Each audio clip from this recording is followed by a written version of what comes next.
Oh,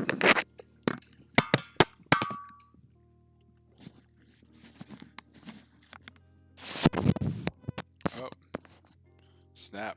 Did you just hear a bunch of banging? Is that coming through? Oh, man. I was probably banging hard, wasn't it? Good morning. Oh, hold on. I need to get...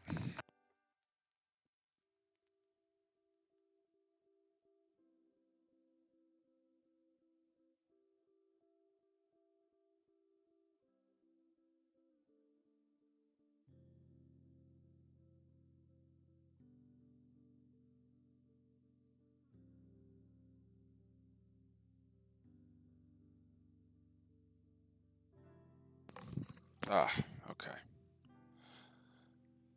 Better mute your mic. Yeah, playing tennis with your mic, bro? Absolutely, dog. Playing tennis. I was winning. I was winning. Not really. I was really losing that game. What's going on, David, this morning? How are you, good sir? I was trying to message you last night because I was going to start streaming and work on those settings with you.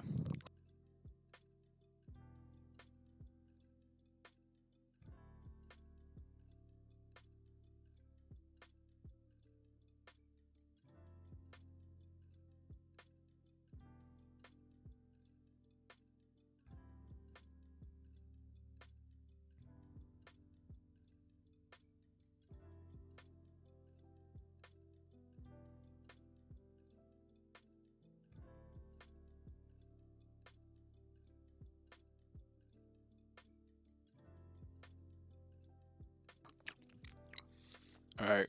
So did you get your settings worked out for Trade Zero, man? I know you said you asked me for some help last night, and I jumped on when I got on, and you weren't on by that point. Did you play with it at all?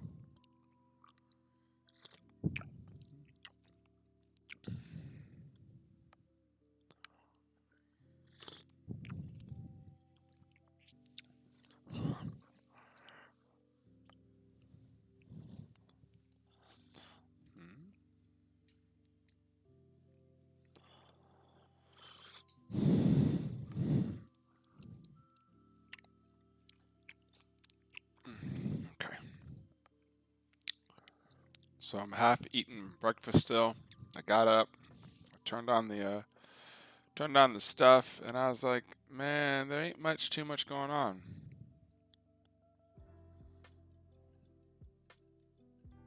Yeah. I can help you out now.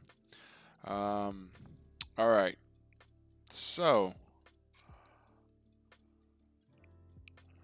here, do you have a headset on your computer?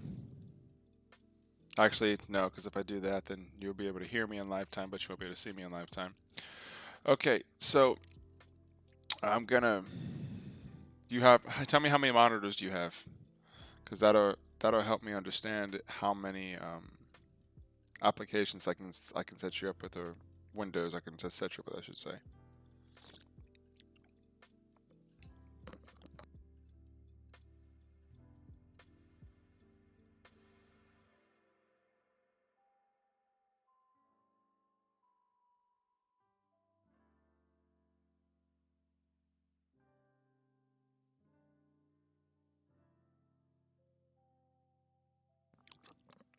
Like, are you using one monitor, two monitor?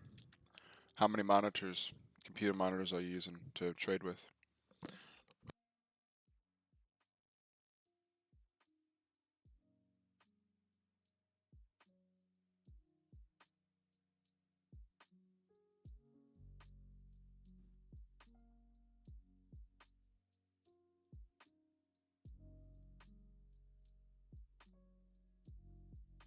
Like screens, how many screens do you have?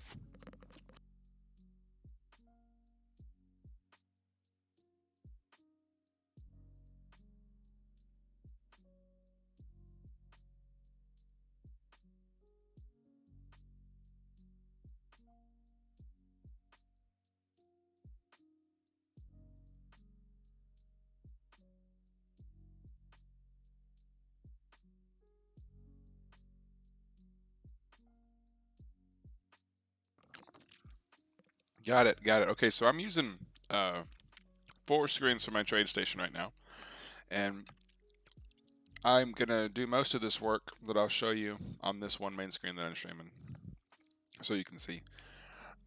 What I would suggest is in the beginning, only kind of monitoring like one stock, right? So the way that I would do that is I would basically I'd put 2 of these up here. Get another one I've opened. Pro charts.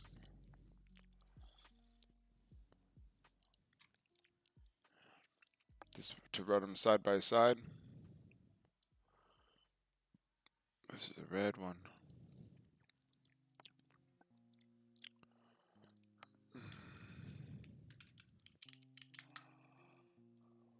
Oh, yeah. I'd have 2 charts with my level 2 underneath of it. One on the 5 minute and one on the 1 minute. Something like that. So like 1 and a 5, just so you can see a different time span. Then I would probably put, if you have a watch list, I would put our watch list somewhere close by on your screen, so you can have a type of watch list. I always have the top list going. I always have this with the availability to be seen somewhere. So I put it off to the side, kind of buried a little bit. And then for me, I would put, hold on, format table export. I don't know how to move this over here.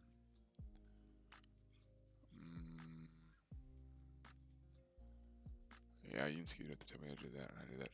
I then put my main window that has my open and close positions and my P&L and my equity up in this box, probably.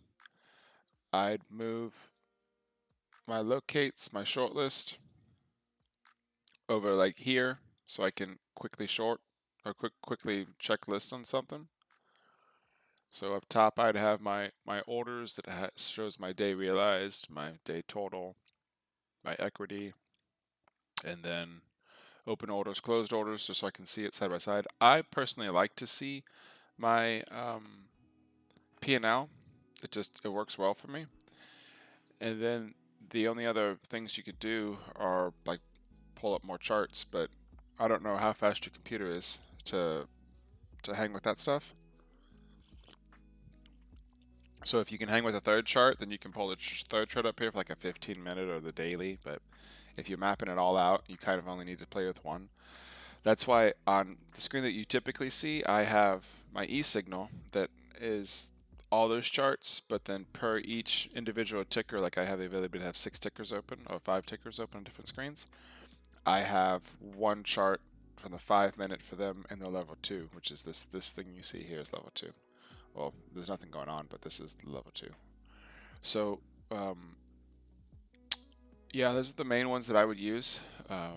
In the beginning, when I only had one monitor, that's kind of what I would do. I'd have 2 of these per one of these, so I could just see the one on the 5 minute back to back. And then I got to the point where I'm constantly clicking around and moving around this one, so I don't need that many.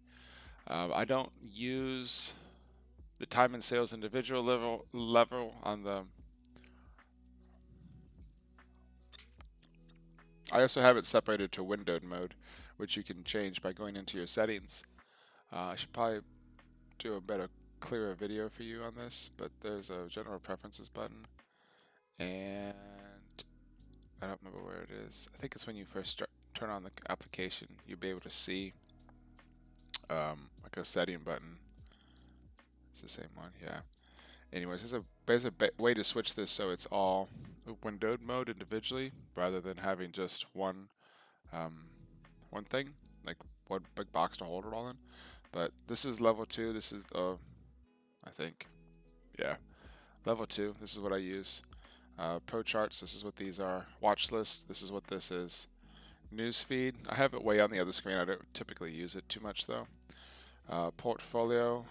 That's the open and close positions screen I was telling you about that I keep off screen, so I'm not going to show you my equity and my account number on stream. Options. I don't use this, but if you're trading options, you can take this thing open and play with it. I don't trade options on this platform. Top list is that this thing is. Symbol search, I have no idea. Hotkeys, I don't use. Alarm, I don't use. High-low ticker, don't use. System, I don't, obviously I don't keep that open. Connection, don't keep that open. Most of these things. Short list is this one. So short list shows you this. Agreements, I have no idea. So I'm not the most help on the individual pieces, but that's kind of the layout that I would suggest running with, because it worked for me for quite a while until I switched to multiple monitors. And then once I switched to multiple monitors, I changed my setup. I have changed my layout every I would say every 2-3 months at this point, because I keep on getting either new monitors or, you know, um, a new feel for something, and I want to do something different, and I just change it. The way I have things placed on my other screen also is a little bit strange, but to me it works. It's all smashed together and I can see stuff. So let me finish this bagel real quick.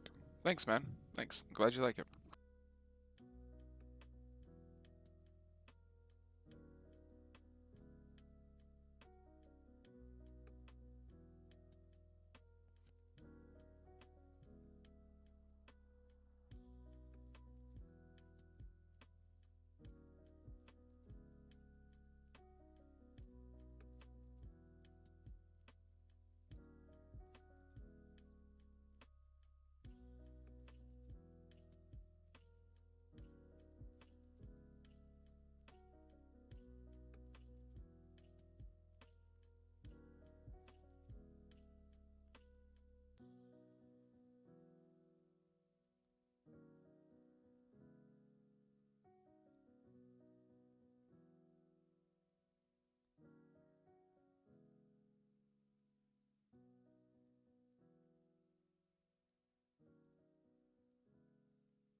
Okay.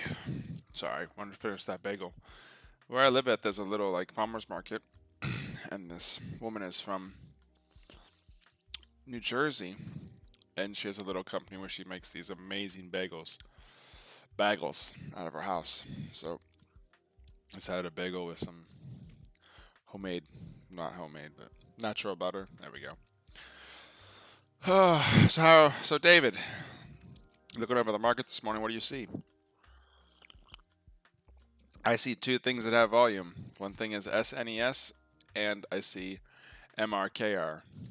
That's kind of weird for a Friday. It's real weird. Nothing going on. So let's check it out though. So SNES has news on a long-term agricultural development of contrapest. Rats in poultry facilities cause significant damage and can be hazardous. That's why I don't eat meat anymore. One of the reasons.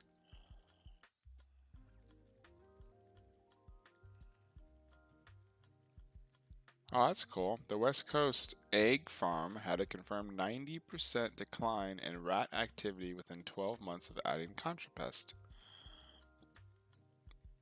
What if they could just get a couple of cats? and call them Tom. But so let's check out their daily. Whoa, looks like they're a great company. Look at this. All the way back to 2017, you're worth $213.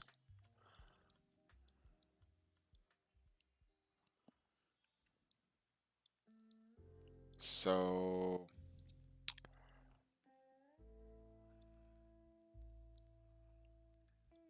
this is one of my favorite songs to listen to every morning. Love this slow beat. So I marked out some daily stuff here because I was like, this is a trash potato.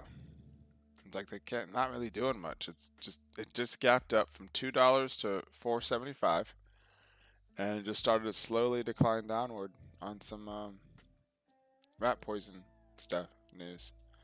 So I did not check the float yet.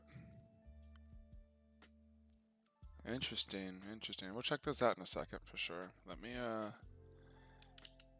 no, wrong button. I wanted, where'd it go? I was trying to open FinViz and it wasn't the right window. There it is. FinViz. SNES. Oh, I didn't tell you guys. Hey, good morning. Today is March the 19th. Woo! It's already March the 19th, 2021, y'all. That's almost 3 full months into 2021. That is crazy to think that already, right? That's nuts. Anyways, today we're going to be checking out the stocks that we see on the market. We're going to go over some of them, what some of our plays could be, what some of the trades might happen. It's so far seeming like a slow morning, so we will be watching those news scanners pretty closely to see what's going to be firing off. But I am not a financial analyst. This is not financial advice. This technically really isn't even educational. This is more just entertainment. You want to watch, hang out, listen to some vibe music, check out some lines and some screens, then cool. Let's do it. If you catch some benefit from it, that's awesome. Leave a question or a comment in the chat. Make sure you leave a thumbs up if you like the video.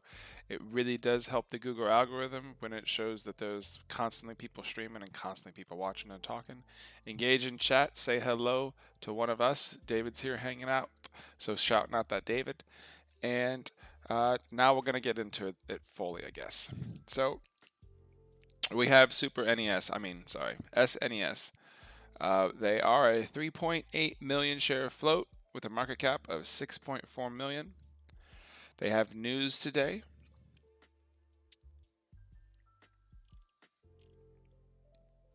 And they are burning more money than their market cap is making. So, pulling up the chart, there was a split back here on February 20th. Not February 20th, February 1st of 2020. Around that time, that caused them to split their stock, which made a giant, enormous red day in the middle of the thing. I'm not sure if I could pull up that 5-minute chart to see what that looks like, or that could have been a split as they were going parabolic and then dropping off. That's possible. So what we're going to do is we're going to just mark out some stuff around that area, because obviously that's going to be a danger zone. We have a lot of these big, not even consolidation whips, but zones with nothing really going on in like a 2-week period of time, a 2-month period of time. So those are dangerous because you don't have much to base things off of if that happens. And if the smaller float, it could flip around and be really whippy. So those are our daily levels. Let's see what's happened recently. So last night it had a typical boopity-boop and then did nothing the rest of the night. I saw this and I was like, okay, great. So you didn't do anything. So no one bought out your bid. You're not going to be cool. Thanks for the like. Appreciate you. And yeah, not really doing much. So let's check out the orange levels for the pre-market so far. Mark a pre-market high. You always want to see where the highs are. Highs are very important because then you can match them up with your dailies to see where the initial resistance started kicking in, which is anybody that has orders sitting out there. Typically institutionals are the ones that have the big orders pre-market or after hours. Usually most buyers don't have a pre-market limit order placed. Most of those are just market order placed. So, oh, wrong button. So obviously, we had a little bit. We haven't had any consolidation on the 5-minute yet, so we're gonna have to switch to the 1-minute even. I am not seeing a consolidation zone. I'm just seeing constant movement. Oh, there's a little bit of a one. There's one. Okay.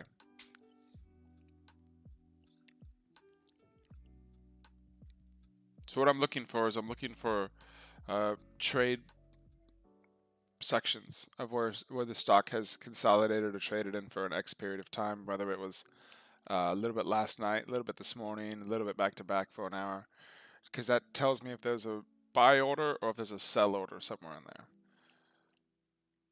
So it looks like you have one at 405, which would make sense for the $0.50.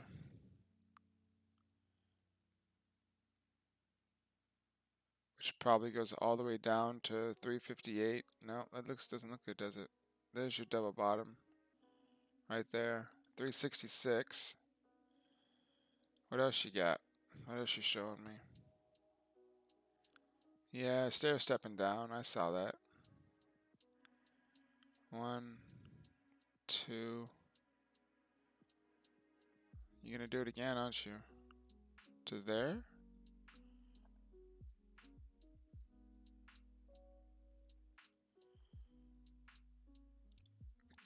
Looks like support's at 3.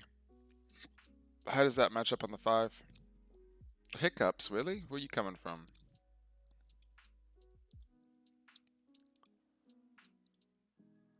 Alright, looks pretty clean on the 5, doesn't it? You have a little problem with the 4, but this 304 looks pretty solid. Are we going to even make it down there? What are we bouncing off of now? We're bouncing off of 27. Yeah, 3 can definitely tell it's support from a different chart I'm looking at. The one I usually put my lines on that I'm trading on.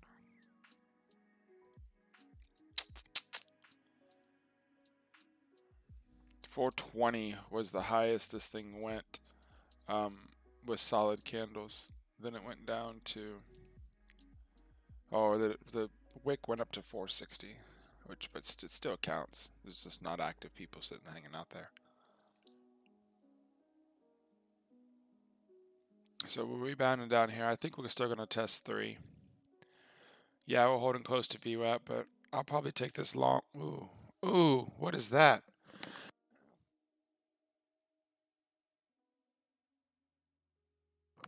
I'll probably take this long down at 3.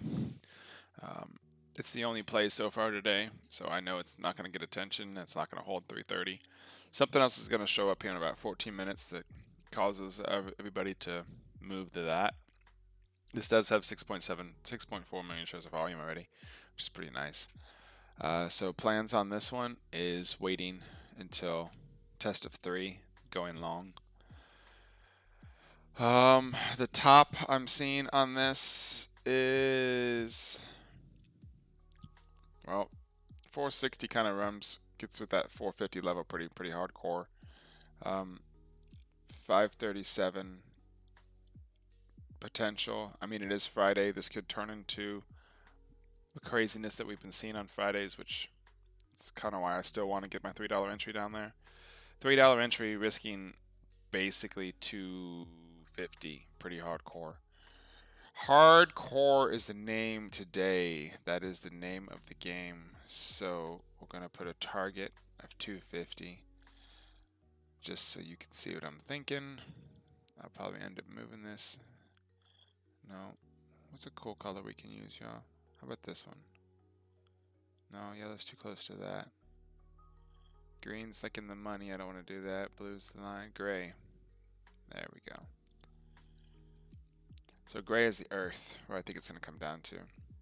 Not too worried about this retest in VWAP here. There's not enough volume for it to hop in there. VWAP is really faint. Why is it so faint? Auto. Can I not make you brighter? Format, auto, color, title. Huh. Whatevs. Then you got the 5 moving average. And of course, the simple 5 moving average. No, this is the 9, sorry. The 9 and the 20.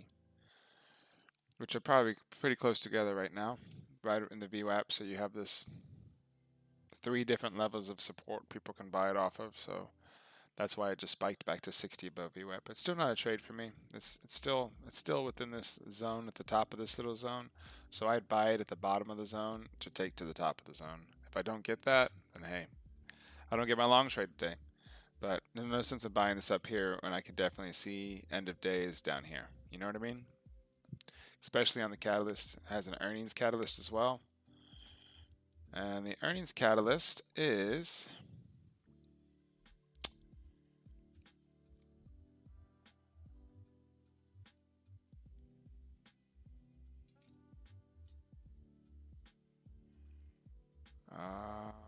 separately, H.C. Reinhardt began coverage on shares of Research Note Wednesday, January 20th. They set a buy rating of $4.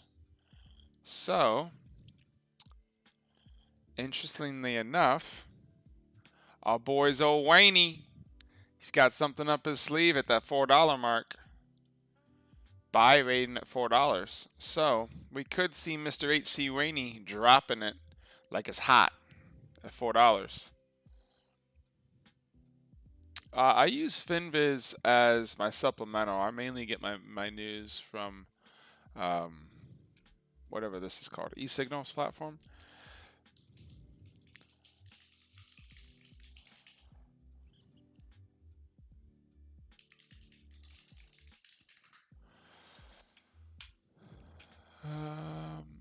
Yeah, so I'm gonna keep this one primarily on the watch list. All right, let's look at what you're talking about. You are talking about TCAT and JFIN on my top watch for shorts today. Let's pull up TCAT first. TCAT, I'm pretty sure I'm not going to touch. I can tell you why. So TCAT is on SSR. First, yesterday's high, pre-market high, was consistently broken, or constantly broken, I should say. And then, once you had this top form yesterday morning, shorts got short, and they thought it was okay. They wrote it down. If they didn't cover down here, then they got stuck, because then they waited, and then they waited, and then they waited, and then they waited. And they got burned, because that was the exit. That was the bottom, or the consolidation point, of pre-market that day. They were expecting it to go lower. It doesn't do that anymore. Like, it just doesn't do that anymore. Things have changed. So they covered in hopes that it would come back, and it wasn't. It was a slow grinder reversal going back up. So then now, TCAT in the after hours had these crazy moves again and just kept going up and up and up, and it broke out and made new daily highs in the after hours. So when stuff like that happens, I don't like the stock. I really don't. I don't like it because of that. I have no edge on it. I have no clear resistance spots to short against. I'm literally shorting against highs, like high of days. What is the news? The news is still being thrown around about these NFTs. So, okay, I mean, this could be this could be the one legitimate company that's going to actually do something with it. But like you're so close to all-time highs, even though it had this massive red day yesterday. After hours, it made it back, and it's above yesterday's close and approaching yesterday's daily high. I don't like this. I mean, the volume is light, 144,000, so it could go sideways or it could be a dump at open, but I don't think it would be at this point. all these people that bought at 18 because they believe in some hype story, they're still holding. Stock's doubled, man. I wish I would have bought that. I didn't see this happening. I saw this coming, and then I went away and went to lunch, and I came back and I saw it up here, and I was like, "This is nuts." So, anyways, I don't want to touch it. I mean, I can understand why it looks good because it's potential, but it's blue skies territory, man. It's not a good idea. The other one you're talking about, JFIN. So JFIN I shorted yesterday, took $1 out of it, and got out and was done. I shorted this drop here. I think I found my arrow. Yeah, I think I found my arrow. I got in. I got in here. Duke. Right there, and I got out here. Short trade. Short trade about $1. It's very simple. It's very easy. I liked it a lot. Of course, you like making easy money. So I shorted the backside. Didn't top ticket at all. Didn't bottom ticket. Well, I guess I kind of did bottom ticket on accident. I just wasn't even meaning for it. I was like, I'm just going to take $1 and leave. And that was good. That was a good trade. So today, it's currently has 210,000 shares of volume. It's only up 14%. I don't remember if this is in Blue Skies or where is Blue Skies on this one. I need to look. I think Blue Skies is way far away. Yeah, Blue Skies is at 30. Last time I did something stupid like that, it stopped at a bunch of shorts and did some nasty, nasty things to it. This is last June, though. I remember that. I didn't trade it. I watched it happen. So it has the possibility to do multiple crazy things. What is our float and stuff again? I don't remember. 3.5 million shares of float with now a market cap of 500 million. Whoa! So it's taken a lot for this thing to move up. So JFIN may be a proper short if it can spike again. I mean, in this consolidation zone, it has to get enough range to make these bag holders panic. You have a very, very nice consolidation zone of 923 between.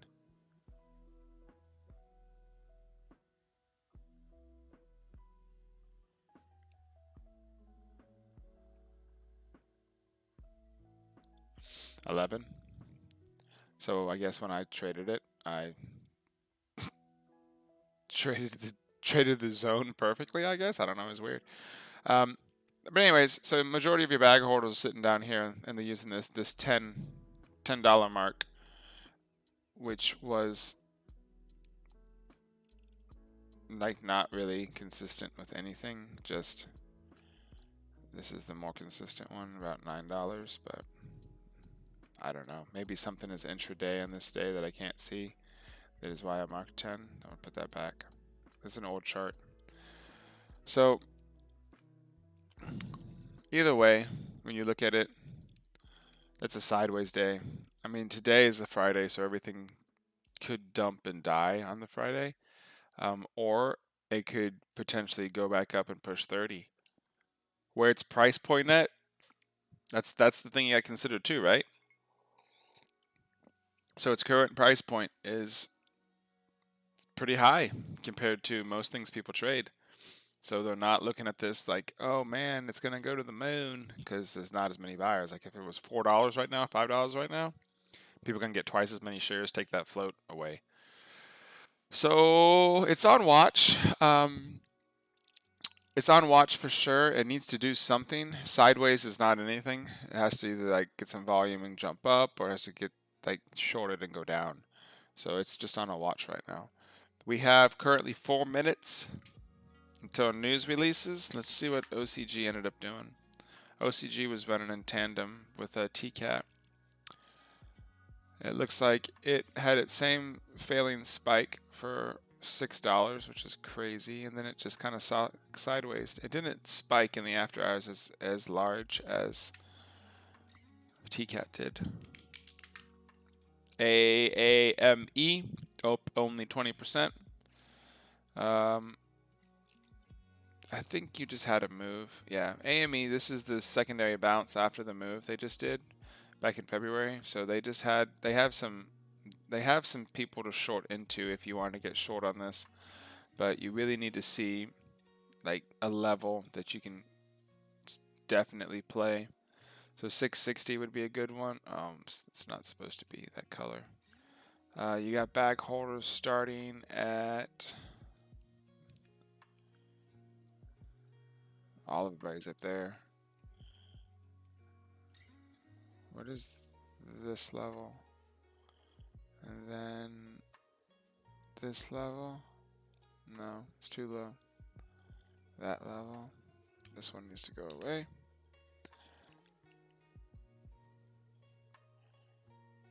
That level. What does the intraday look like? Oof. It's up and down. That was a crazy jump off. That was crazy. I don't remember that too much. Probably should. Yeah, man, 100%. Keep watching it. Like there's a reason why you like them, so you got to figure out why you like them. So keep watching. Don't drop them. Only way you learn is if you just continue watching them, you know? So see what they do and make your own assessment on them. So this is kind of respecting the $5, but it's also got another one in there.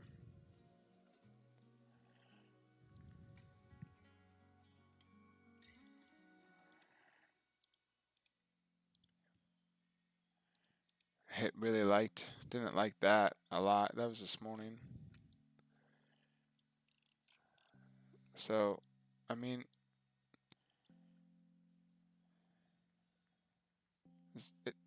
there's not much room for it to go. It doesn't have any news, so it can go back down to where it started from, and back down to where it started from would end up around 459.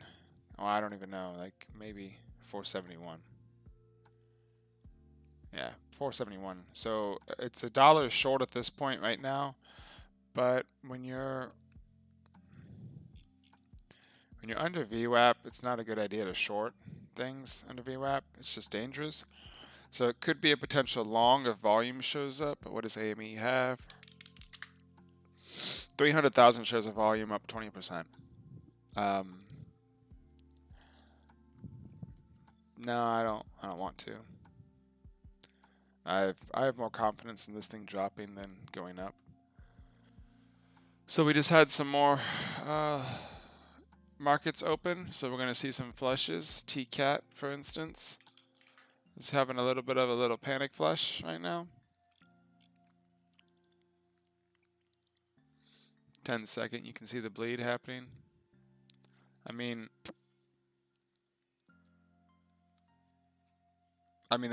that's pretty big. 10% in 10 seconds.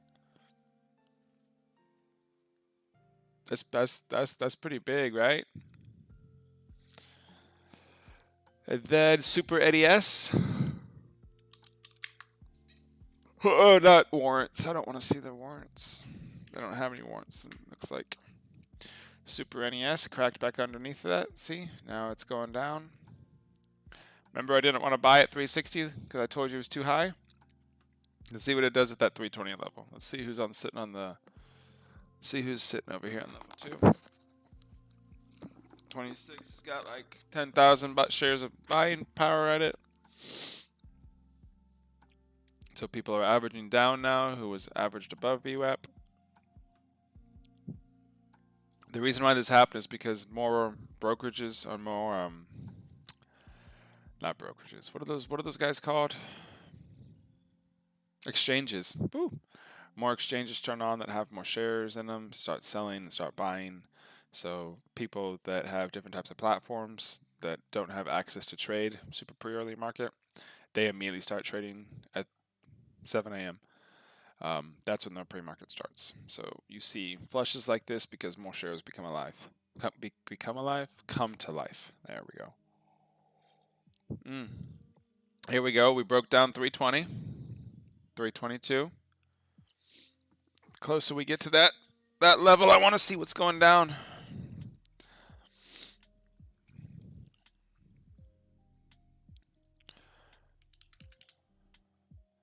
I like that. I like how it's doing that. Starter. Let's figure it out. Number one, Number one is in the house, so we got to watch number one. All right, as that's settling down and jumping around, we had this one just show up. CLRB just moved parabolically from 2 to 240. That is a pretty big move, comparatively speaking, but now it's going away as fast as it showed up. The 10-second just rejected really, really hard.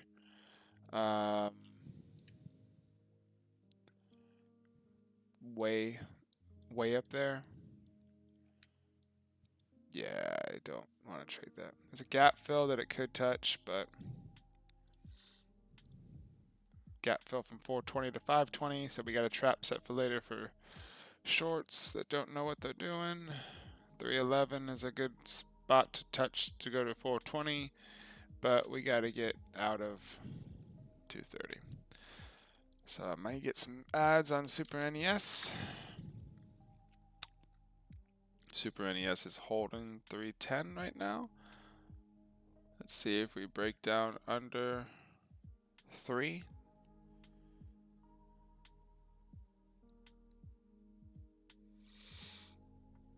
I mean, there's not much going on, so if it breaks down, man, T-Cat is just not wanting to hold up.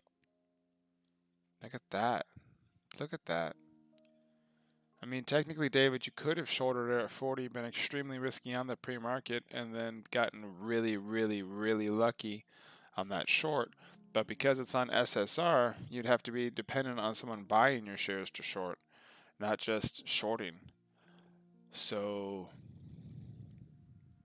someone got lucky. Someone got real lucky.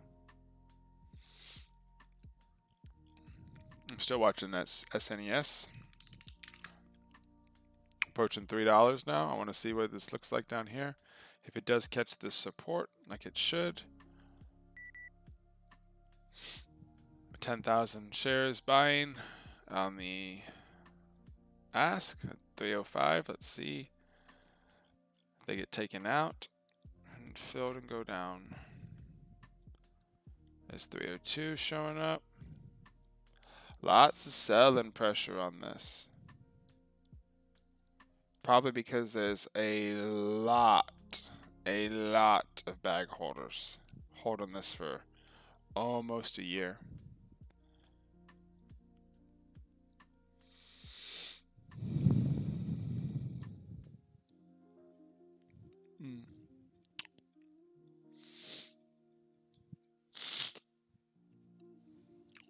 See what this bounce does here. This is the bounce on the dip. I don't want to buy at the top of it. I want to buy at the bottom.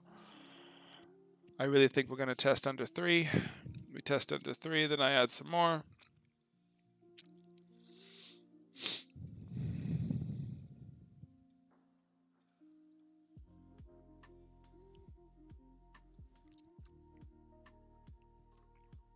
I'm just paying attention to this right now.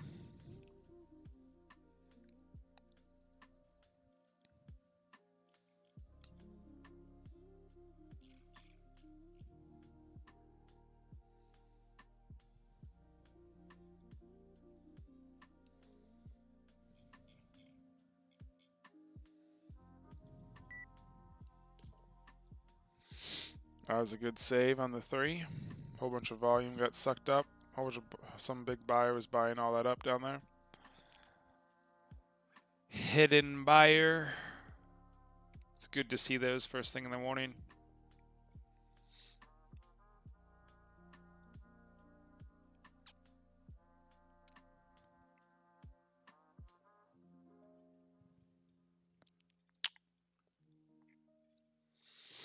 We're going to hold 3. We hold 3. Risk is pretty gross, but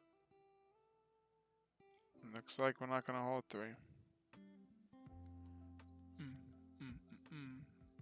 See, on the smaller dollar stuff, I can afford to have more shares, so I can have a slower averaging time than I typically do on on a $5 or a $7 stock, you know, and something's only $3, you're like, okay, well, let me add more way down here at the bottom. So my average is still okay right now. If we go any lower, then I do have to add a lot more, but I'm not too worried about it. Looks like we're going to hold on to 3 for a minute. It would make sense. They don't want to go too far away from VWAP. Right now, they're a little over 10% from VWAP. There's a big buyer, 26,000 shares at 3. Let's see if he gets sold out. He's getting sold out. Sorry, buddy, can't help you. You should have put your order up there a little bit later.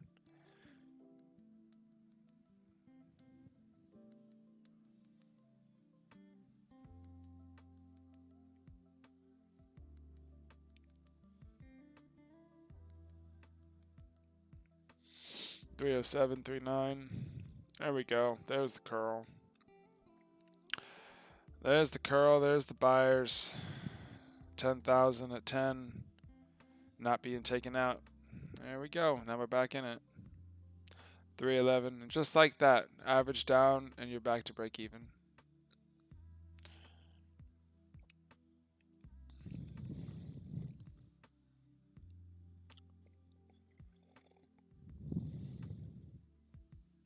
So now the object is to hold the line, hold door, and you wait. You wait for the bell. You wait for the next round of traders. You're mindful each time that those news cycles get released to make sure that your average is still on top and you're still winning in your trade. And if anything else shows up that wants to challenge number 1 for the title of top gapper of the day, you got to make sure that you beat it down. Or you just sit here and watch when your top gapper is just a bottom feeder in itself. So this is indicative again back to the slow market that we talked about yesterday.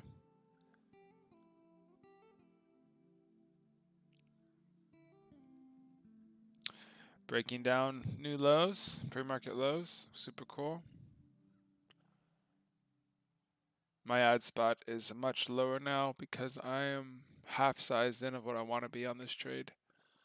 So we gotta wait for it to go even lower before I can add again. If not, then I don't get to add anymore. If it just consolidates here, which is possible, then at the bell, panic, I add. My ad spots need to be 275 and 250. Those are my ad spots for this trade. Brings my average down to under 3, probably 295-ish, I would say, which is a great average because I have support at $3 and $3.36. So my next level of support is actually unfortunately pretty low, but I don't see a 100%, a number 1 gap or fading that low. It's possible that I don't catch support into 262, but it's highly unlikely that that's what I catch support at. Does that make sense? It kind of makes sense, right? 253 is target for end of day, so I'm expecting consolidation to only stay here for about 5-10 minutes, I would say, and then I'm expecting it to go just up to 320 to reconsolidate a little bit higher off of this whole dollar, so it's not sitting on a knife's edge, so buyers like this more. Market makers show up, basically. Oh, there's a 24,000 seller at 305. That's probably the problem. See if he gets taken out.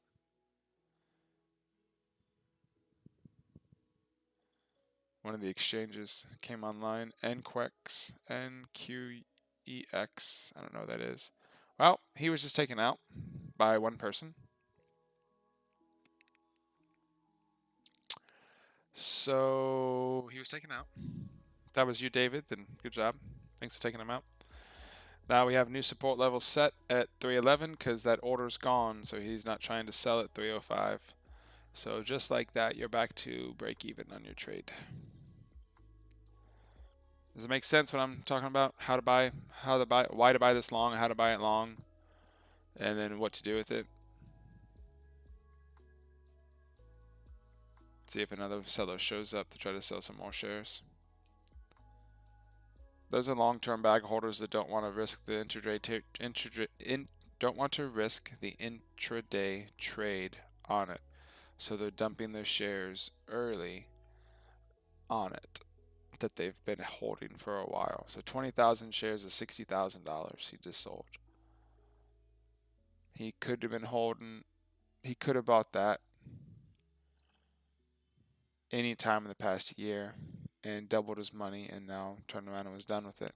So it's important that if we're trading this intraday, then there has to be other people that are willing to take that bag, to hold that bag during the day.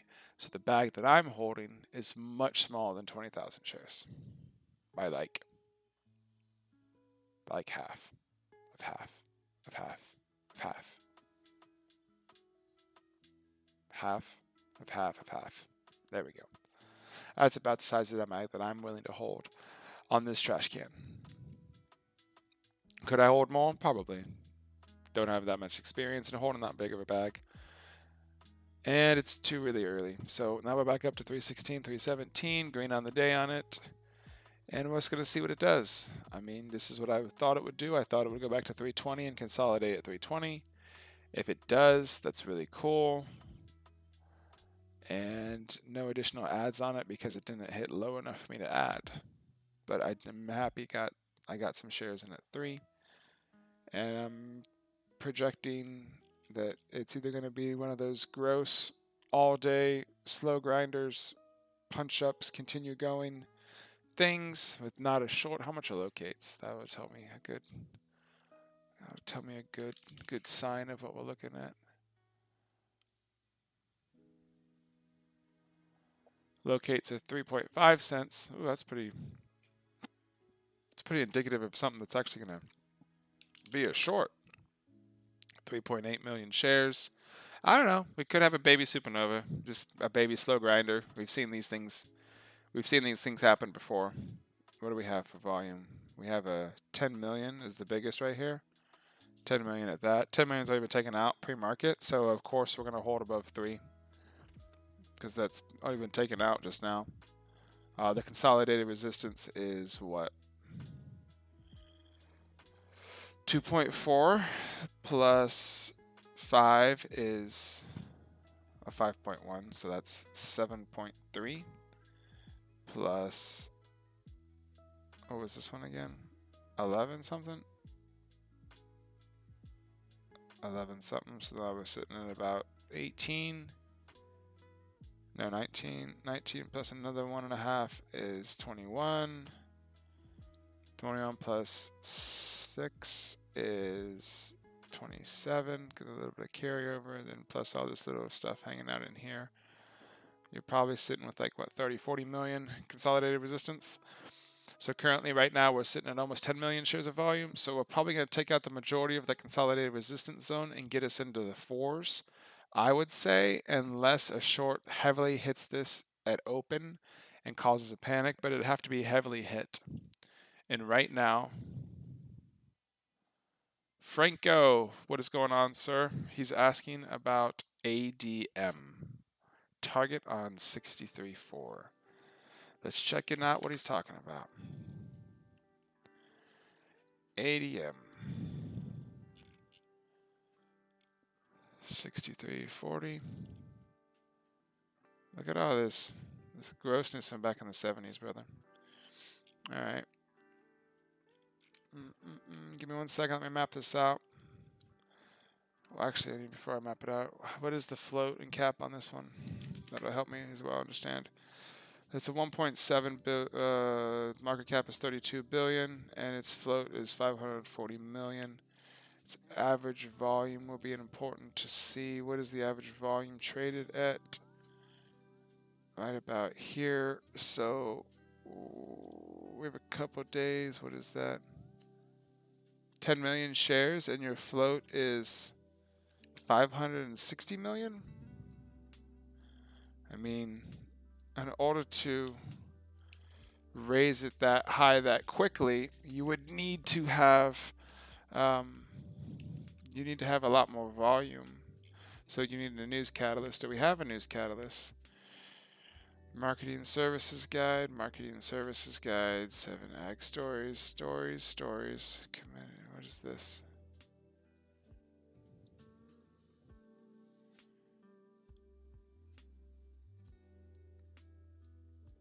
So they got approval for a new energy plant? Is that what that's saying? Good morning, Yunsky. What's up, Zach? Looking up Franco's question real quick.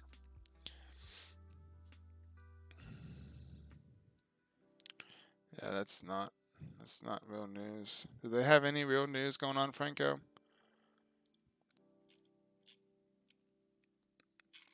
I mean, they are kind of overextended, man. Like, they're approaching all-time highs. Well, as of recently, again. Where is the all-time highs technically located? Yesterday?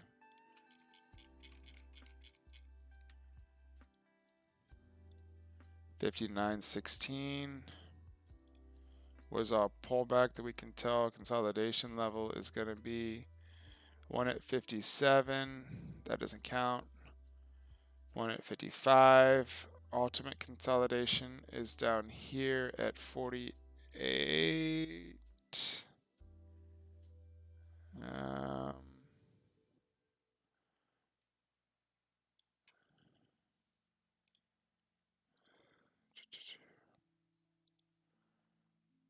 I'm narrowing down the channels right now to see what's possible within a week's point of time compared to what's possible in a day. I don't think 63.40 is going to happen today because it hasn't pulled back enough to get a running start at that. It's also on a red pullback level unless it has some type of other catalyst that I'm not seeing. But even in the daily, it's pulling back, or the intraday, it's pulling back. So let's see what the 5-minute has been doing. Yeah, of course, it did the V dip like everything else was doing too.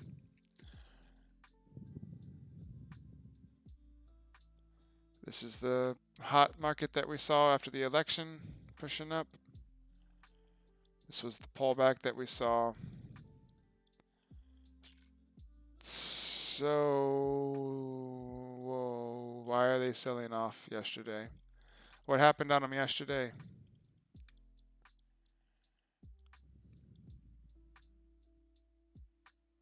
Did an investor change hands? Or did an investor not step up and start buying it?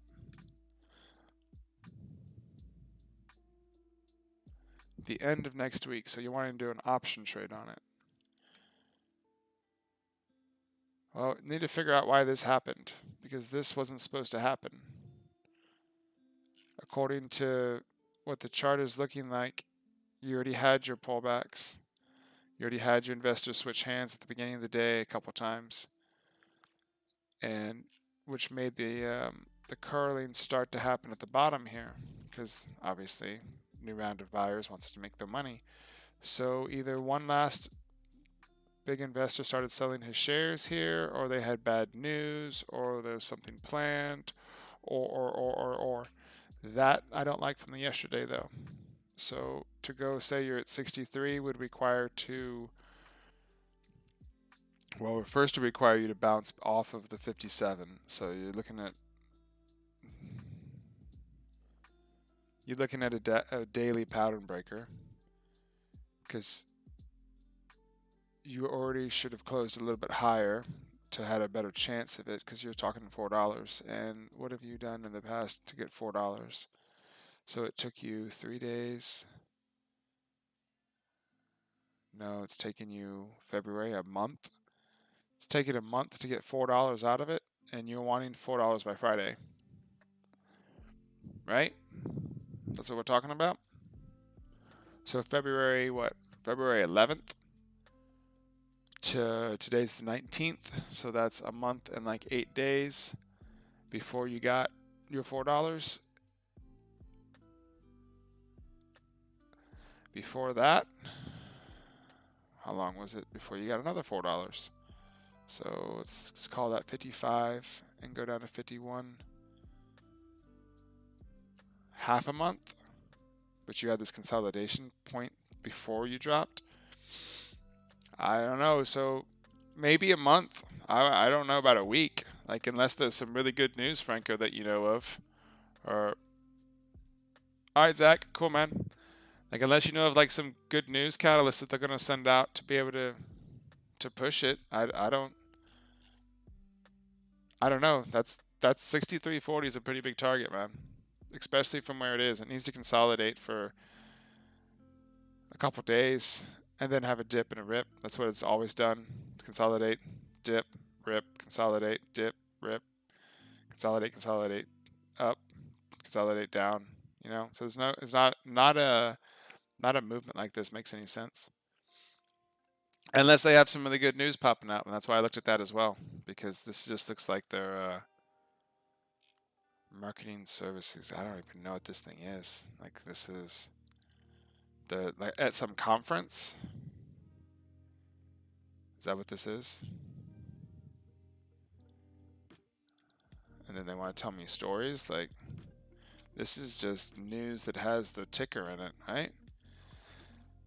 Oh, here's a piece of news that actually makes sense. To settle a lawsuit with 12,000 peanut farmers who claimed that Golden Peanut colluded with other processors to depress prices paid for peanuts. What? Peanuts? Are they really fighting over peanuts? A member of the World Health Organization team is searching for the source of COVID-19 in China. Why you gotta blame another country for just a world illness? I don't, like, just go back to work. Senate approved. Is that the only one we got?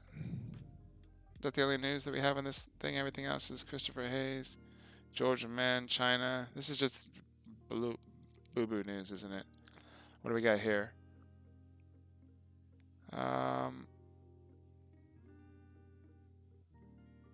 This is not the same ADM because, right? Like, I don't think this company can do raids, so I think that's the wrong ticker. Or not even the thing. CEO at Walgreens guys, Catholic Health, Komodo. I don't see anything. Here's ADM Admiral though, so that's not China's. We got China's CFO.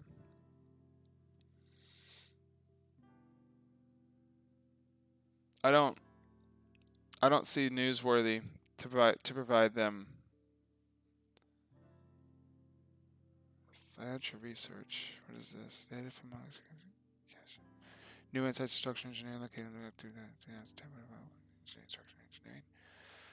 So the new daily engineering structure is not available according to the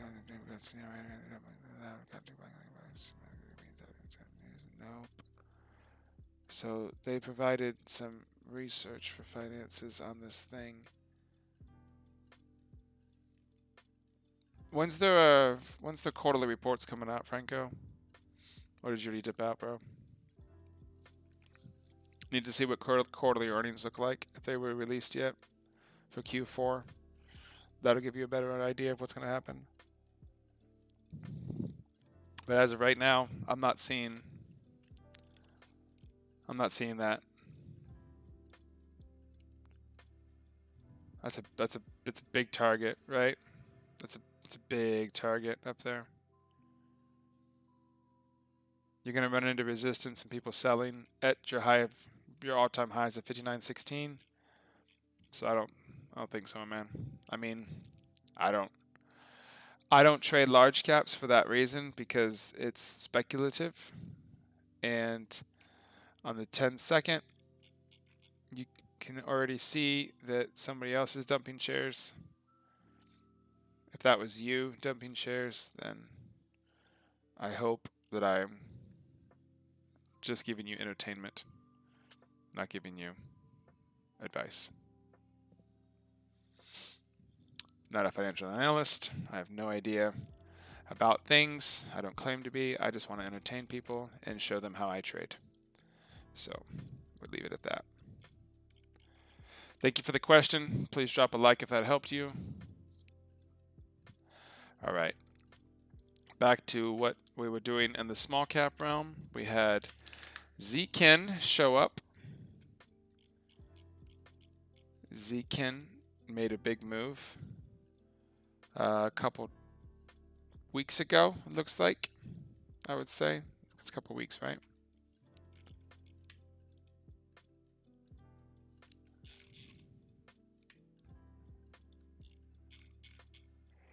Let's mark out our highs.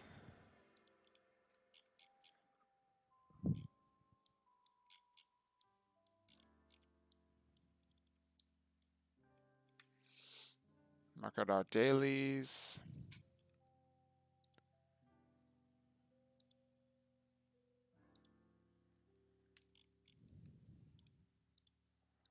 This needs to go away. This needs to go away. This one needs to go away. So we got a nice little consolidation there, up there, before we break out to there. Okay, so what did we do today? You ran into 12. You ran into 12 and you reversed. Why'd you do that? You almost double topped at 15. Why'd you do that?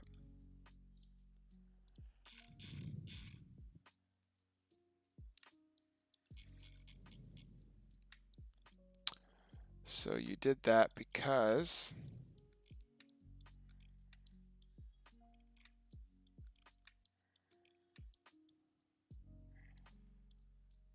that's when the double top almost happened last time. So something's happening at 12 on this. Important to note, something's happening at 12 if we have data showing us from intraday as well. Look at this. It's much closer to, yeah, it's super close to 12. So let's put it at 12.16 or wherever it was, 12.15. That makes a lot more sense. And then if that crashes and breaks out of there, what do we have next? 1284, right? 1284 from back there. Then we could see some clashy move up to 16.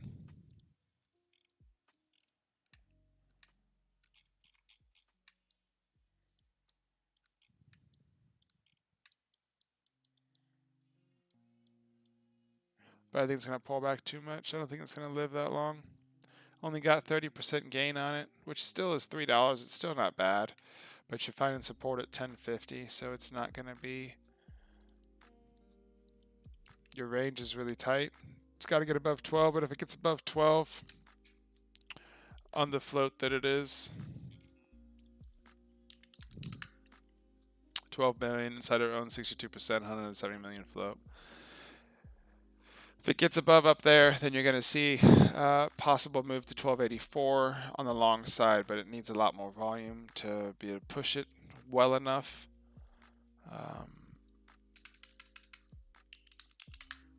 But you can buy the float out. There's not many active shares on it right now, so touching it a little bit will make it fly. 1216's got room to 1284. Then you run into that bag from a while ago above 1284. You're going to have a little bit of choppiness up to 16. Above 16, you're going to make it fly, but it has a float of 12 million. So to make it fly, you need $1 billion by yourself or 200 million to even attempt it. So if you got that, then more power to you. But if you don't have that, I'm not a fan. As soon as the market turns on, regular bell rings, you're going to see the active float show up of things. So as I'm talking, it's saved itself on 12 and went up to 30, broke past the pre-market highs. If it does that, it's not a short for me until after it proves itself death. So it's a technically, if it's not a short, it's a long, but knife's edge here, not a trade for me. Don't have enough, what's the word I'm looking for? Cojones to take that trade. So Super NES is dropping us off the board. Super NES is, it's not the name of the company, but it's the acronym for me, okay? Holding at 3. It does have the most volume on the day. It's not whipping around a lot, so it's taking a long time. My average is still good, but the buyers are now leaving Super NES, heading over to Zkin because Zkin's moving. Zkin broke past that 12 level that was very important from a couple weeks ago and broke past 13 with no problems. So I'm looking at this now as whatever was there is not turned on yet. If they're not turned on yet, then, well, the drop will be harder if it comes. So good job on that trade. Took that trade from 12 to 13. It's a nice dollar a share. On 100 shares, you made $100, which is not bad for a $1,200 investment. Put 1,000 shares in, it's $12,000. You made $1,000. It's 8%. Pretty good, pretty good. So you can get the whole $1.20, and you just made 10% in about 5 minutes time. So GG's.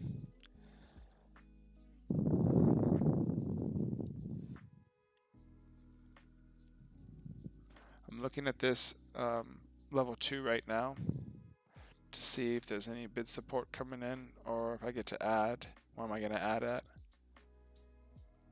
Because I like this $3 ad spot to bring my average even one step lower. Like that. Okay. That's good. All right. Just wanted to stop in and say hey before I head out to the workout. I'll poop on my laptop later when I'm there and be around afterwards. Okay, dope, dude. Appreciate it. Appreciate you, Zach. Let's see. Anybody else awake with anything else yet?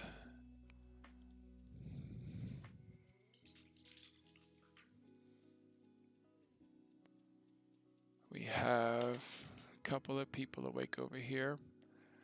We have a couple of people awake up there.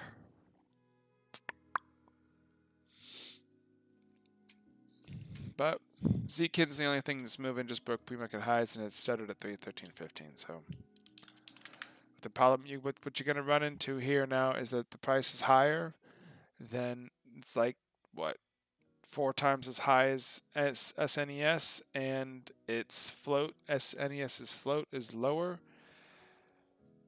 So if the same buyers with the same mentality jumped on SNES, they would take it even higher. There is more resistance up ahead, so that is the downfall. But Zkin being so recently new, is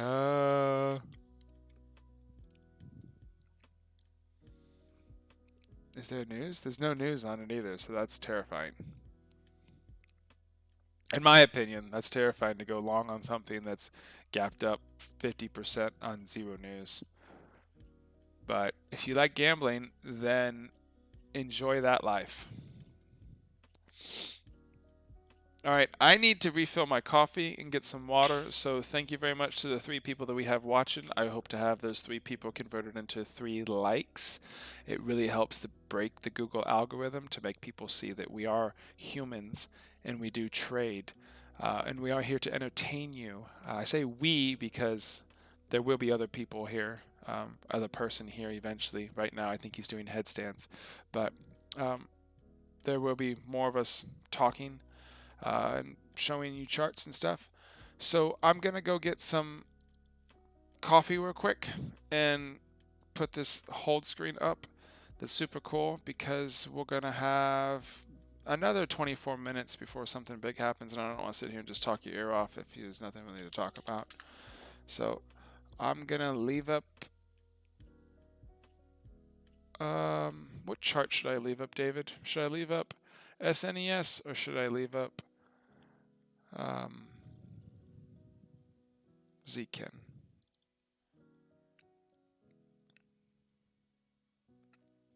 I'm thinking SNES just because it's the #1 gapper. It'll make the most sense. Get it? Make the most sense. Let's see if this screen, I don't remember if this screen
All right, fresh coffee, fresh chart, right on time for the 8 o'clock spike around, dancing, jumping up and down, mayhem that happens. So let's see what happens here.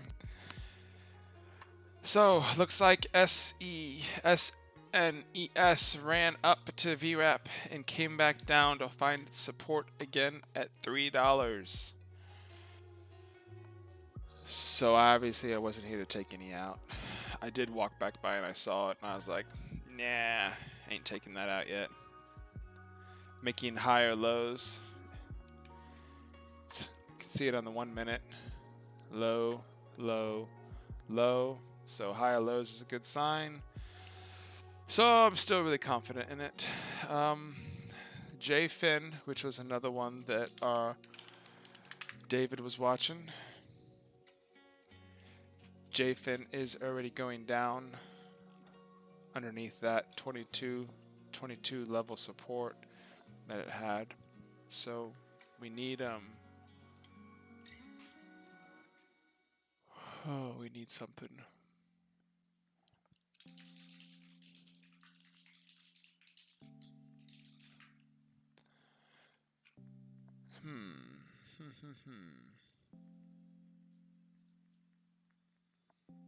What's our volume on JFin? We're right on the day, 600,000. JFin may be a short. I'm scared about it because of the float.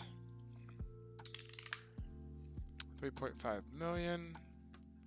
Market cap is really big. I mean, if we get a pop and a flush and a panic, then we can pop this out and go down. But right now, support is at 9. So if this opens lower,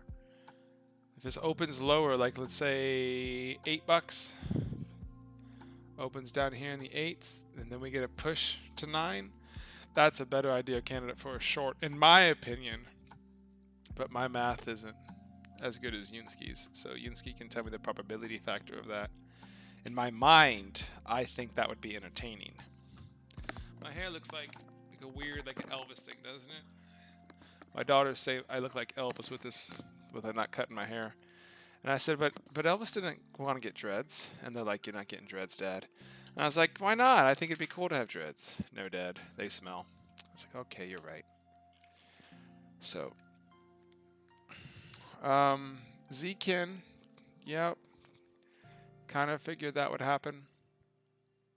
That's why I didn't like it at 12, even though it went up to 13, 14. Oh well, cool. Go on, go. You're gonna run into it. Oh, there it is. You ran into it. Actually, you ran into the trap because you thought it was gonna be blue skies territory, but then you realized there was no news, and then you got baited because the bait was to take it up on volume, to drop the bag, to reverse and come back down. So now you got the bag. Hope it's a Louis. Hope it's not just like one of those off brands. That wouldn't be cool, would it?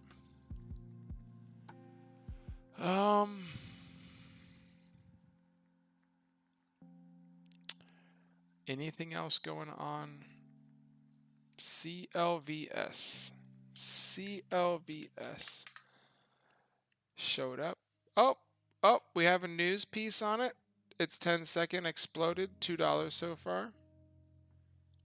Very nice. Whoever caught that news catalyst at the very beginning, Boulder, Colorado, announced its first presentation from data randomized.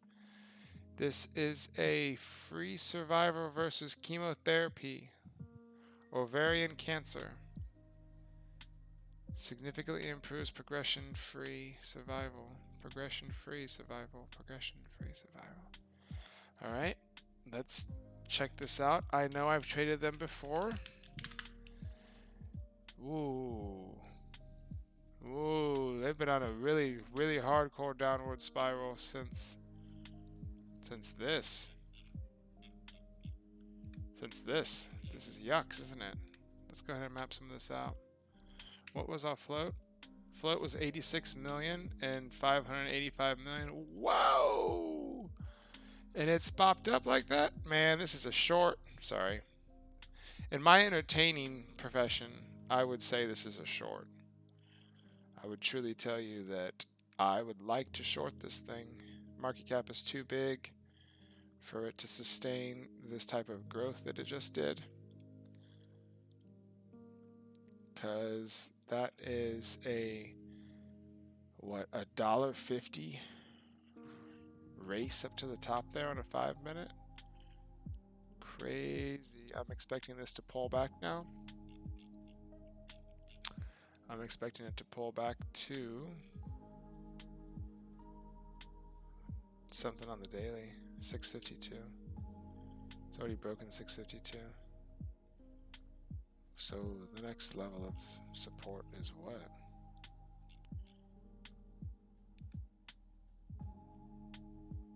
I don't know. Let me look. Hold on. Scratch my face. All right. Consolidation is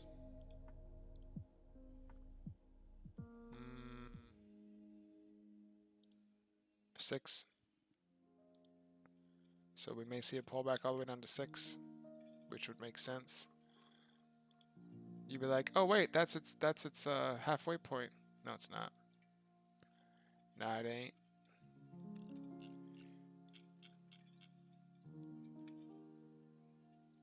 $625 if it has halfway point. So we'll see what it does on that 620 mark. So it has news. It is fresh. It's only up 20%. It ran into a wall at 7 because it's going to run into just constant sellers from the past month. So I don't know if we're going to see something crazy out of it with its market cap and its float being as high as it is. I really don't think we're going to see the types of moves on it that people are expecting. That initial pop happens because buyers run over there to something fresh, and it fires off on Momo scanners, it fires off on the charts, and people go bonkers for shiny objects.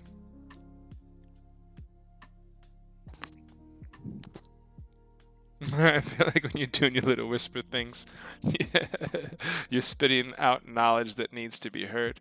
You don't hear my little whisper things? I know, because I'm good at whispering them.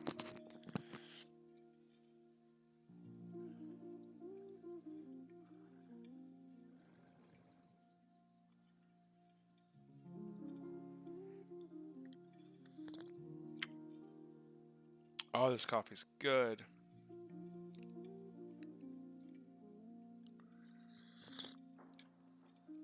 I don't like COVS at this level. It's the same reason why I didn't like Zkin at that level. If you like it, tell me why you like it and what you see. If you don't like it, just give me a high five and a thumbs up on the video so you can be like, yay, Ben is not dumb. But it's already pulled back. I didn't like it on the run up when I saw it fire at the scanners at 660. And it touched 7 and it dumped off. Look at that. Sell down to 16.15. I think we'll find support at 6. I hope we find support at 6. There is a news catalyst on it. However, now you only gapped up 15% and you already had 2 million shares of volume on it. Zkin did the same type of craziness with 4 million shares of volume at 20%. So all eyes look back at SNES for having 15 million shares of volume and making new lows each time it bounces. The signs are apparent. It is a Friday. And I still only have 1 like. Thanks, David. Appreciate you, homie. Fortuna, if you're watching this on stream, I'm doing push-ups, drop and give me 20. That's Zach. He's our boy. He likes to hang out with us. SNES, look at this, testing that VWAP again. You're running into trouble at that 25 mark that those people are trying to sell down from this early morning consolidation already. You can see on the level 2 that we have some big buyers stepping up to try to buy it, but they don't know what they're buying into, which is fine because you see that one big sell-off that happened at about 6:58. I think this 6:58. What time is it over here? No, 7:01. So yeah, this candle. So this has hidden seller in it, along with the dark pool deep orders. So what you're going to see is you're going to see some people stacking the bid or stacking the ask, whatever that number is, where the sellers are trying to sell off. And then you're going to see the opposite happening on the buy side. The buyers are going to start stepping up at their orders, and then you're going to have a little bit of a battle. So you're going to have this battle between how many buyers are here and how many sellers are here. The thing that the sellers don't realize is that this is going up. I understand FOMO, and I understand you're like, but Ben, 2 days ago it was $1.68. I'm getting my profits and getting out. Cool. You should really wait to the bell. I understand FOMO hits you, and you're like, I'm going to do it now. I'm going to get my shares out now. Take half and wait a little bit later. That's the entertaining thing to do. I like to take half, even when I'm going down, shorting, taking half at safe profits, and then just waiting the rest of the time. These people are selling out their shares are already causing the available float to be increased, which creates it harder to get more range for the other people. Short sellers, if they're hitting this already, they're pretty much noobs. Pretty much noobs, W key noobs, because they ain't a short yet. It's not. The bottom was at 3. You're at 330. Your range is what? 10%? That's crazy. Why would you want that? If you're thinking end of day is 250, end of day, the bell hasn't even rung yet. Come on now. Believe me, I know. I shorted pre-market for a long time. You know when it was a short? If you were here, you know when it was a short? Right here, $4. That was the first short you could have taken. Then you should have covered at 3.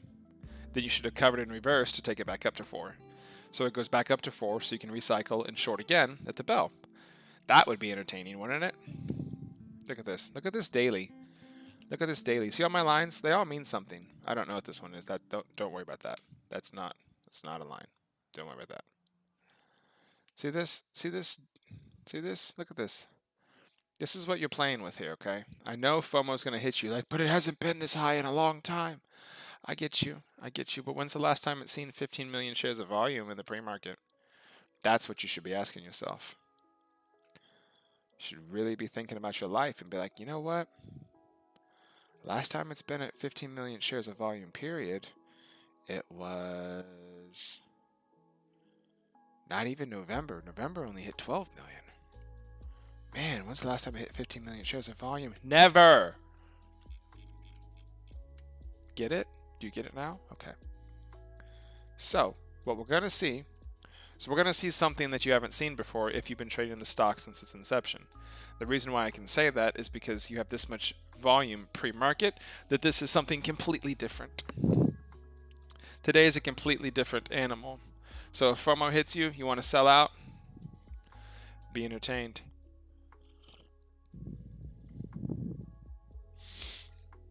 No FOMO, only YOLO.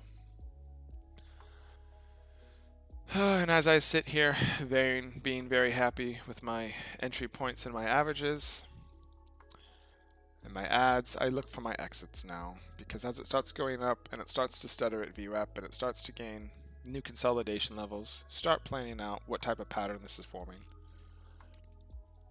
So obviously we reclaimed 3. 3 was hard to reclaim. 366 is the next target to reclaim. Currently stuttering at 3 in the middle of this sold out cycle. So we reclaim 366. We're going to touch 4. Retouch 4.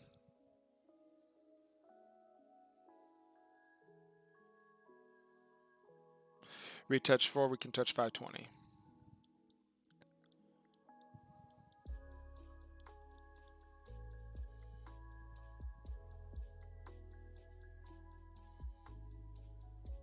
We need to get to 366 and then consolidate for 15 minutes.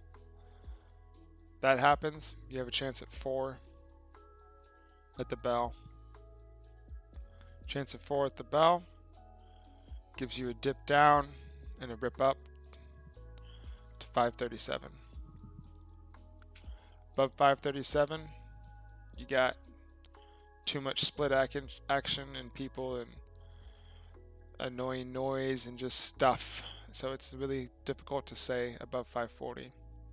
So you're going to have people here that are trying to hit it back below the VWAP because that's what shorts want to see. They want to see it go back below the VWAP. But, you know. Yes, David. Absolutely, brother. Absolutely. No FOMO. Only YOLO. Here we go. Back below VWAP. Told you. They're trying it. See if it holds 20. I will size down if it breaks 20 because that's another sign indication to me of something to come. I'll size down and it'll taking profits and then I'll come back in when it finds its bottom again, but it has to really break through this level, which I don't think it's going to. I think in 14 minutes we're going to get a new round of traders. Hey, look, we got something else showing up on scans. What is this? SPCB? SPCB firing off the scanners like crazy. What do we got? SPCB. What's our float? 14 million, 27 mil market cap. All-time highs was like 3 something. We're approaching. Wait, no, that's year highs. All-time highs is 70. A couple of crazy reverse splits. There's a gap fill between 6 and 7, so we had a pretty target up there. We got, I don't know. I immediately don't like it because I can see why it spiked is because there's nothing on the bid or the ask. So immediately I don't like it. What's the news? Supercom wins quarantine compliance project with Israeli government valued at $3 million per month in recurring revenues. What? Hold on. A global provider security solution to the government, IRS, security today announced that it won a tender with the Israeli government for the lease of the company's proprietary Pure Health coronavirus quarantine solutions, including Pure Care smartphone and Pure Tag bracelet, was a cloud-based service including installation and reporting. The HiveMind project is expected to commence next week, along with the contract signing for initial 30 terms and 336 months of projects per unit per day rate. Wow, that's expensive. Expected to generate approximately $3 million per month in recurring revenue. Supercom, however, the revenue may increase or decrease based on actual usage, so they may not even use it at all. Supercom formally completed the successful pilot program of travels arriving to Israel as an actual report were offered the opportunity to go home, quarantine 10 to 14 days with Supercom's program. I was in one program the traveling was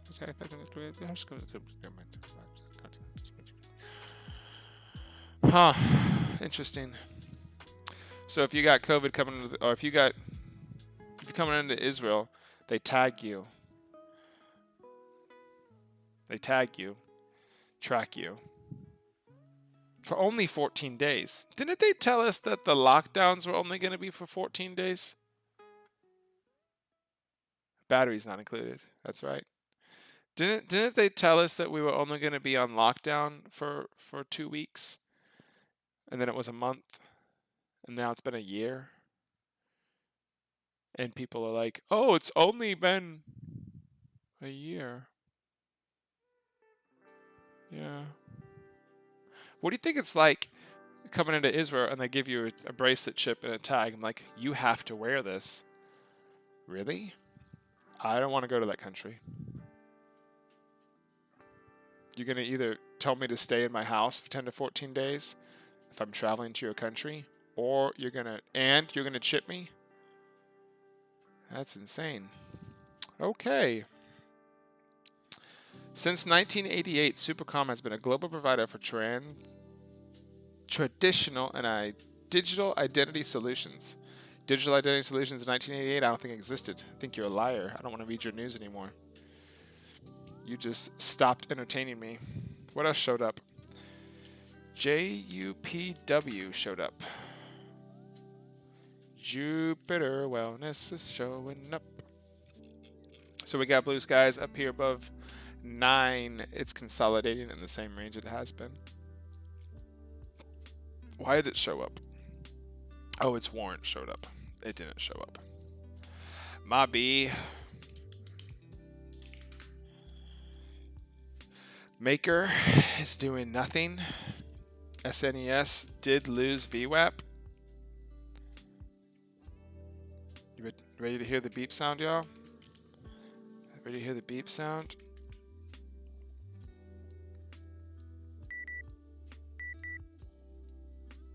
Take a little off the table, drop back down even further, back to test 3 again, and I'll add some back.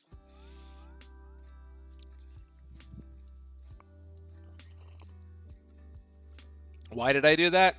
Because I always want to take profits. Pre-market, I like to have profits.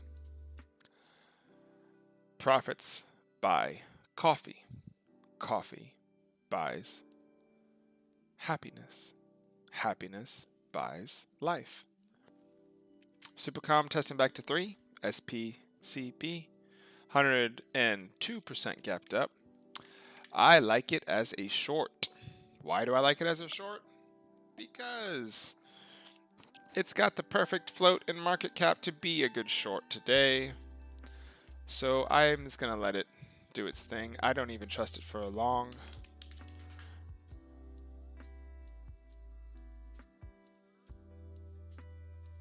Oh, brother, you got to peace out? All right, man. Have a blessed day, man. Pray for your family. Take a deep breath. Make sure you drink a lot of water. This is all for entertainment. This is not advice, by the way. And please be safe today. Take care, my man. I'll see you in a little bit. If you have any questions tonight about the TZ stuff, let me know.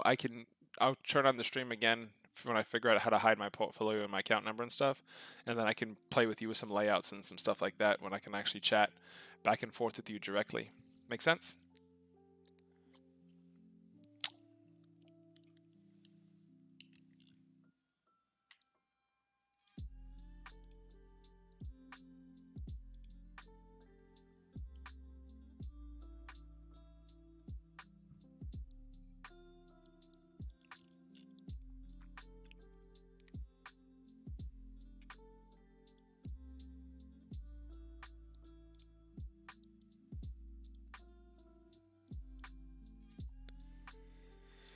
Break it out of 3.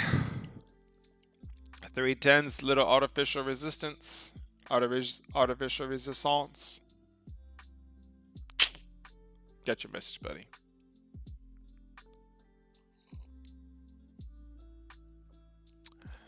Well, now we got. See, I'm glad I took those profits on SNES because it went down a little bit lower. Looking for the test down here of the double bottom to get a re-add in underneath where I closed out at. Need that 5 minute to confirm itself as its double bottom, so waiting.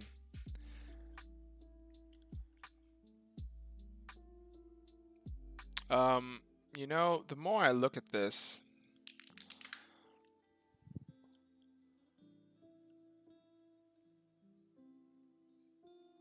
the more I look at this one, the more I like it. It's only been a slow fader. Where's my boy Yunski?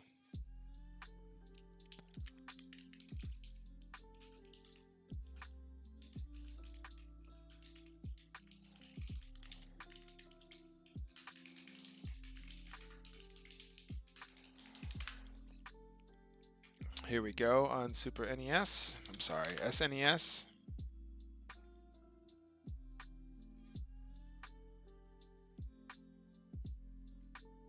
Ooh, that's big. I'm doing that. Yeah, that's a big buyer down there. You can, yeah, I'll support you, buddy. I added back. Got a nicer average. Only by a little bit because I added. But there was a super big buyer and it was just hit with a seller. So that means that there's a short in it. So now we have the potential for a short squeeze on SNES because there was a short that just hit SNES too soon. I don't know why you did that. I see what you see. I do see what you see. You're trying to say it's descending, but then you connected this candle wrong, and you're like, oh, that candle doesn't exist. Well, it does, and technically it broke it. So this has to touch down here. If this doesn't touch down here, then its pattern is broken anyways. So you can't really connect these two together. And if you connect only those two, then you skip out on this consolidation zone. So you could kind of trail it as an ascending pattern, and you can see that it's making new lows, but it broke out here.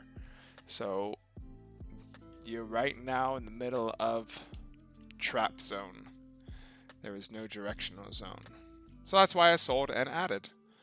I sold 5 cents up, added back 5 cents below, bring my average down further, get the bounce to come in higher. Math. You're going to have SPCB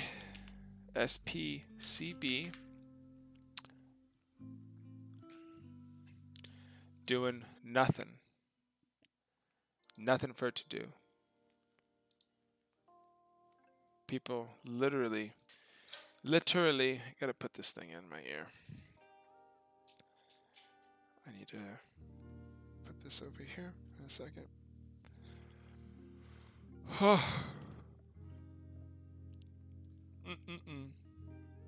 Thanks for hanging out. Good morning. I appreciate y'all for being here. I hope you like some stuff. I don't like this for a long. If this is a long and you see it as a long, tell me why you think it's a long. But I think it's going to run into massive zone consolidation zones based upon its float. Market cap is good to fly, but float is not good to fly. And most people have already traded SNES and they're hanging out in there.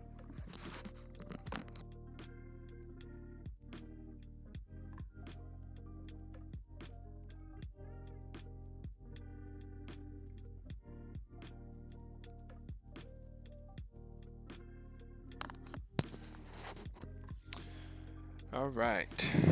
Put in my... I vaguely remember it. Yep. I remember it as well. Good morning.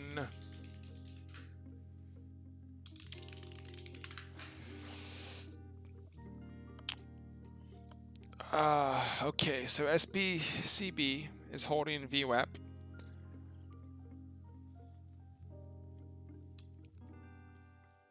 Super interesting. My ad spot was dope on SNES, by the way. That was like the perfect ad. If you could have added more perfectly, I don't know if that would have been done. I literally added right there in the bottom of that wick. It was really cool. So there was that. No, wait. Sorry. Same thing happened though. Let me show you. Same candle right here. Added at the bottom. So it's good. It's good.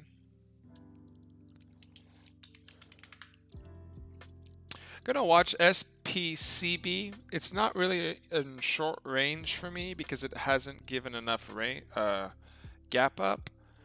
So really waiting for a lot more room on that one. So 450 absolutely. SNES just was punched by somebody with size. Someone just was like, I'm done, and then it caught support at 3 pretty hard again.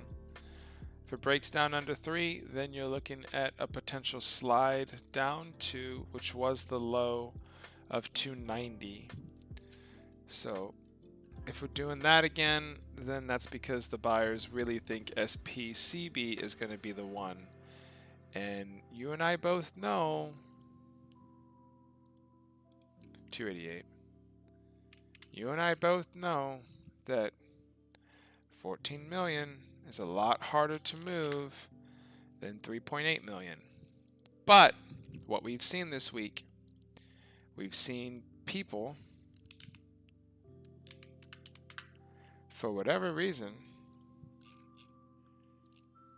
play with things that have massive stuff like this and have massive stuff like this. So Everything right now is just being sold. Everything's being sold right now. So we just gotta wait a second. Debating on if I can add. Oh.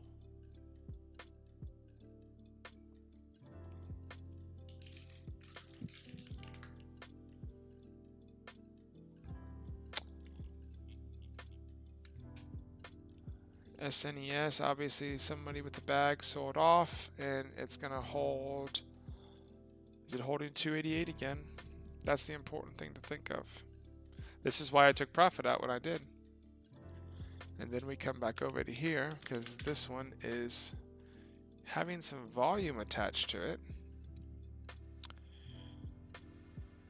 310 has to break on this one before it tests the $0.50. Again, I don't like it. If I don't like it for even a long, I don't think so.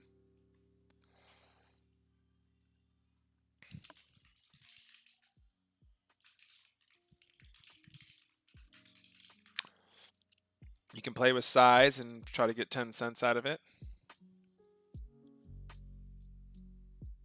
That's your style. I mean,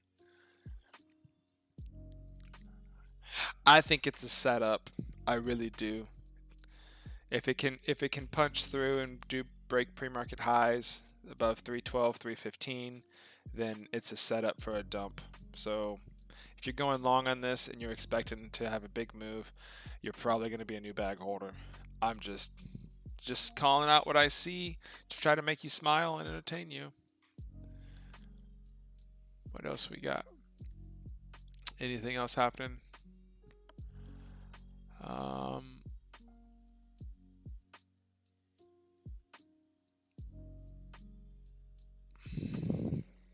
I don't know.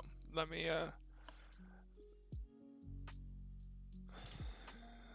see.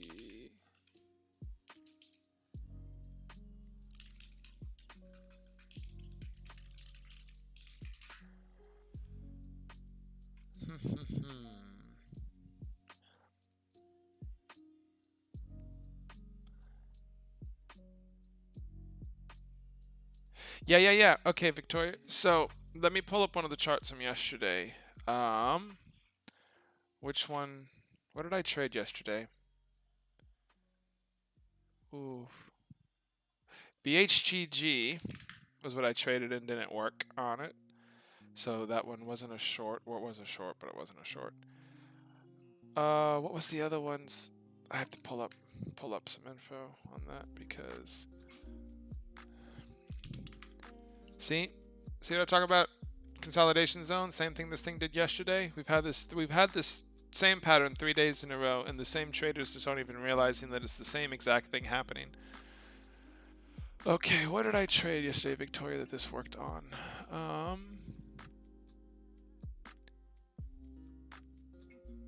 Okay. EVOL. So, EVOL I traded yesterday, obviously. And I don't have lines on the screen anymore. My lines are on the 5. I guess I took them off. All right. So, typically, what I look for is an entry point on the way up, right? So entry point on the way up, wherever it is. My planned exits are a couple of things. Pre-market highs, pre-market consolidation, pre-market lows, right? Majority of the time on a short, I anticipate pre-market highs. So if I can't stick around all day, I look at literally getting out pre-market highs. So if I get to top tick this or somewhere up here, which my entry on this was 521, so I could have just walked away at here once it touched this level. So it touched this level pretty quickly, or you could have waited longer. I was waiting, and I actually did exit at 403 because that was the pre-market consolidation level I looked at.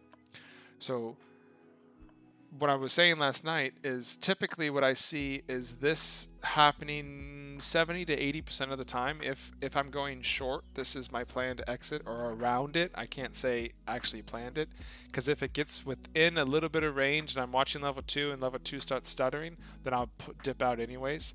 And usually when I dip out, I call it the bounce happens because it seems like it's somebody's buying it. And that's what this is here, right? So this is somebody dipping out right before it hits their level, though this is where they mapped it out for their pre-market consolidation or whatever math they were using, which everybody has their own type of math. And it came back up here, and it came back up above that, so that wasn't really an exit. So right here it could have reversed, and if it was testing VWAP and going back up, then obviously that's a bad sign. But it goes up and drops, right? It goes up and drops. So this is what I was talking about. I see this about 70-80% of the time. Most of my trades are here. What did I say? 30 to 50% of the time, I think, is about this one. So you have 50-50 chance of getting out at consolidation of the pre-market. And then like 15, 20 maybe % of the time, you can exit at around the pre-market lows. Sometimes rare, it goes lower, right? So these are all math problems also that I know a lot better traders have, maths that they do. But I'm not trying to top tick and I'm not trying to bottom tick. I'm trying to capture a little bit. So I'm good. Like, yeah, this went up to 560, 570, 580 was resistance that it couldn't break through. I didn't try to top tick it. I cut my long and I waited for the confirmation. Confirmation was this candle back here on the 5, and I shorted it. And then once it was done, once it came its run, I just looked at my target exits and I was like, all right, cool. This target exit is already achieved, so I know if this achieves in the first 30 minutes, then the next two basically unlock to the next level. I think of it like a video game, right? You have to unlock the first door before you can get to the second door, and if you can unlock the second door, you have a chance of getting to the third door, but your chance of getting to the third door from the second door is much lower because it's much harder. It's like a video game, right? First level is usually easier, second level is maybe a little bit harder, and third level's kind of elite, much harder. I also use this in time of day. If this thing happens super quick, then if this one happens super quick, then this one's much higher probability of happening. Even though it's rarer, it's a much higher probability.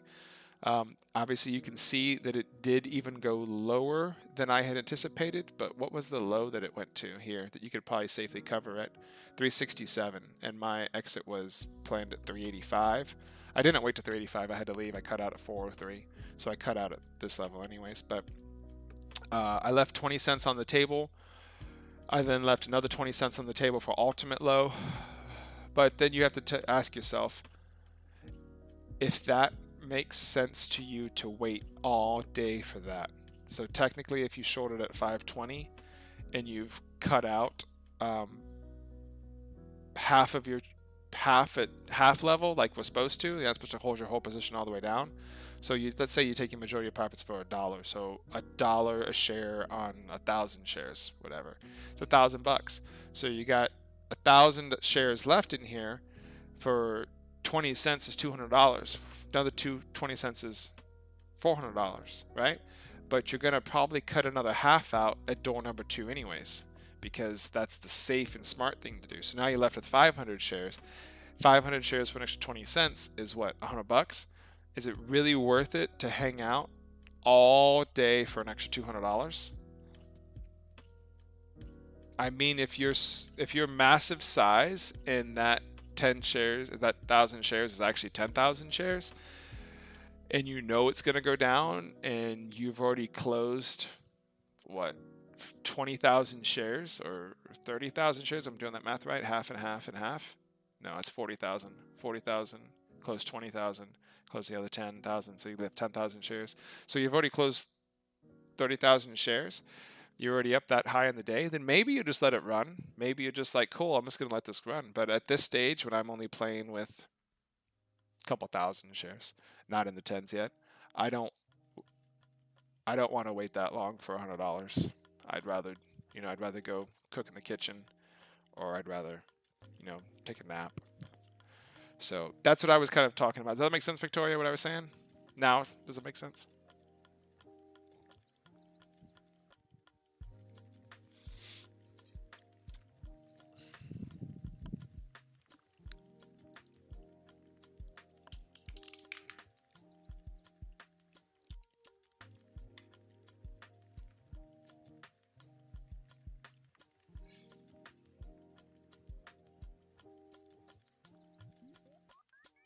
I just word vomited all over the place. I hope she was even listening, because that would be really awkward if it wasn't.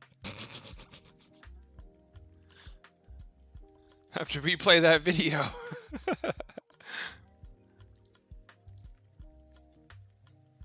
Awesome. Glad it helped. Glad it helped.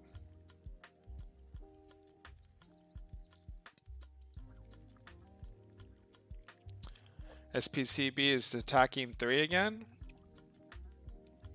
This is going to be... Oh.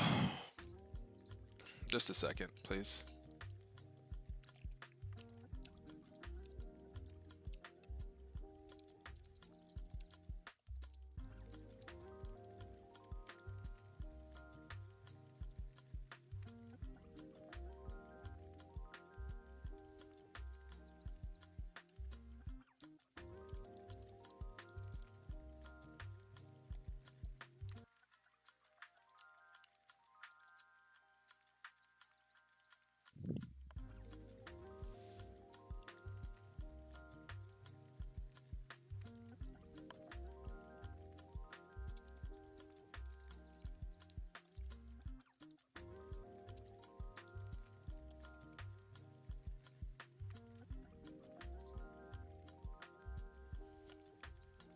All right, so SNES just dropped back down to 296. It's having some resistance now at 3 because the traders are running over to SPCB thinking that SPCB is going to be the long. Oh, I mean, they can think that because it's holding VWAP, but there's obviously something hidden selling up there that...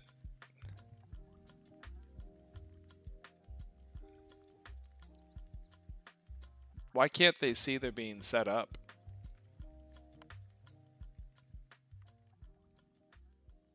Like, why can't they see that, y'all? Like, do you guys see it? Do you see this? Are you watching level 2 right now?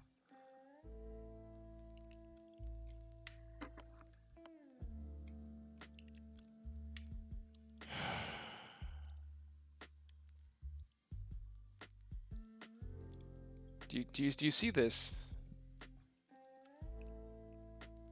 Do y'all see this? Like, does this make sense to you? Do you not see the sheep coming into the slaughter?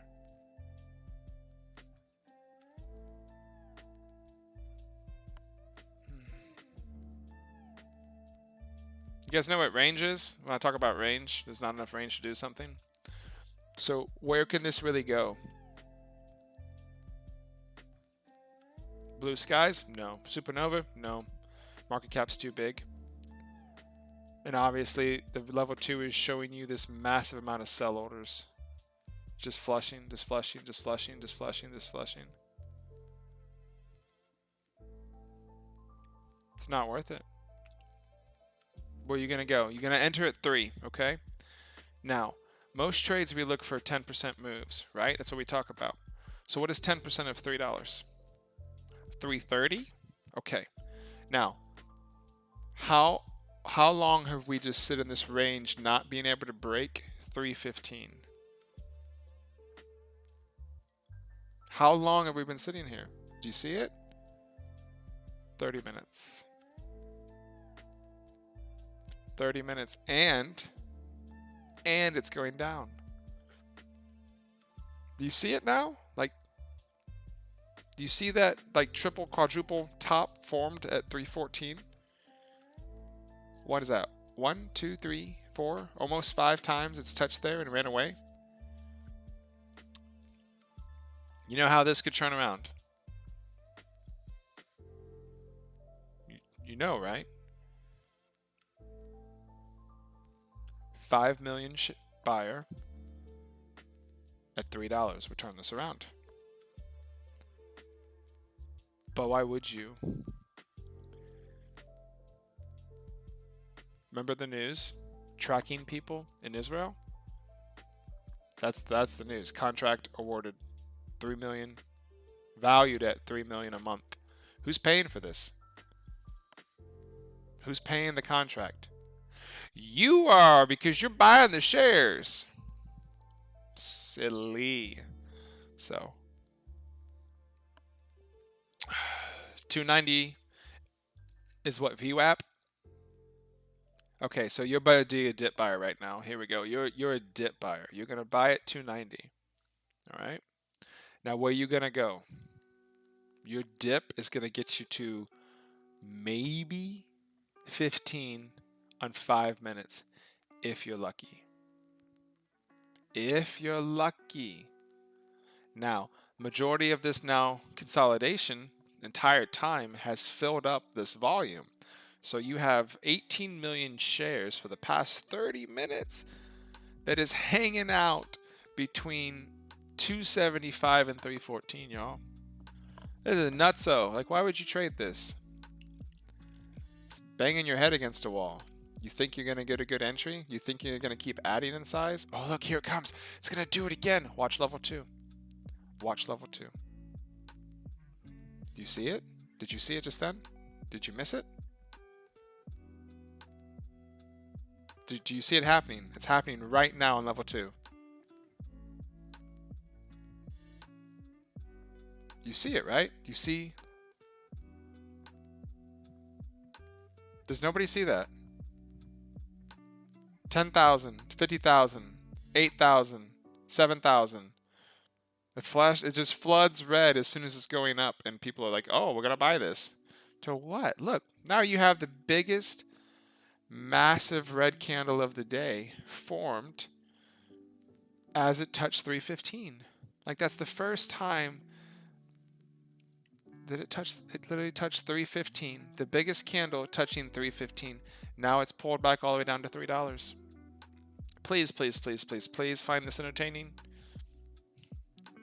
This is not financial advice. This is meant to entertain. This is meant to entertain you. If you're not entertained, then hey, it's not for everybody. Victoria sees it. She sees it. Good. Yay.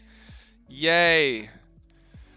Oh, then you have these people that are coming back in, and they're like, oh, I'm going to dip buy it again. What? It's like you just got to like ask yourself, what are you doing?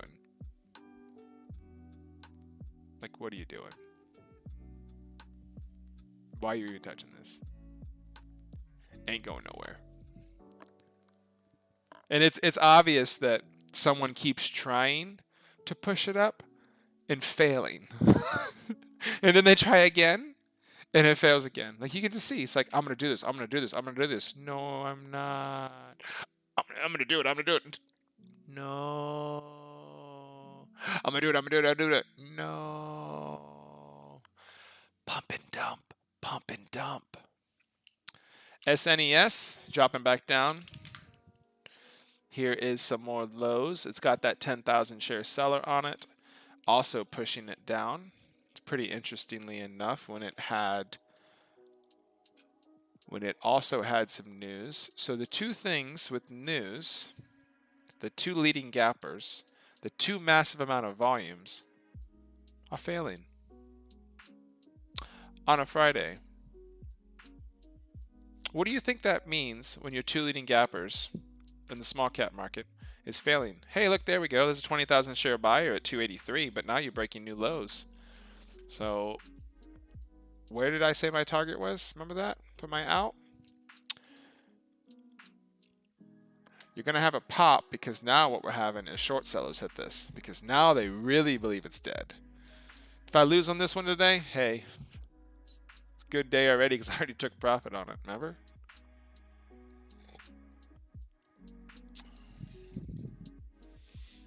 More buyers are moving over to SPCB.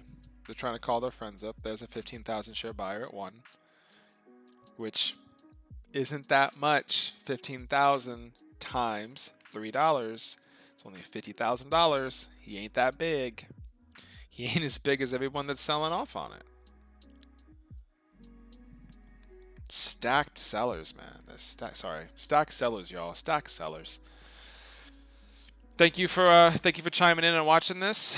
We're hanging out right now. We're looking at the top two leading gappers. That is SPCB and SNES, providing commentary on what is happening right now. I'm talking about SNE, whatever this chart is. I can't even say it. SNES. Its consolidation is breaking down, making new lows now. Finally, in the pre-market. This is the first time it's been this low since, I don't know, 5 o'clock in the morning. Right when I sat down. So this is going to be failing off and selling down for a little bit, and really liking this for a short now. Yes, I short sell, and because of its price point and its obvious death, I am going to go ahead and start planning my short on a different screen, because whenever you short something, you don't want people to see what your entries and exits are. But as I'm doing that, I also want to show you. Look at that. See that? See this just happen? Look at this. 10-second, 10 cents. Dip buy is going to hit it. Pick it up. VWAP's going to crash down. 275 is support again. If you really want to be cray-cray, you can take a long at 275 and hope for a 314 push at the bell for another sell-off at the bell. I don't like this for a short still. It's too cheap.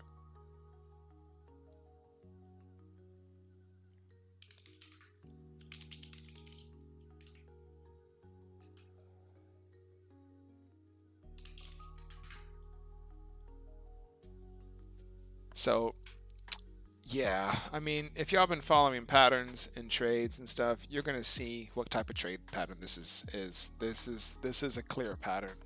Like, look at your charts, look at the stuff that you track, ignore your numbers, and just look at the pattern. What happens to these patterns?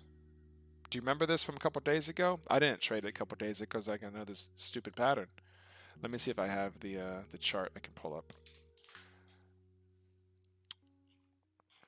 I don't think I even saved the chart on it because I was like, this is a pattern that I don't trade because it's not a pattern you can do anything with. Let me look. Nope. Wasn't yesterday's. What day was that? Anybody remember this pattern a couple days ago? Consolidation, then fail because it did nothing. Remember what that was called? Which ticker that was? Anybody? Bueller? I don't know what it was. I don't even have it. Yeah, I don't have it. Well, if anybody has it, holler at me what it is, and then I'll pull it up on screen and show you.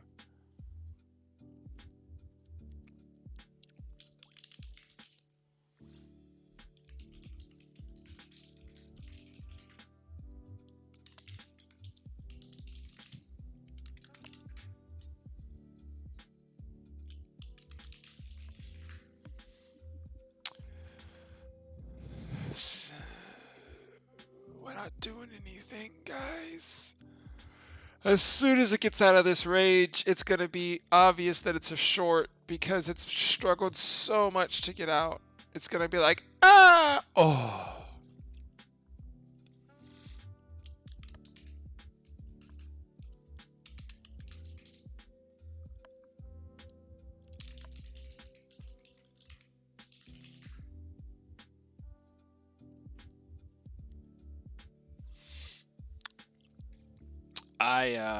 I agree with that, Yunsky. I agree with that. Yunsky's messaged me. I don't know if he's watching the stream or not, but I know he can see me typing to him.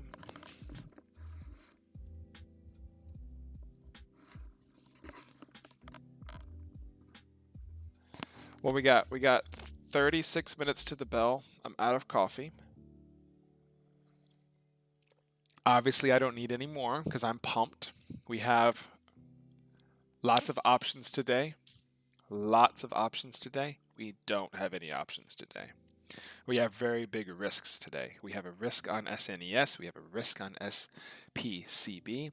Volume is nice and strong on it, but the price point is so low that it requires so many shares to even make a decent profit on it.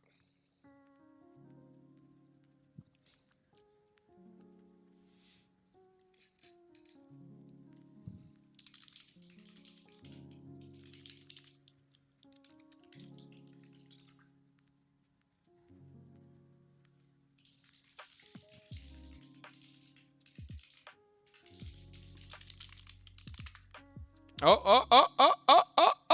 Watch level 2, watch level 2, watch level 2. Are they going to get it? Are they going to get it? It's green volume. Ramping up, ramping up.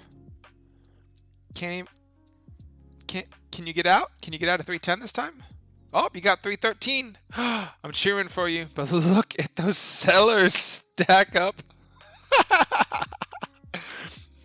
They just stack.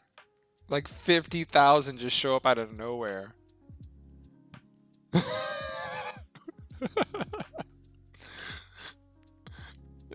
What? Whose bag is this? Whose bag is this?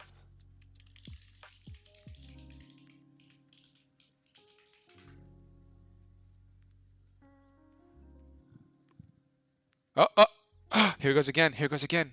Here it goes again. It's 10, 9, 10, 9, 9, 9. I know this is delayed for y'all on what you're watching live, so just listen to the stream and watch the stream and you'll be able to see what I'm talking about. Watch this 10-second chart. Watch this 10-second chart. 17. It got it. What? Oh, it dropped back down.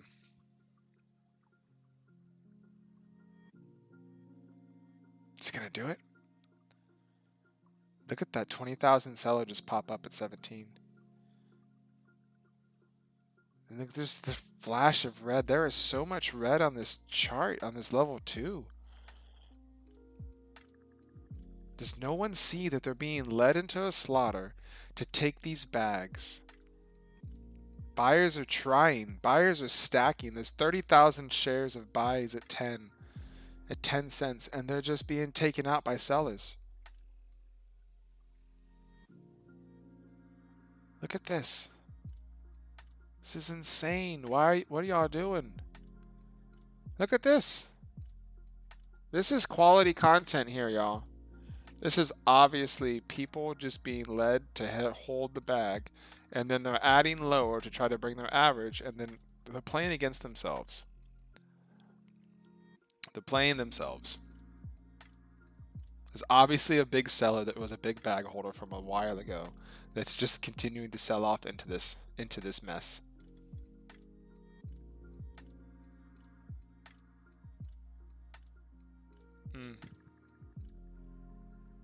Super pump. Super pump.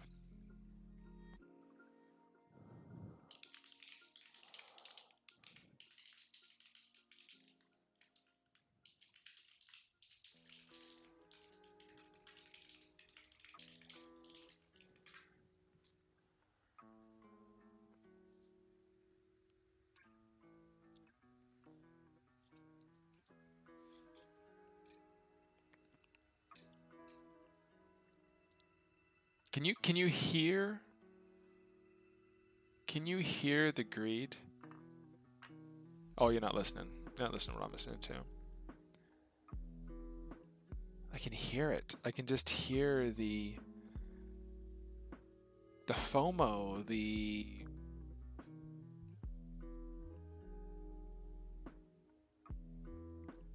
Wait a minute. Why did you fill me only 800 shares? I just noticed that. I asked for more shares than that, and you only filled me 800.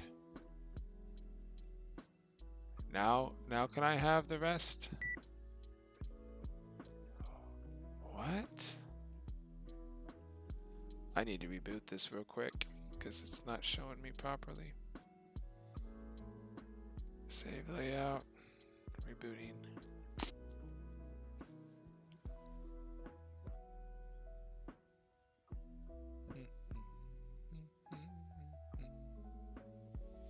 Don't fall prey to the trap.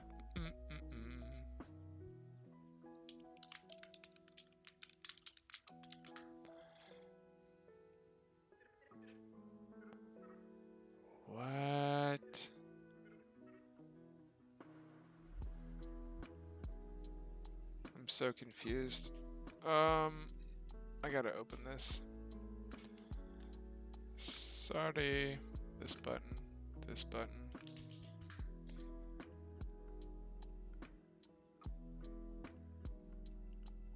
Oh, nope, wrong button.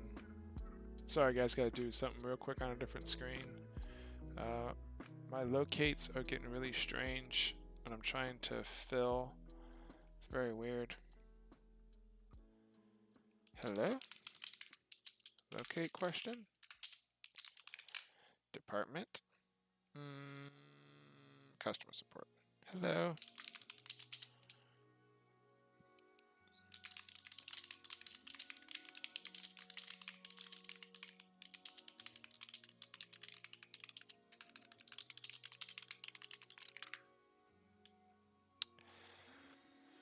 Yeah, this is weird.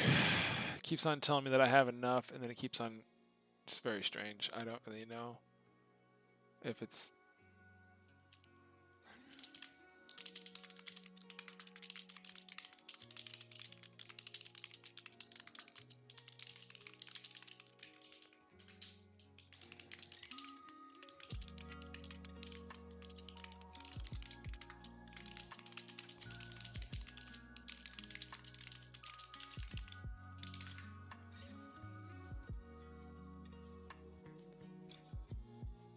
Okay.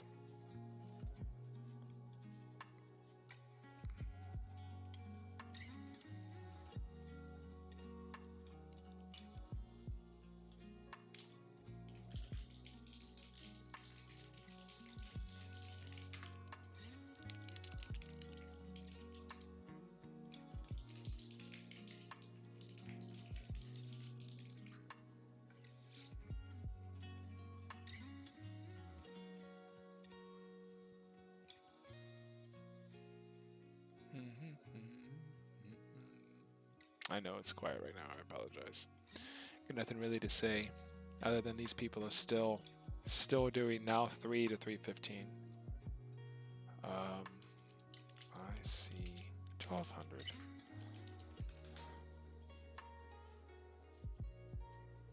Can I screenshot this and send it to you? Can I? Oh, I can. Super cool.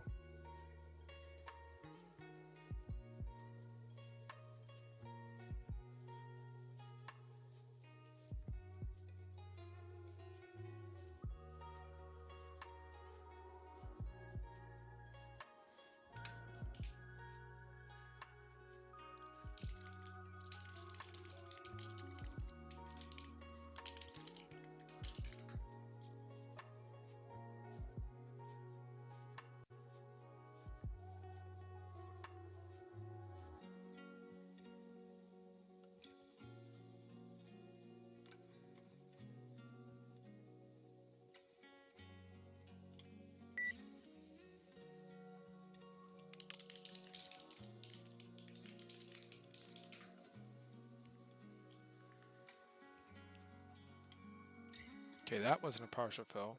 That one went through correctly.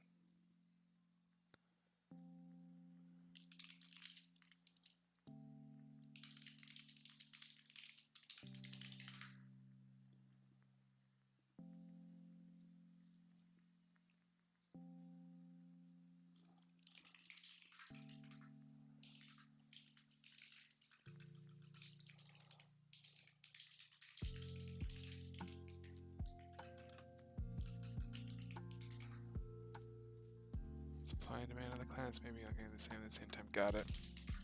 Thank you. I'll keep trying. I need more.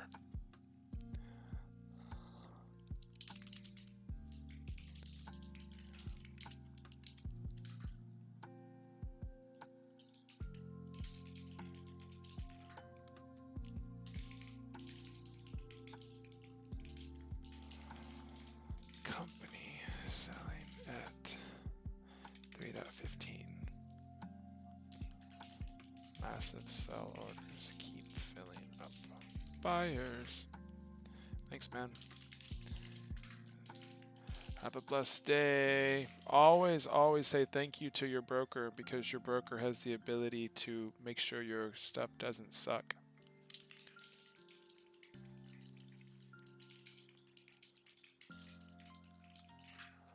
What do we got over here? Super cool. Thanks, Muscles.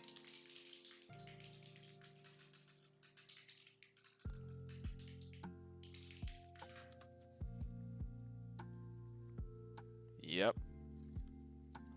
Agreed. Let's go ahead and copy this to send over here. Even though you're not paying attention, still leave notes.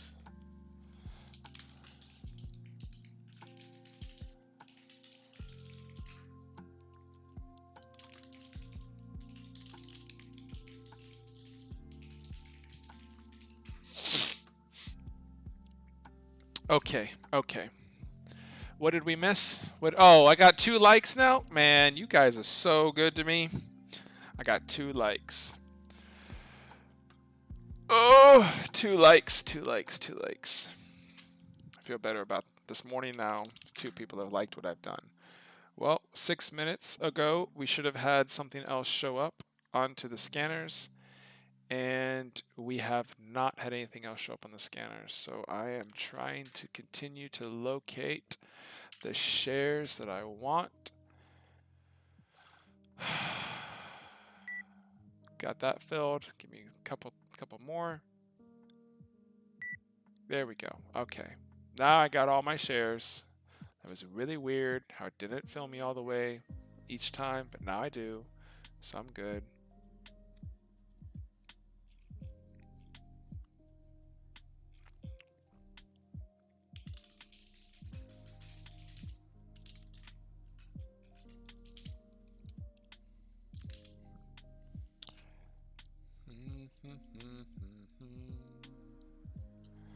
What were you looking at this morning, David? JFin, right? JFin for a pop and fail, pop and lock.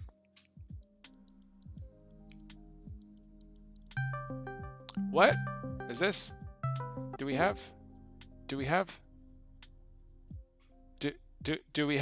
Yunsky appearing? Is this Yunsky? Why do you sound so surprised? Do we have my friend Yunsky here? Where is?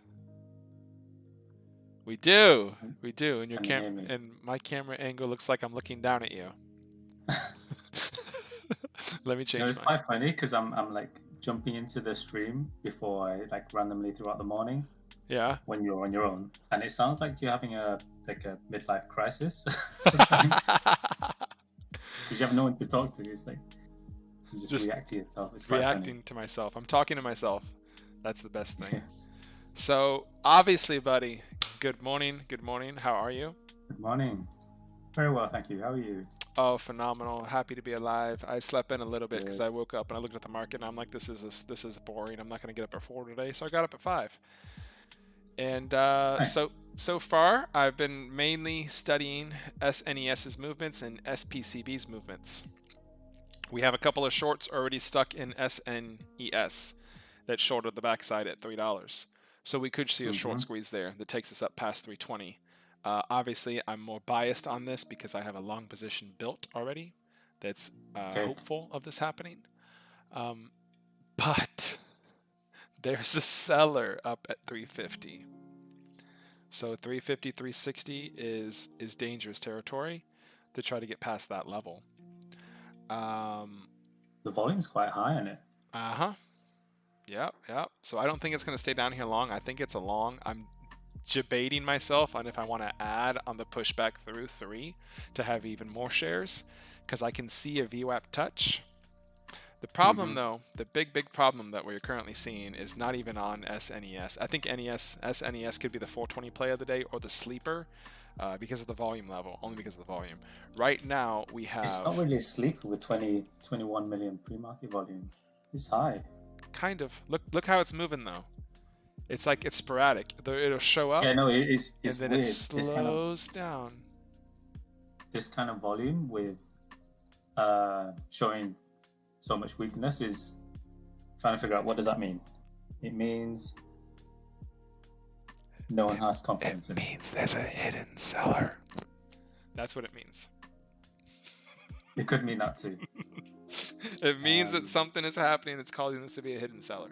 Now, because we need to talk about our problem child here. Okay, our problem child here SPCB. is SPCB. Right. Now. So it's just so much volume. Hey, Okay, take that away. What? Take it the away. volume away. Look at the pattern. Look Yeah, at the no, but the I'm What'd just you looking just at do the to your level two. eyes? What did you Pull it down. You're like, I'm like, oh, come on. Dude, just look at the level 2. This is, I don't want to touch this. Like, oh, I don't want to touch it either. I haven't located it. I'm not taking it long. But do you Yeah. see? Do you see this from a couple days ago, right? Yeah, no, You know what this happens. Yeah, but I agree, but I don't. We know that things can happen leading up to an event in the exact same way, and when the event comes, it acts completely different. We know what unpredictability so much volume brings to a ticket in pre-market. So what was Ken? It's not worth the risk, the hassle, and the headache. Even if I'm wrong, I don't care. I'm just like, if anyone wants to trade it, feel free. Go ahead. No, I'm not touching it. I don't. Then let's not talk about it then. You don't hear my prediction about it though, or no?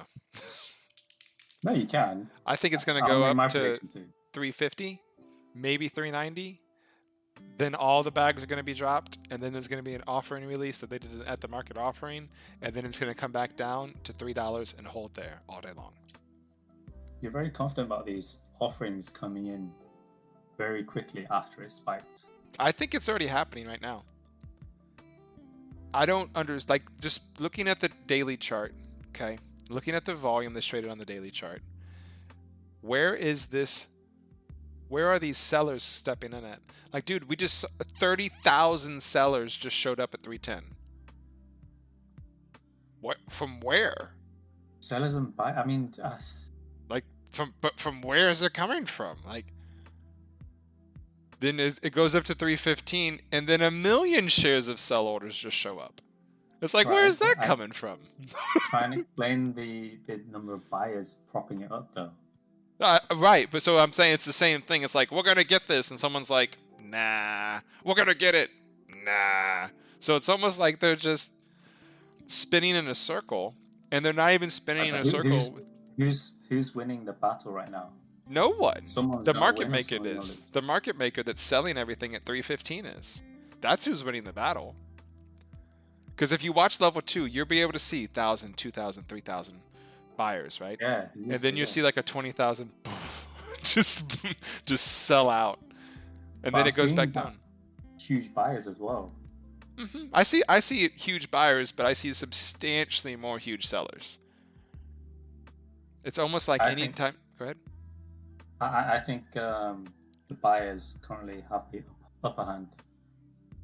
Really? Because right, what's going to happen as soon as the bell opens? All the guys who can't trade pre-market are going to be like, this is a top gapper, right? Yeah.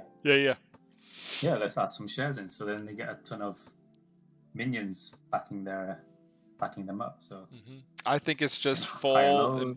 I think it's full of the same thing we've seen recently, where we have this really weird consolidation zone, like this price point. Okay, I would expect a 30-cent move, 60-cent move pre-market with this type of volume. I would expect someone to take control and get a bigger move out of it. Like, it came from $1.50, so it's going to stay up $1. It's only $1.50 up.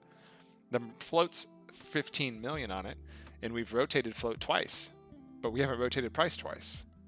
So something's lagging. Like, even on a dip, right? Even on this. You're right there. It's pretty weird, especially with it being so cheap as well. Kere's why I think Super NES is the sleeper. Sorry, SNES. I keep calling it Super NES. SNES. I've been doing that all morning. SNES. It's a 3.5 million share float. Okay. This is why I took the long on it. I'll give you my synopsis on the long. So SNES, SNES, SNES, is that what we'll call SNES? I can't say. Yeah, just SNES. SNES is a 3.8 million share float, 6.8 million share market cap. That means it's rotated its market cap 4 times already, and its float 7 times, right? I think it's the play. Like, yes, of course, there's much more resistance above it. Yes, of course, that we have...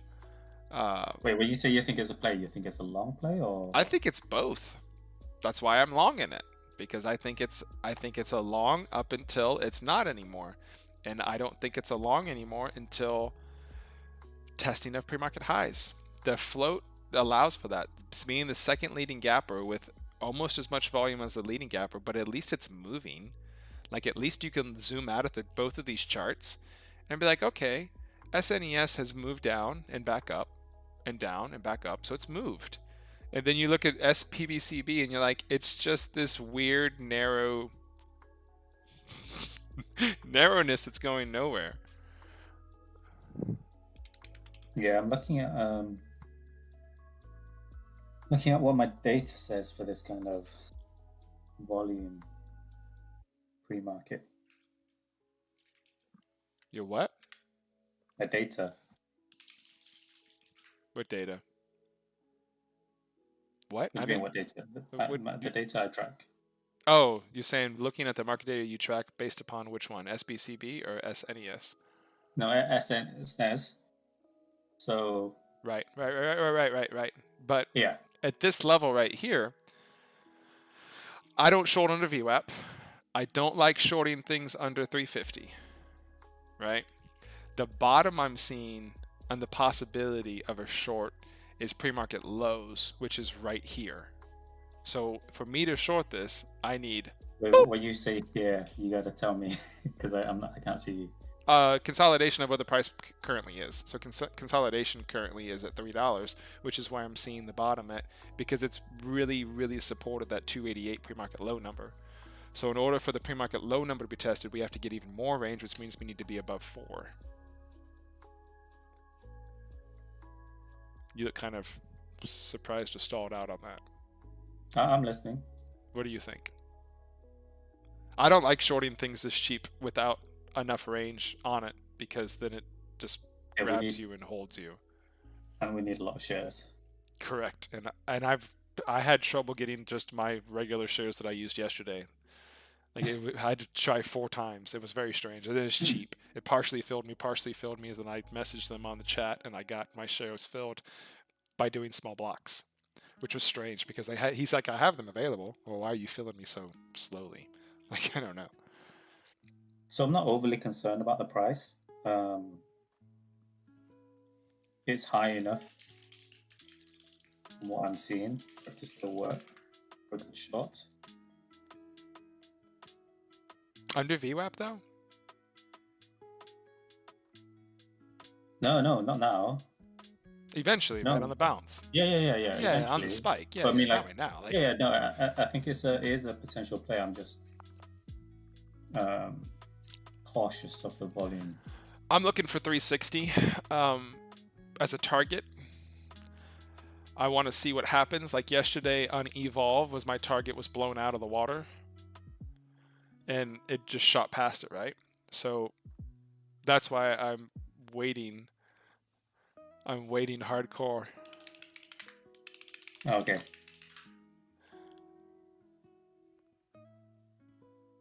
Aside from these two, are you in anything else? Do you want to tell me about anything else? I'm looking at JFin. JFin was what David yesterday. Was watching this morning. Yeah, David was watching JFin this morning. He was asking about it. We've had 1 million shares of volume. It is red on the day. If I'm seeing a spike to 11, I'm going to quick locate to short.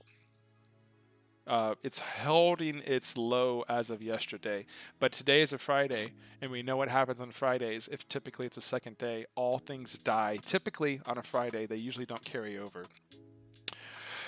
What we have going against this is the only people that are going to trade JFin are the ones that traded it yesterday, because it's not even on the gap scanner. It's not even, it's negative 3% on the day.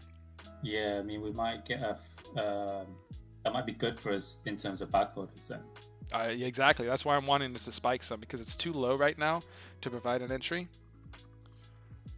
That's why I haven't even located. Because, what? Sorry. Yeah, but I mean, if it goes over, there's quite a bit of resistance at where it closed 9.4. I think so. If it goes above that, it depends how the bag orders are feeling. Maybe they think, all right, let's give this another shot, and then it would be a good support. Risky, I don't know. I think I'll how risky? Just feel it.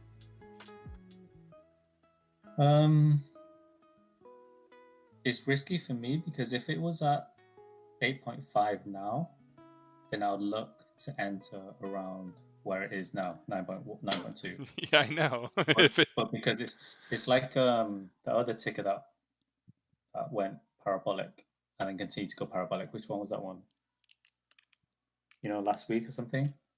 Yeah, I mean. And I said I was gonna enter if it opened at a certain level and spiked to another certain level, but it ended up opening way above that, so I just stayed away. Yeah. So the higher it gaps up now, the more risky it is for me. So the higher it gaps up, the more risky it is?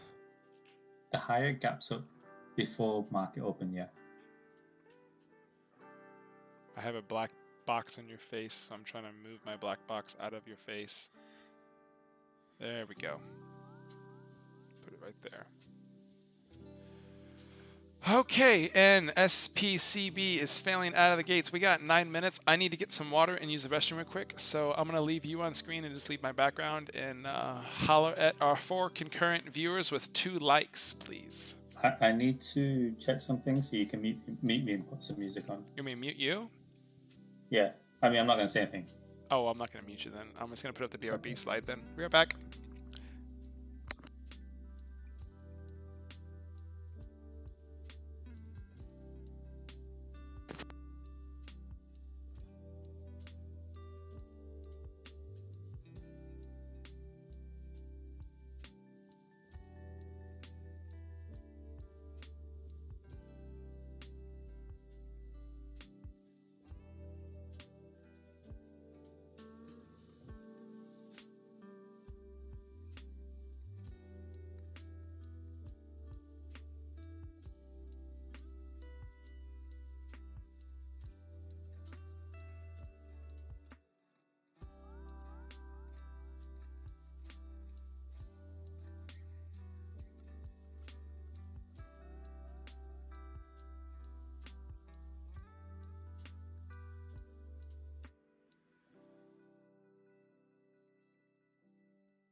All right, buddy. You are back on the screens. You don't have to say anything, though. You can keep doing what you're doing.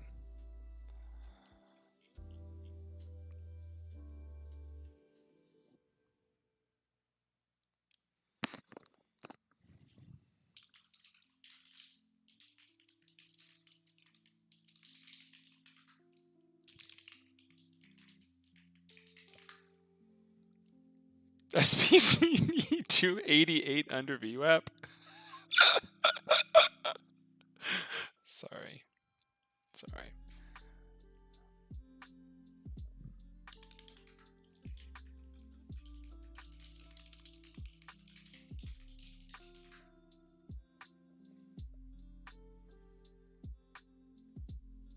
So what's on my risk level flopping with on JFIN?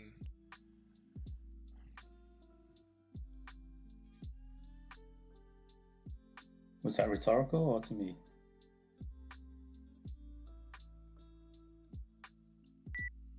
Both. What was your question? What's my risk level on... Oh, thank you for the 3rd like on the YouTubes. I appreciate it. That is now 3 people that like me. Do we know who's watching us? I would say Victoria because she's talked to us. And she said some stuff Hello, in chat. Victoria. Good morning. You sound so enthusiastic, my friend. I'm trying to balance, like, multitask what I'm doing. Just don't talk then. Just do your thing. I need Yunsky's math abilities. We have some more people messaging me that they like SNES for a long because of that SPCB crack under VWAP.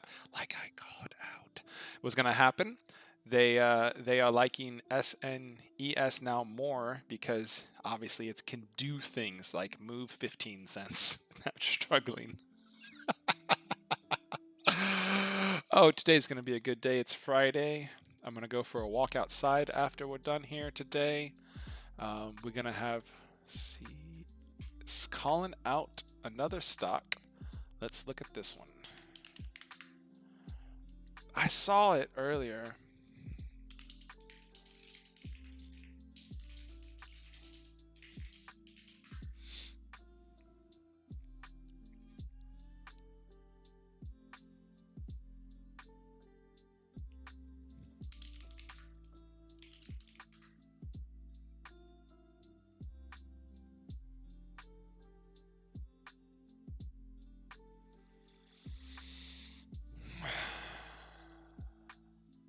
Man, we're gonna get that VWAP before.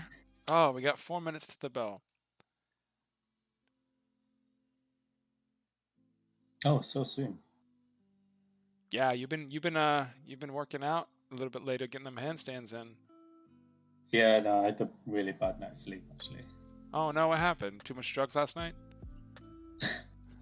I woke up at 2. Okay. And then I couldn't get to sleep, and I looked at the clock and it was 5 a.m. I was like, okay, I need to.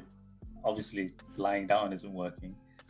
So I went down, try and watch something on Netflix, and I fell asleep on the sofa. So there you go. Maybe you should just open the market and start looking at charts that early. Isn't that technically your after hour or my after hours on the market? Is that that late? No, it's that time. It's like nothing's happening. Oh wow. Should play video games. It's the black hole gap between after hours and pre-market. So JFIN, I mean, obviously 10.7 looks like, I would say, at a glance, like a good resistance used, but this is consolidation from pre-market and after hours, and the volume is very light. It's not looking ideal. If you play it, you have to play it by gut and instincts, I think. Oh no, wrong button. Did you accidentally short Tesla 10,000 shares? No, I accidentally located 100 shares of something I don't want. Oh, there's the 850 JFIN drop before the bell. Woo, someone's selling it off already. Come on, let's go, SNES. We want to see you drop down, get the attention, rip up. I want to see it. I want to see it.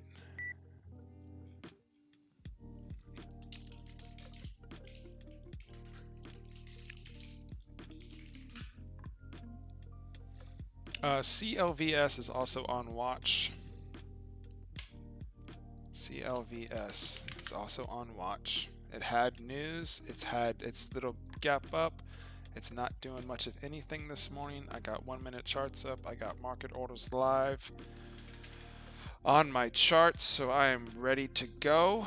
JFIN, CLVS, SNES, those are my main watchers. SPCB is just watching for momentum shift. That's on watch. We have 1 minute to the bell. Everybody be careful. Don't do dumb things. Yep. I think SNES, just to clarify, guys, I think it's going to do a fake out to get some shorts that think it's going to jump in there. Then I think it's going to squeeze. The dump right before the bell on SPCB gave some people a little bit of panic. We got 20 seconds to the bell, so let's go ahead and get calmed down.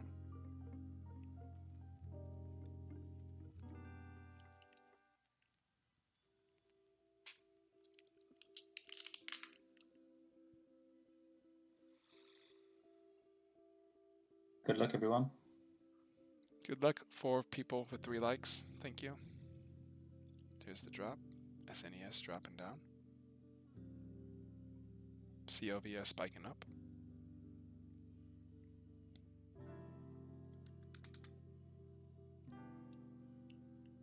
JFIN 850 holding. There's the rebound. SNES. COVS continue to go.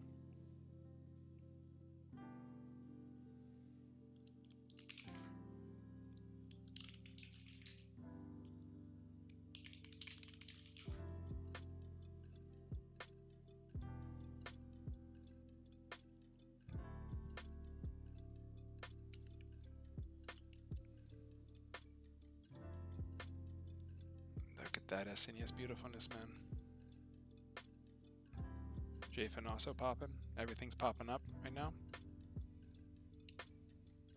Doji forming SNES. Holding 3.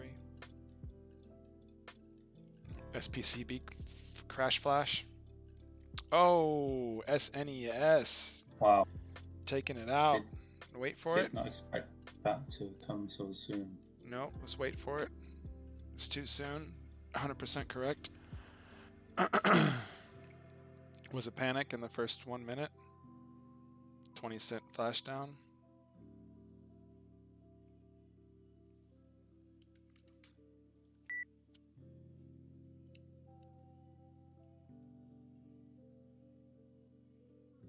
And almost taking the loss. Not yet. This is too low at this time of day already. Waiting.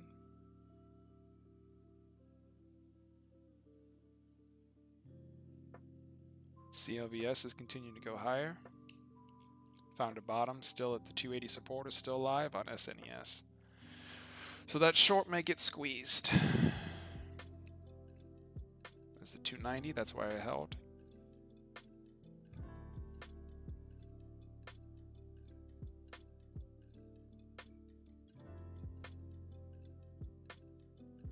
Follow your plan. Follow your plan.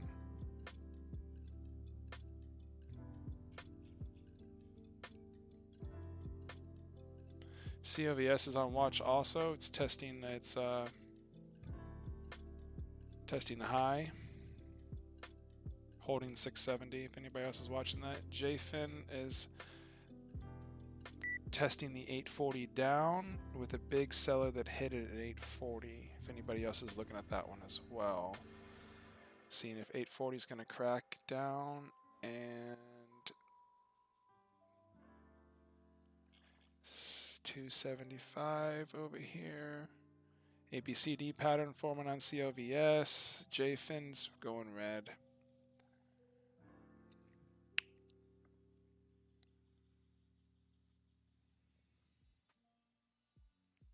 JFIN just made a new high a day. Not JFIN, sorry, COVS. AAME that I was talking about this morning, y'all, is doing stuff. I'm going to pull it up on chart also. I think it's, wow, it's trying to test back a couple days. It's trying to test its pre-market highs again. Testing pre-market highs on AAME. With super light volume as well. Going parabolic. Yeah, no touch for me. Maybe on the backside. Focused on other things that aren't as dangerous as that. That's pretty dangerous. Looking for the bounce on SNES. It's being pushed down still by a short. Still the second leading gap was 64% up. We've seen what these things can do if on a Friday with 3 million share floats. AAME's getting the attention because it's going parabolic. So we're going to see what you're doing over here. Taking size on that. Not size, taking starter I should say. There's the curling happening at SNES down there at the bottom at 275. So we have a 275 buyer. Keep that in mind. Are you still in SNES? Yeah.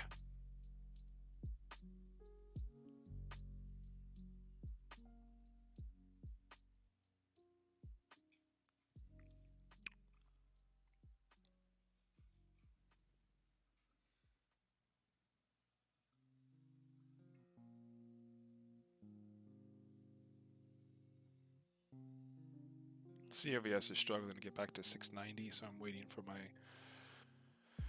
for my ads at this point, because if it does go to 690, it's going to go through 7. SNES is, that's why I didn't sell, because it's doing the same curling thing that we typically see on a Friday, where it's a panic sell-off, and then it goes down, and then it comes back up.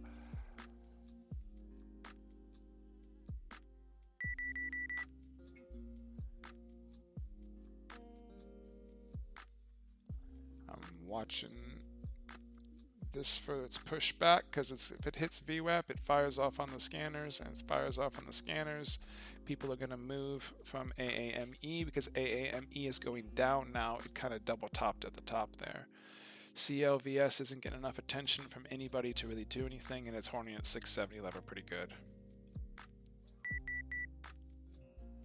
So I'm going to go ahead and cut that with a small loss of what? $100. Waiting for it to break 7 now. JFIN's coming back up to 9. Oh, I jumped off the cliff at SNES back to 75. Keeps getting sold off over there. But it's not breaking down. It's very weird. Big buyer being taken out. I'm selling.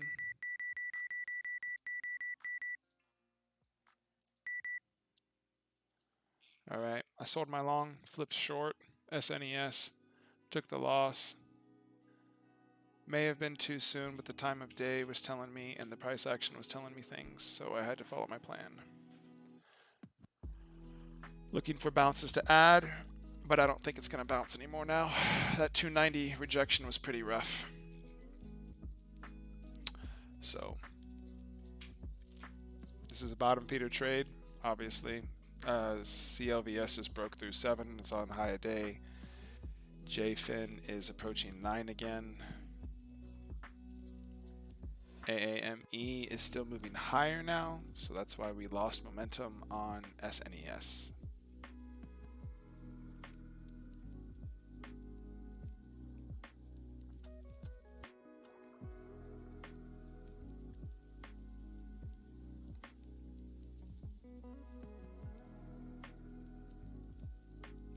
Still rolling ABCD pattern on CLVS. Be careful.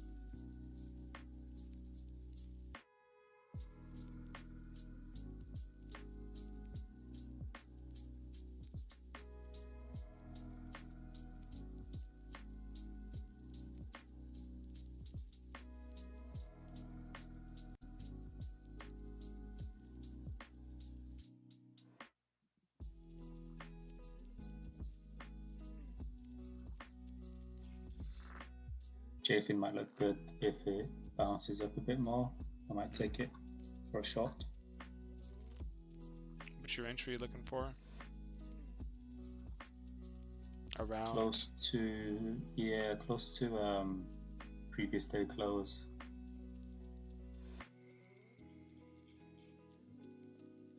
Yeah, I see that. I'm already in it.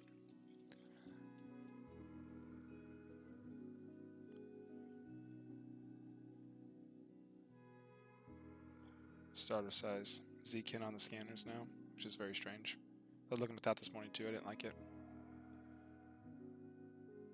CLVS is fighting 7 really hard. I don't know what's going on there. It's broke through 7. Is it going to fly through 7, or is it just going to do the same thing it did last time? Double top on JFIN to 9 now on the 1 minute, and SNES is failing down to 257. Breaking through the double top, it did. Paper cut on JFIN. Let's go. Get it higher, get it higher. That should have been a boost of morale to those people when I closed out. That's what I want to see. AAME just failed off a 660 down to 6. That's a 60-cent drop, 10%. They're done with that one. Double topping on CLVS at 710. If it breaks through, then it's a long. But if it doesn't and it flushes back below 7, it's an add. If it goes down to 675, it's a secondary add. And JFIN rejected 9. Added back in at JFIN. Was a setup. Double topped. I thought it broke that double top, man. I was wrong. It's being sold off hard. Bag holders switching out. Watch for the bounce.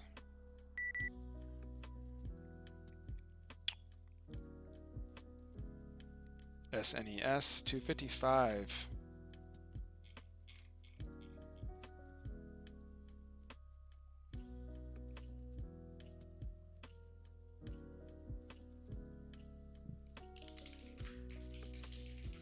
Cool. I'm in JFIN before that drop. Were you? You got in? Nice, nice, nice. Yeah.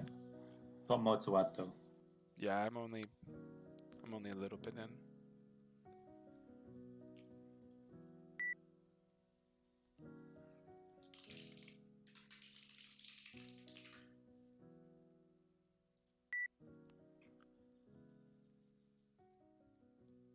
Curl action down there at 255 on SNES.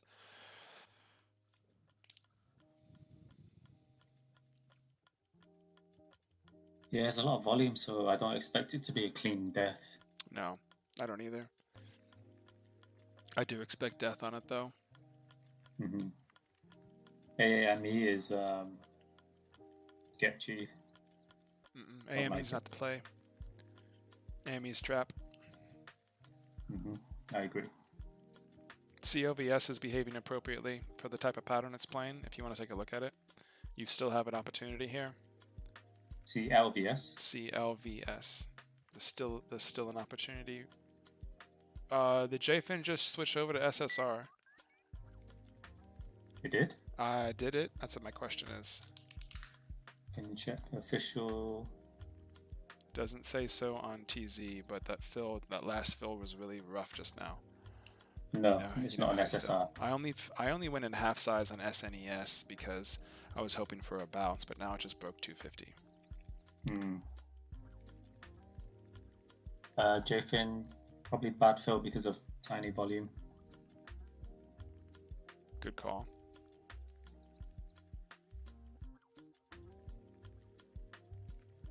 You see CLVS? Yeah, I don't like it. It's not gapped up enough, which usually tells me there's room for it to keep gapping. Okay, I don't touch those ones. I closed it. Don't close out because of me. I saw it coming. Yeah. It needs to fail this test of this 10 level here. If it breaks the 10 level, yep, waiting. Paper cut again. That was a really small paper cut. That was smaller than the first time I took the trade on it. It's gonna go into a halt.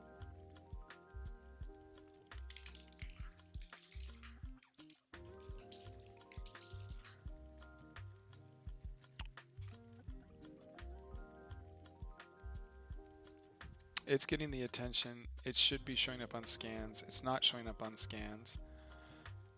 I didn't expect AAME. It was on one of my other charts, but I didn't expect that. I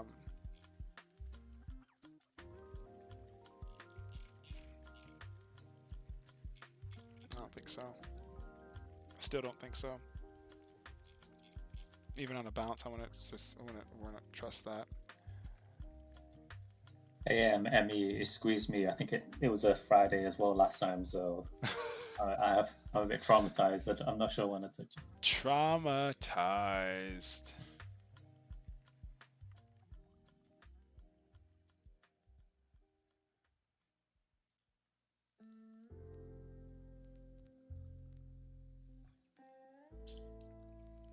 Holding 820 on JFIN. Yeah. I got more to add, but not going to be greedy. If it doesn't bounce, then doesn't bounce. I got more to add too. People are struggling right now over on CLVS. I'm going to pull up something else on chart because we know the direction of SNES, and I think actually from where my entries are on it for the short is where the bounce will be. So I could potentially add back full size at my original entry.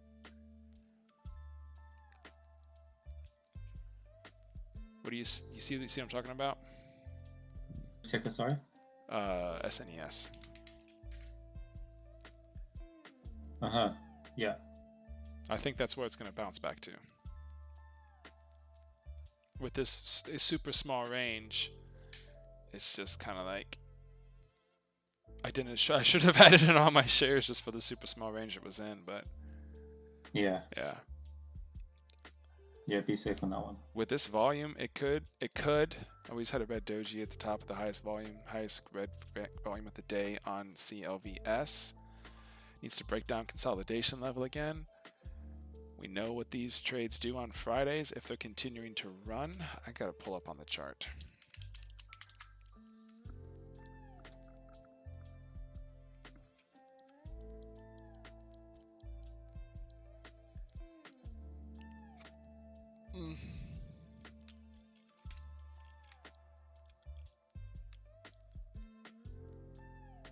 Yeah, we're gonna go to 8 at least.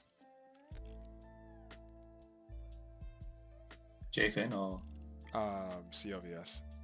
Okay. CLVS, we're definitely going to get to 8 to hit that. Yeah. That next availability to short it would be at that level.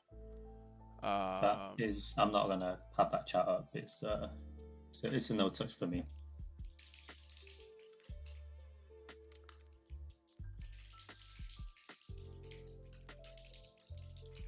Anything else that looks playable? Not yet. Not yet. We're only 15 minutes into the bell, though. We've been seeing most of the best plays show up on the Momo scanner and drawing attention.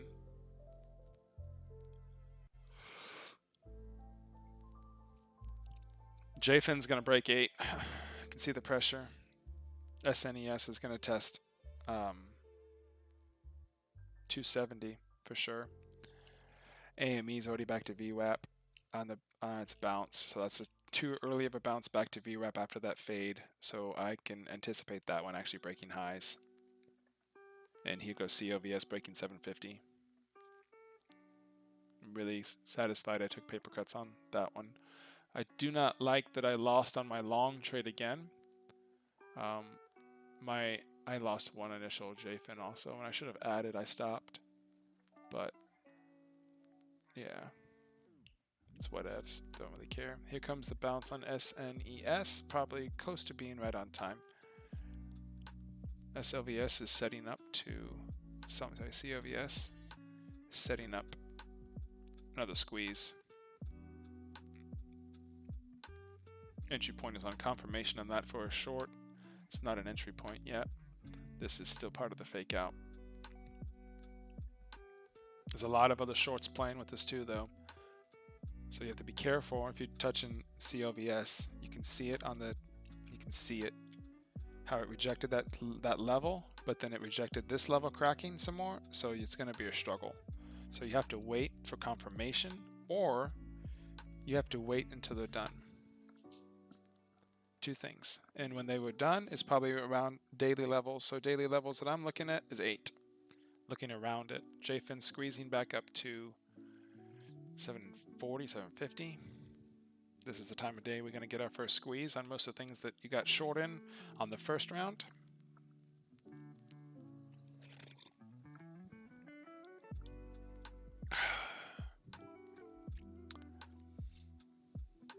AME is setting up to be a short, in my opinion, but I'm not taking it. There is no news on it, so no news on it requires scariness for a short. COVS did not break through 750. What is the level 2 telling me?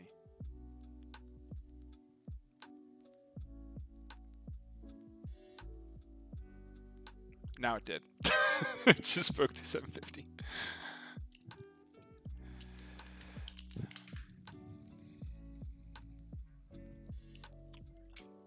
This is on watch for that Friday play that we talk about, y'all. You know what I'm talking about? Y'all remember, but I'm also watching 8. See what happens at that $8 consolidation level. Here we go. We're going to go into a halt.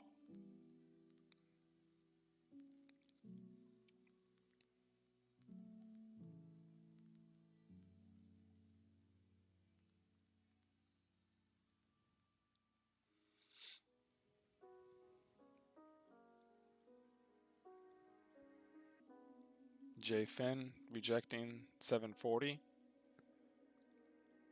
And S Super NES is still continuing to curl.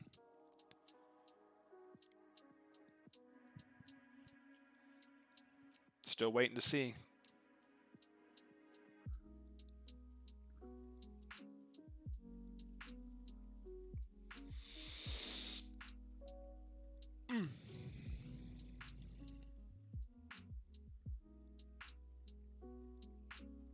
It's the B on CLVS right now.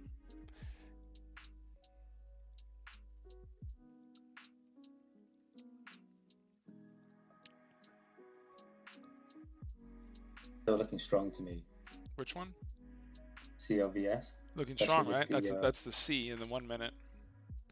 And on the 5 minute, it's still green. Yeah, 3 million volume, 951. It's not done. Yeah, I'm waiting for that backside. Or I'm waiting for the red candle to top the volume of the green candle. Confirmation would be a double top on the 5 minute, or a red doji on the 5, or a red flush on the 5. Those 3 things. But if you look at the 5 minute volume, we're sitting with about 10 million shares of volume every 5 minutes. So it ain't done. This may be that play that we see that just continues to push. Really? Why?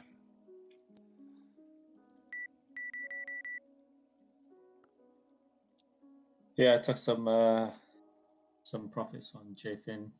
Gonna look to re-enter on the bounce. But yeah, with such low volume, it wasn't breaking 8.12. So, want to be safe for now. Give it a chance later.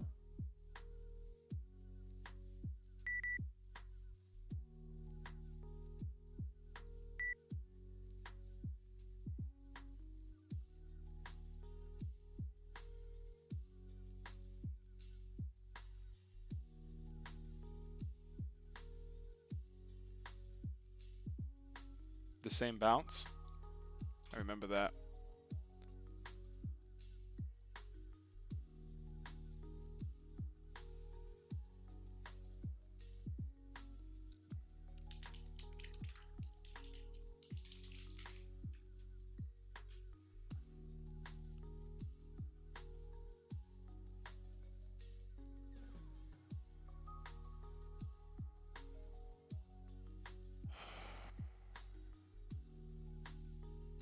Yeah, so JFin's the only one I've touched today. I added on S Super NES. Super NES? Yeah, if I... On the bounce? Yeah. On the confirmation the bounce was done. Sure. And I'm really watching CLVS to see if it is what I think it's going to do.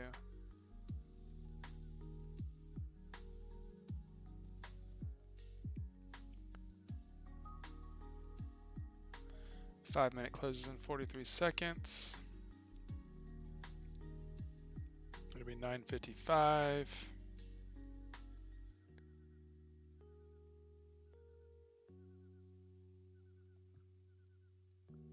Traders are getting bored. They should have pushed it through 8 by now, and they couldn't get it through 8. 8 was the resistance for the consolidation that I talked about. So we're seeing if more volume shows up to push through it, because...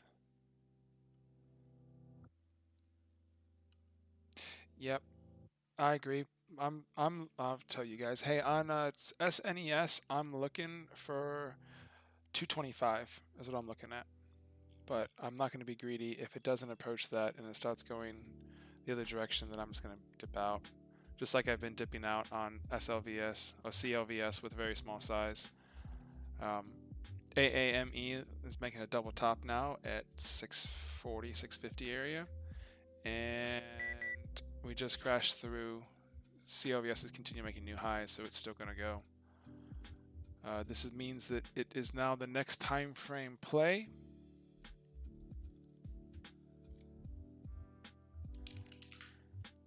That could have been the fake out of the start, because I usually get faked out at these plays when it does things like this. Don't know yet, not taking another trade on it till confirmation of a fake out or a breakout.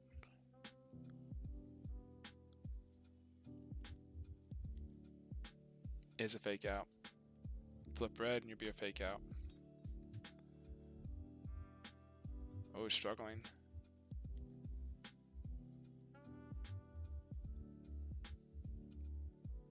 Ooh, interesting. Anyone watching trade any other tickers? Don't know if Victoria or David's still here. Or who was that person we had this morning? Franco. Franco.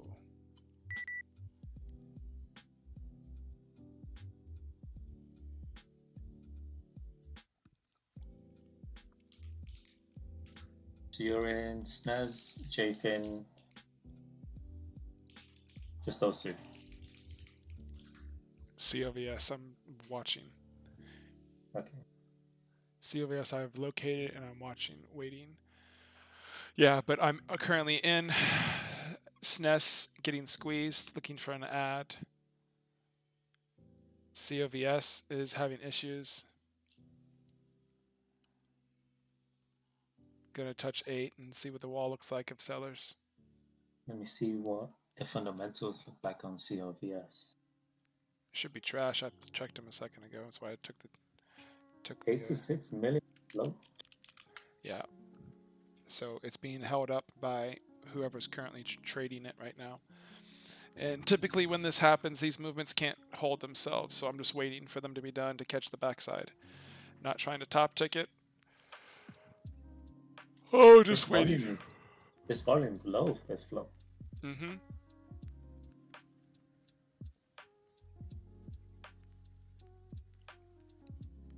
Yahoo Finance and Market Watch give me 100 million float. What's the insider? Okay. 2%, but 60% institutions. So yeah, institutions are trading it.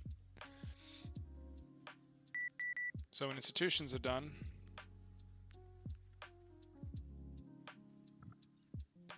where was the last institution or bag holder set at? Because that's the level that's going to be. That's the level that's in play. And you can tell by the volume every minute, this is definitely a institutional orders going through, which means I need to churn up my display to 5,000 because I don't care about anybody smaller than that today. To see when they're done.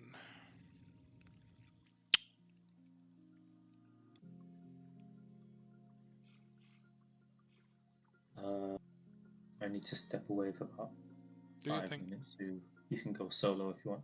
I'll be back. Okay. Solo. YOLO solo.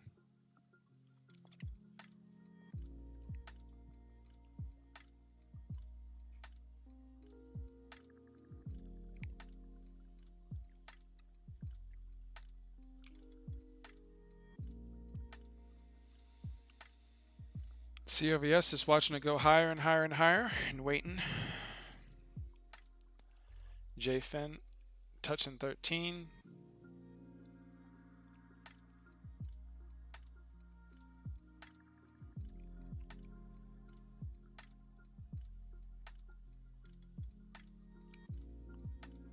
JFIN touching 8 now.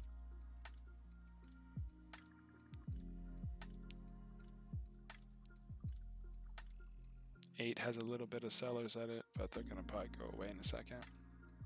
Not too worried about that. SNES breaking through 255 again.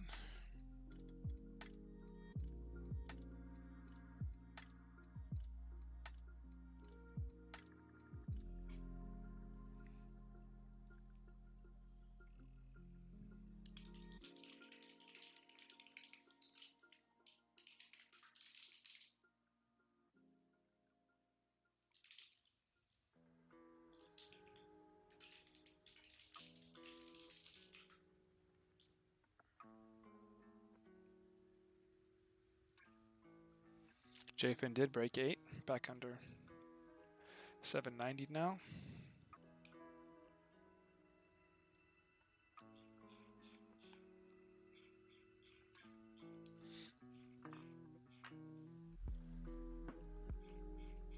$5-minute on CLVS is still super extended, super long on the 5-minute here. So we're not on the backside yet. You can tell we're not on the backside because there is no red. If there's no red, there is no short.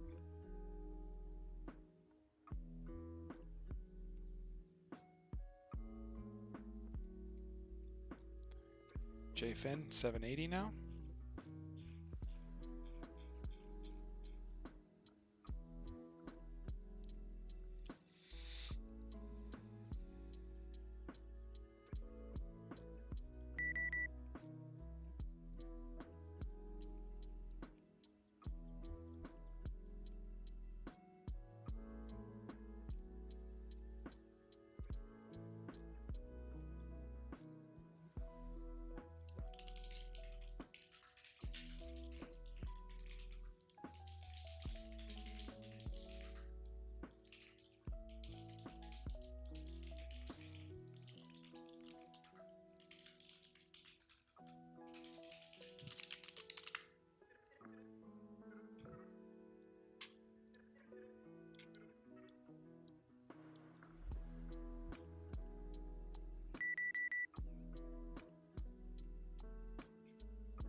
AAME just broke through VWAP. Nice trade if you took that. COVS is starting to form a fat red candle at the top there.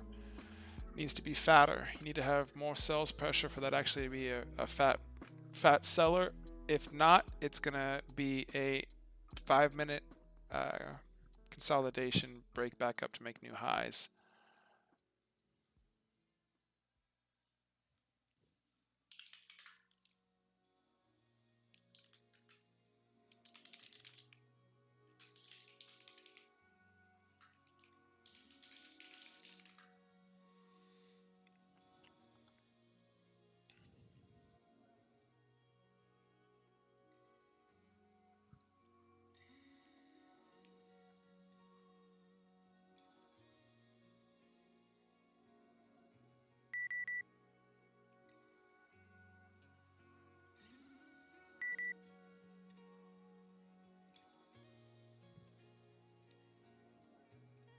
Got to keep going on this 5-minute candle. This 5-minute candle on CLVS is pushing red. This could be the start of the backside, but you have to be careful and you have to wait. Don't try to rush it. Don't try to rush it.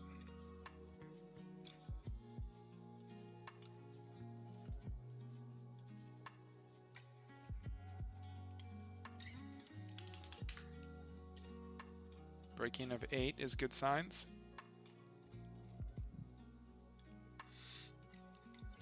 Really breaking through that moving average is the best sign you can see though. So keeps on trying. There's some buyers still trying to hold this thing up. This is 72 million volume, guys, on 10 a.m. That means the market's been open 30 minutes and this had the attention of all the institutions trading it this morning. So be mindful of that for reversals if you're in this trade. Same thing on SNES. You're at 42 million shares. Roughly half of what CLVS has, but CLVS is obviously the more risky trade because it has more volume appearing for the short, that is. JFIN is still turning red on the day and it cracked down under a very nice level. We're waiting for this 8 test over here on CLVS to fail and to see if we're going to keep going red, if it's going to hold 8 or if it's going to keep going. 8 is a clear spot. 8 is done. 8 is done on it.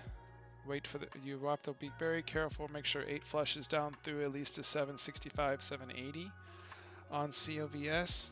If you're short right now, remember to cut your stops real close. If you don't have an initial good entry point on this one, you have to cut your losses quick because with this volume, it'll reverse really hard. If an institution comes back and says, I want to come back in it, that's what took this thing up with that much volume shares. Individual traders, long traders won't take this now when it has that much red candles coming afterwards, unless they can get a VWAP bounce to get the initial start entry, which is all the way down at 737. So be mindful of that.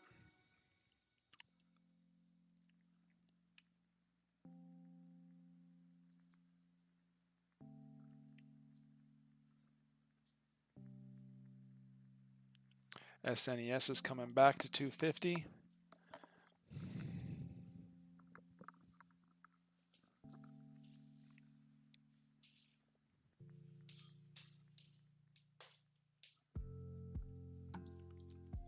Back to 240.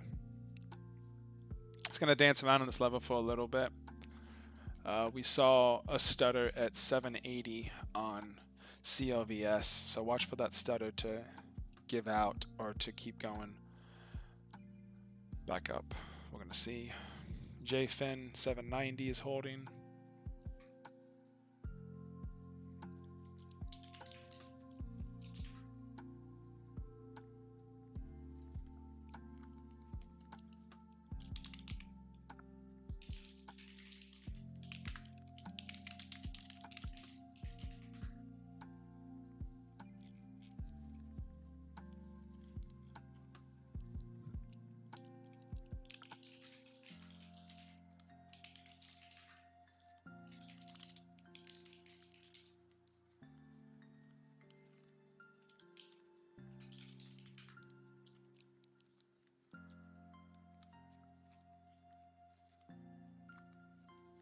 Careful on this consolidation here. This sideways consolidation here needs to crack. If you see a massive green candle start forming and price going up, that's shorts covering, as well as institutions stepping back in. What you're going to want to see is you're going to want to see an institution either sell out or a short seller sell out.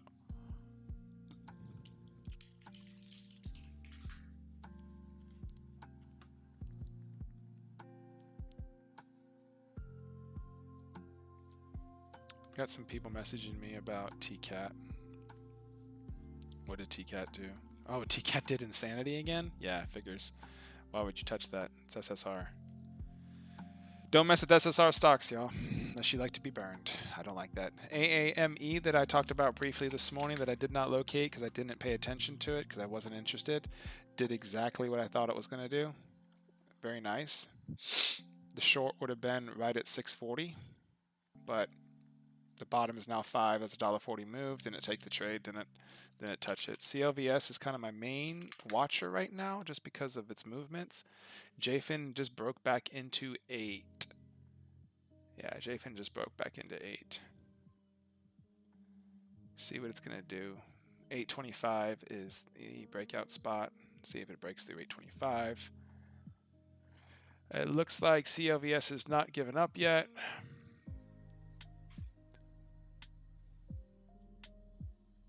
TCAT, of course, is not going to give up because shorts are still trying to short it when it's not a short play anymore. Wasn't a short play since yesterday, even though shorts have been continuously hitting it. I hope they're getting in and out real fast.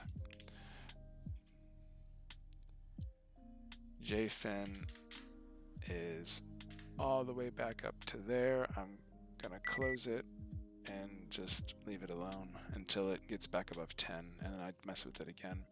I'm happy with my profit on it. It's fine.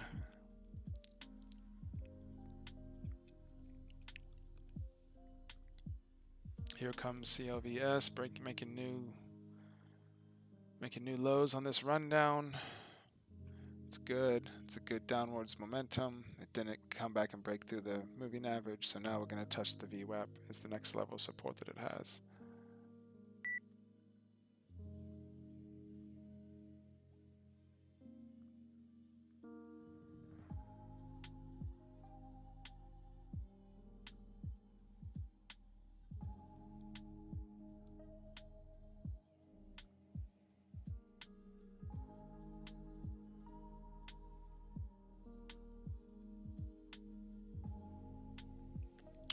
775 on COVS and 780 is the range in play. It's trying to hold in.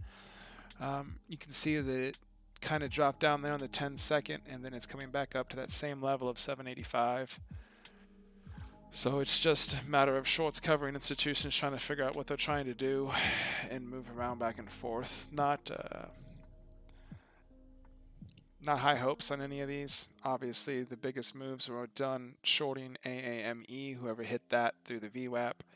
The biggest move was the tip at the top of CLVS. Now this is just people averaging down the positions, and that spike on JFIN back to 9 that took it down to 8, which was a very nice trade, whoever did that. I'm not seeing, the SPCB mess. That was a mess. What even happened? SPCB, what even happened? It just died and then died and then died and then died. I didn't take the trade. I didn't like it. It's not for me. Not for me at all.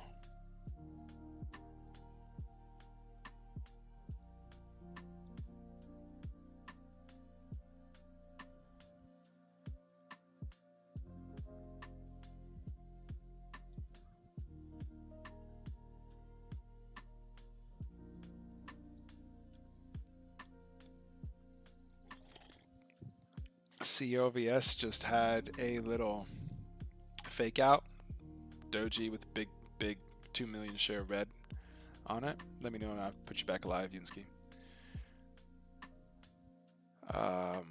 JFIN rejected the 8 flush when it tried it, and SENES just continued to go down.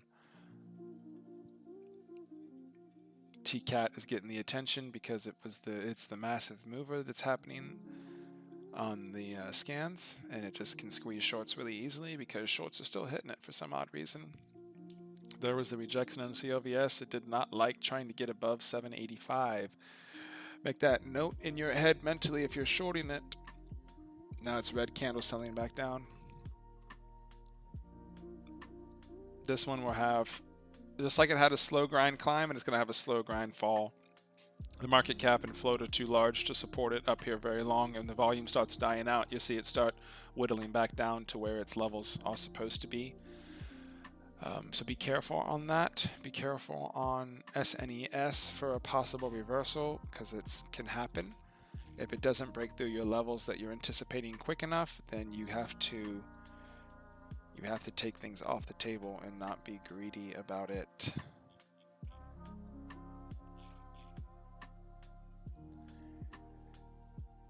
COVS is coming down to the VWAP. We will probably see a flush at VWAP unless we see a wall from, but we just saw 60,000 shares sold at 763. Oh my gosh.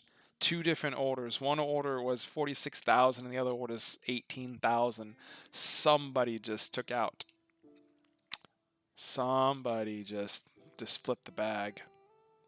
All right, those are the big ones that I wanted to see. We had one more buyer, though, at 70 show up. 20,000 share buyer at 70. He got filled.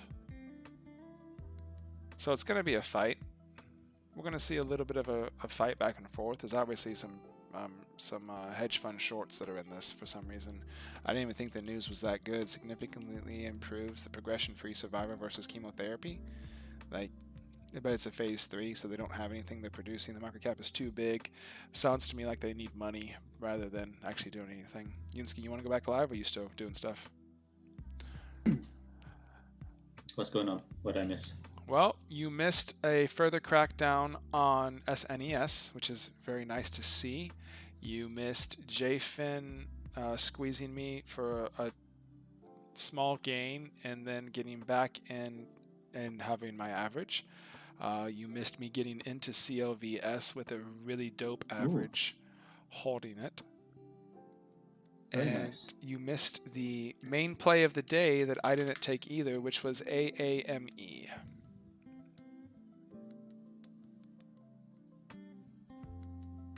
Check that chart out. Or as I like to call it, the traumatizer. It traumatized me on that drop. Whoa. Just looking at that drop, that's a drop. That's a traumatizer. That's a 500,000 share short seller traumatizing the market. Congratulations. Insane. It's a good play. Good play. Consolidation on the spike and the VWAP fail. It's a good play. So this kind of bounce on JFIN was what I was expecting, but it came later, so I was a bit early. I'm fine with green is green, right? Gotta be happy with I'm expecting 750 end of day. Yeah. That's why I got back I'm not gonna it's around mark. I was gonna say it's around the mark that I covered, so I could consider getting back in, but it's not my plan. If it goes to VWAP, then it will. Just covered CLVS on that break of the first 5-minute candle to make a new high. I'm thinking this may be a fake out that faked me out again, which is fine. I'll get back in. I wanted to take some profit. I took some profit back from it because it took some profit from me earlier. And I am waiting again. This may be, if it breaks through 8, we're going to see a push up. You know what I mean? But you got a good average, right? On CLVS? Yeah. I closed out. I took my profit to hopefully it goes up. Oh. Kind of why there's a spike there. Very, very nice. I'm not gonna. Don't get offended that I sound so shocked that you. No. I am right on the day because of my long this morning. So I am just trying to get back to 0 for this Friday. So I'm not gonna wait around to be squeezed very long. Yeah, good. Squeeze me a little bit, I'll get out. I'll get back in.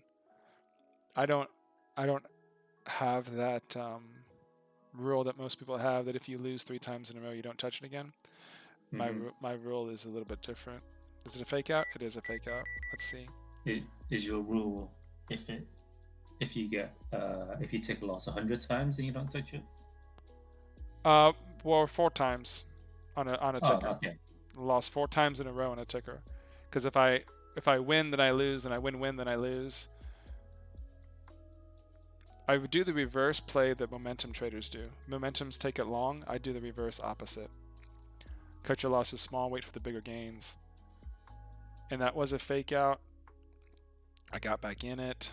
I got back in higher than my average by like 2 pennies. Higher than my exit by like 2 pennies. And now I'm waiting to see if the institutions want to play this or if they're going to flush this. What are they going to do? Red doji typically is a sign of indecision. Y'all, indecisions are red dojis. You can't see it on my e-signal because I have no idea why the wicks went away. No idea why the wicks went away. That's still broken? Yeah, dude. I don't know. It says they're turned on, okay, but they're obviously not. And this should be the fake out after the doji on the 1 minute for CLVS. Don't know yet. We'll wait. Give it some time. It just still has some volume showing up to it. If it's the 5-minute breakout, they don't know. They want to hold 8. They're trying to climb it though. They're trying to do an ABCD pattern on CLVS if you're playing CLVS. I can see what they're trying to do, and the only way to stop this ABCD pattern is to hit them on the short press strategy. You got to hit the dip. So when it just dipped down there, you had to hit it with full size at the bottom of that dip, which is shorting into weakness, which is what shorts aren't supposed to do, but it's the only way to stop the ABCD pattern. Anytime that a letter is formed, you have to hit it harder. And then hitting it harder with equal amount of volume as they're buying will cause them to be full. So then a bigger short will see that and be like, okay, well, it's showing weakness because it should have formed its letter, and they're hit it even more. So the fact that we just had increasing volume on the short side in this candle that is not pushing this back above 8 is a good sign on CLVS. However, the volume is insane. So you're playing against hedge funds right now, or you're playing with them, whichever direction you're trying to go. So the best thing you can possibly do is to take quick stops. Your size ain't going to really fluctuate too much unless you're hitting it with 4,000 shares, 5,000 shares to light up the scans. But most of these hedge funds are doing what I do, and they turn it off their low guys. They're not looking at 100 shares, they're not looking at 1,000 shares. They don't care. They want to see what those big 9,000 share buyers are at. By the way, if you don't know this, when you're looking at level 2 reading the tape, anything above 5,000 shares has to be confirmed with your broker.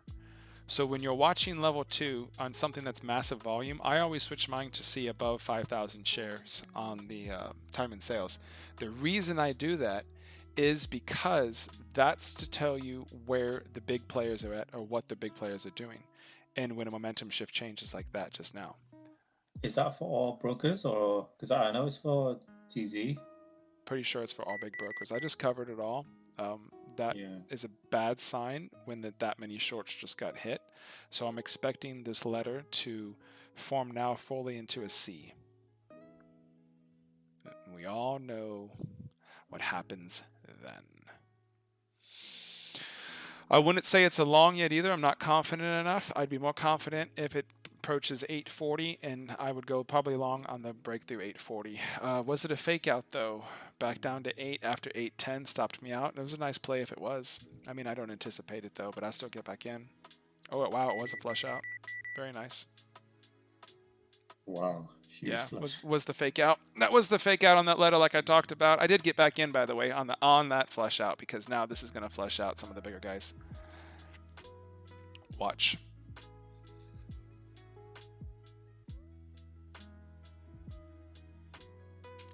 Seconds shows you that. So now what you have to worry about is the closeout of those big guys.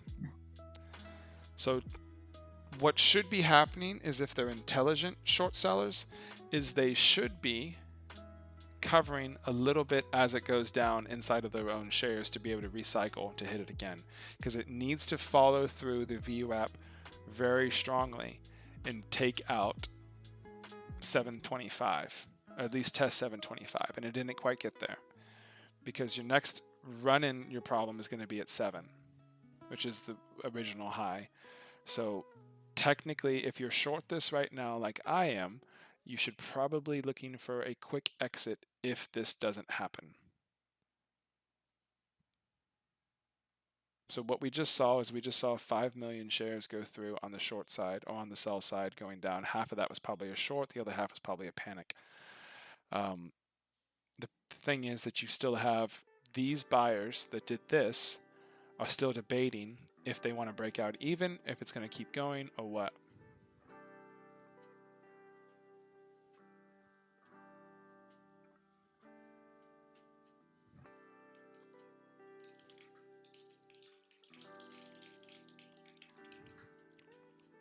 So that typical thing that happens, you can't see it, but that little run up that faked me out on that 10 second and then it staggered was the entry point to re-get back in. I filled here and here right below it, so I have profits already secured, and if it goes up even a little bit, I'm not hesitating, because that reversal of that long or that short is going to be brutal if they push him. Right now, the only thing that's holding here is dip buyers.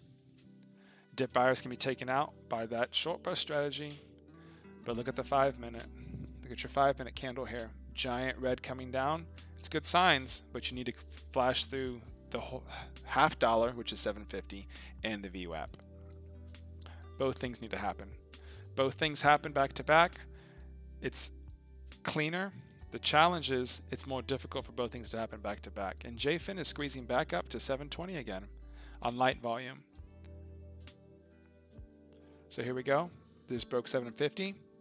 Just broke V. It's hugging VWAP. Remember, both things have to happen at the same time with force, because that's a dip buy location for 2 reasons: $0.50 dip buyers, gamblers, and then fundamental dip buyers on VWAP. How do you freak them out? 30 cents. Technically 10%, which would be 70 cents, which would be a really big hit, or 7.75 cents at this point because it's a $7.50 ticker. So that would be a flush down to 6.75 to really make them panic. 10% drop. Can it do that right now? No. Hasn't consolidated long enough. Give it 5 more minutes and then it's possible to do that, but you're going to see a run up back to test your entry point at 765 first. When 765 gets tested, then you have a clearer chance of coming back down to underneath that level. They have to get range, set back up. They have to get bag holders, set back up. Institutions know the plan, so they're sitting on their hands. Unless I'm wrong, and if I'm wrong, the institution will step back up, squeeze the shorts, and send it back up to 8. But at that point, if it goes to 8, the shorts will flip to longs, and it'll go to 9. But you're running into consolidation on this daily. That's the biggest problem that everybody sees. Your consolidation from 8 until 962 is just gross. So institutions are looking at it the same way and saying it's a Friday. Do we really want to struggle? Do we really want to fight? The volume is 108 million, so it is possible, but the volume is downtrending right now. Pretty much a reversal from the past 30 minutes ago. All of these psychological plays, all these psychological things in play make you got a question. Do you really want to sit here all day? Yunsky, do you want to sit here all day? I don't. Nope. Never. Sometimes you have to, but sometimes you have to, but though. my amount of red on the day so far is like gas in my truck. So I can wait till after hours, or I can close out and walk away. So I'm at the 50-50 right now. Well, you got to ask yourself the extra, what time is it now? Okay, 5.5 hours left. Mm-hmm. How much of a move are you looking in those 5.5 hours? And is it worth those 5.5 hours? If you got nothing to do, then why not hang around? My biggest play is obviously on SNES, and the rate of its moving. I'm gonna approach my first potential exit, which we should remember what my first potential exit is. Probably in about 15 minutes, I would say. And if that happens, then I have to cover some because I follow your rules, right? And then JFIN is going to consolidate, and traders are going to try to trade this back to green because they're so low, so they're going to try to redo the averages, and then it'll crack to 7. Why will it crack to 7? Because who wants to hold JFIN over the weekend?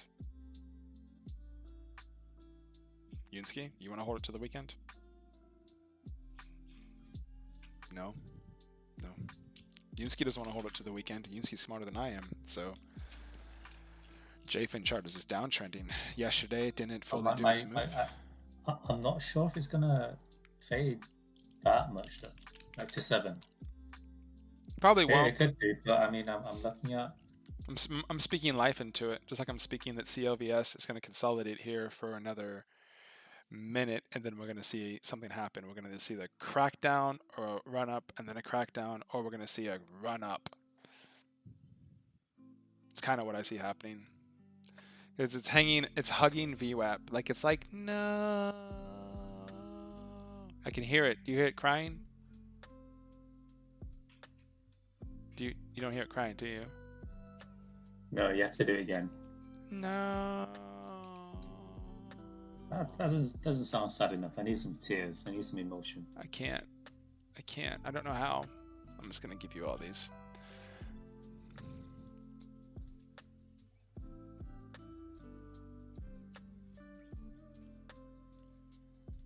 No.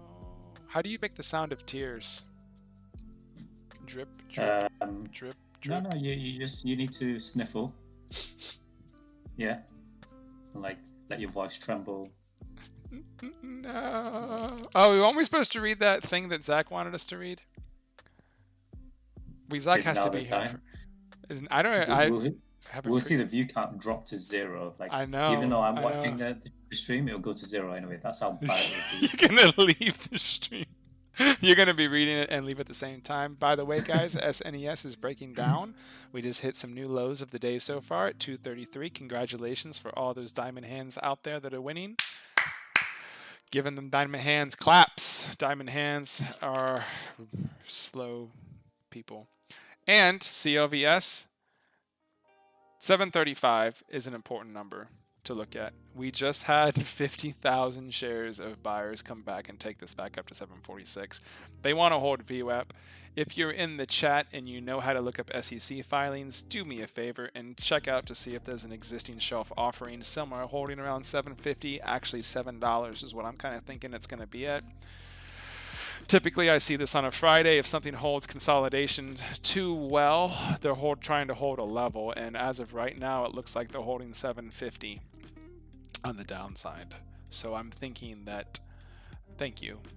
On the downside, I'm thinking that it's going to go nowhere. On the upside, I'm thinking it's going to go nowhere. So we'll wait and see. What you need to see for this to give you an idea of downwards momentum or movement is cracks. Cracks. We saw a couple cracks already. We saw what it is. It is Friday, but PM high is $7, which was the breakout spot. So we need to punch through PM high with force, which is why I was talking about that 675 number, Yunsky. We break through that 675 number, then we have a chance at the next exit point. Remember the next exit point from earlier's class? 650. That, though, with this volume, is $1 down from where we are now, making it extremely, extremely risky, making it low odds. The better one that obviously gives us the more money is the pre-market lows of $6. So, wow, we are literally playing this thing with hedge funds using 50-cent increments. Okay, that's good to know. I didn't realize we were that close to these increments already. The reason I say this is because hedge funds always trade with easy numbers, 25 cent, 50 cent, $1. The reason they do that is because of slippage. They don't really care about slippage when you have $1 billion. $1 billion, 100 million, whatever. $1 billion, 10 million, whatever, right? So when you're looking at things like this, you have to really think. It's like, okay, so if they're trying to hold it at 750, where's the appropriate drop? They'll let it drop in before they kick themselves and buy some more, where it was 735. So we have to push through 735. Then we also see them trying to hold the level at 740, 746. So that's an obvious 750 target. Where did this thing come from? This thing came from around, what is this, Yunsky? What does this start at? 735. I mean 535 it started at. So 50 cent would be 85. 50 cent on top of that is 15, right? No, 35. 80, 10, 85. Yeah. So we're $2. So we're $2 up from where they started. So 675 is another downwards point from the next drop, from the next hedge funds cutting out, or the next short hitting it. Upwards would be a flash to 85 on the top side of that. 85 is halfway up from that last spike, which gives us the 5-minute candle to make a new high. All of those things add up to then the longs come back in. The longer it holds under VWAP, the more sustainability we have for it to go down. Considering it's a Friday helps. However, we know what happens on Fridays with massive volumes and time frames. So that was a good sign. See that 10-second candle just do that? 10-second just hit pretty hard. That was a big seller selling off. Pushed it down to his mark at 25. He was the 25 catcher, caught it. You can see the very slow downwards trending momentum. As long as they don't get control of the shares, you should be okay for continued downward plays.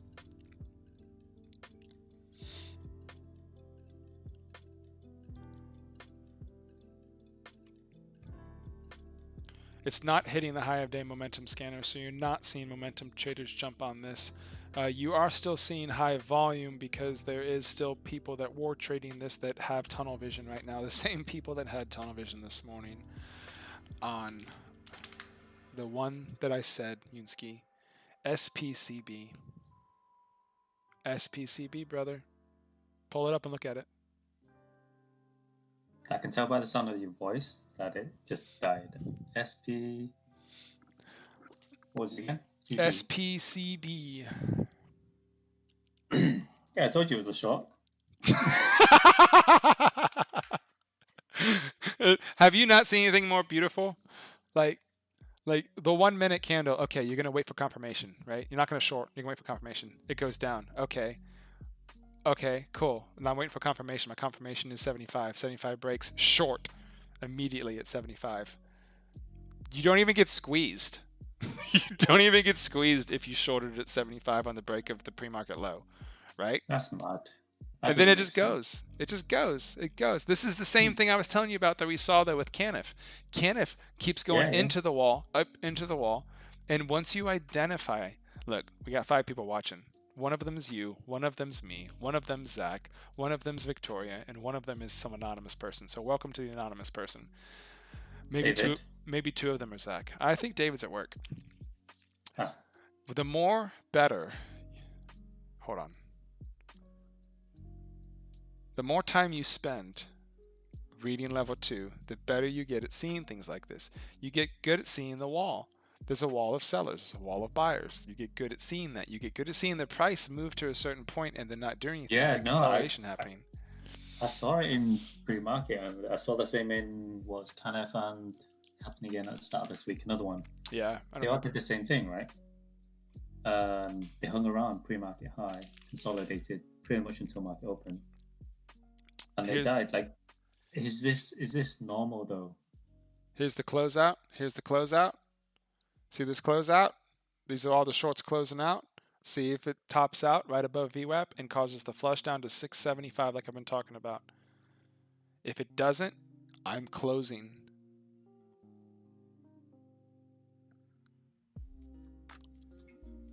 By the way, SNES is continuing to go lower. If I close, it's going to cause a pop too, so just waiting. Not pulling my stop too soon this time, because last time I did this, it was a fake out. It A-B'd, consolidated on the B, then dropped after the fake out.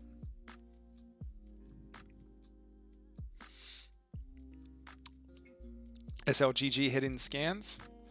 SLGG was another one of those ones that we had issues with a couple weeks ago. Look at SLGG go. Look at this go. You guys need to see this. Look at that. See on the 10-second, you can see the ABC pattern.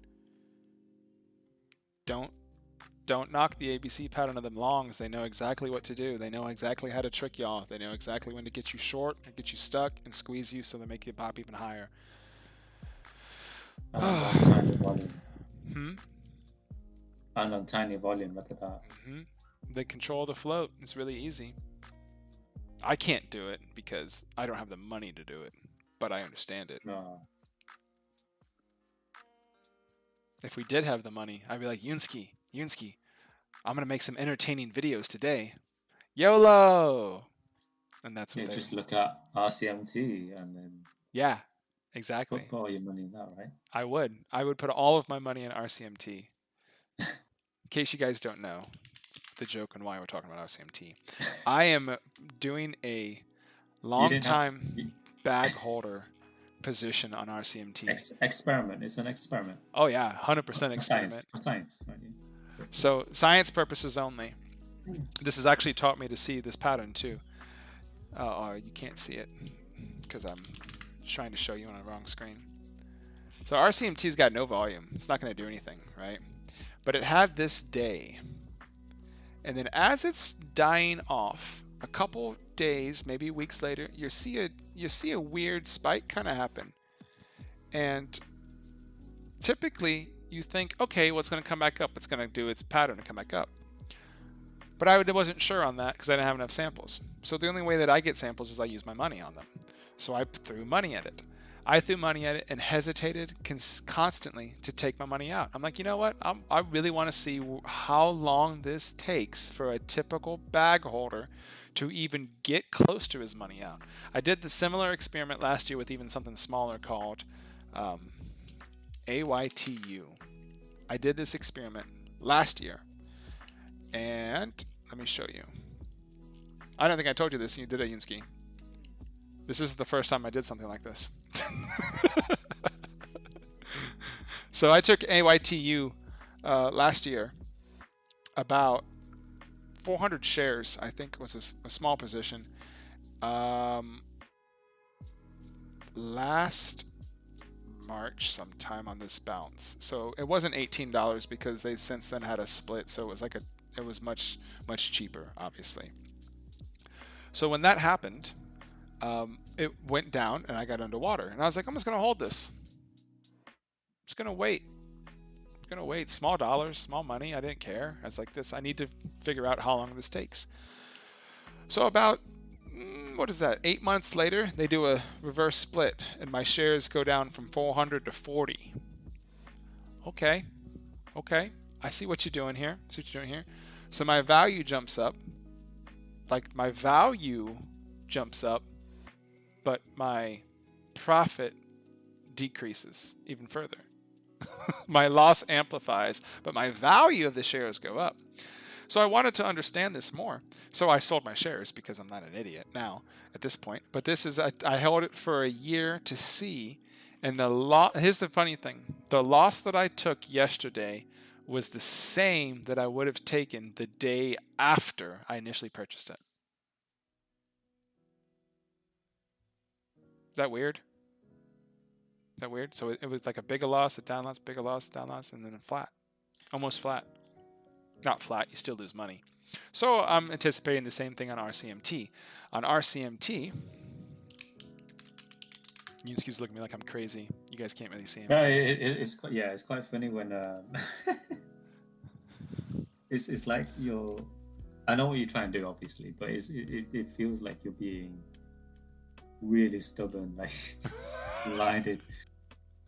I know it feels like that, but it's not. It's totally not. It's absolutely fine. Yeah, don't worry about it. It'll be back. Don't worry. It'll be back. I'll be here to say I told you so. Everything comes back. By the way, RCMT, y'all. Look at this chart. Oh, look at this chart. So they added this stuff recently. Do you see this? This has been trading since 1985.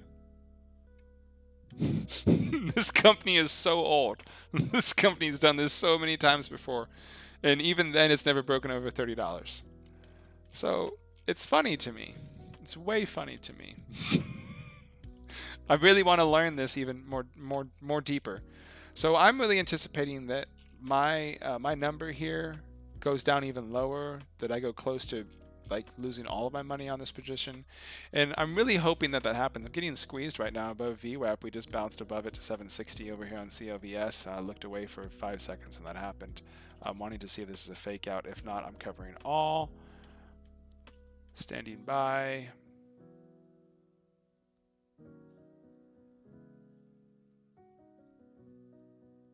It's got a long way to go.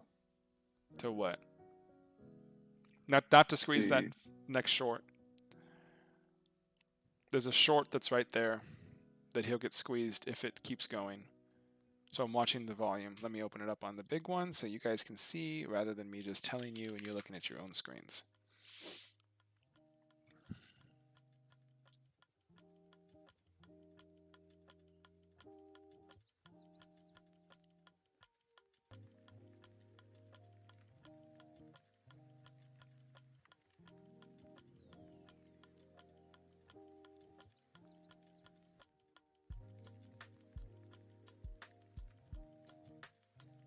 I'm staring at level 2, y'all, and I'm not seeing big buyers step up, so that was obviously a short seller closing some of his position. Let's see if he recycles again here in a second. He would probably form the AB pattern again to get more longs stuck in it,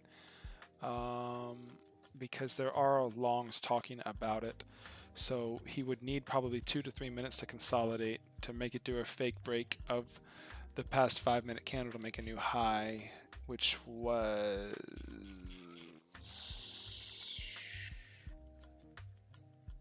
Did it do it just now?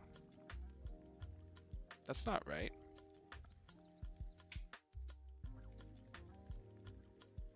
It's not showing it properly in the 5-minute. If they're using the 5-minute, that's why they're gonna get screwed. Do you see it?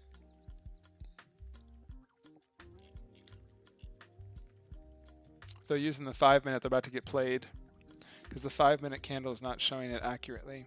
It's a 770 is the first 1-minute candle to make a new high. I don't know why the 5-minute is showing it as something completely different.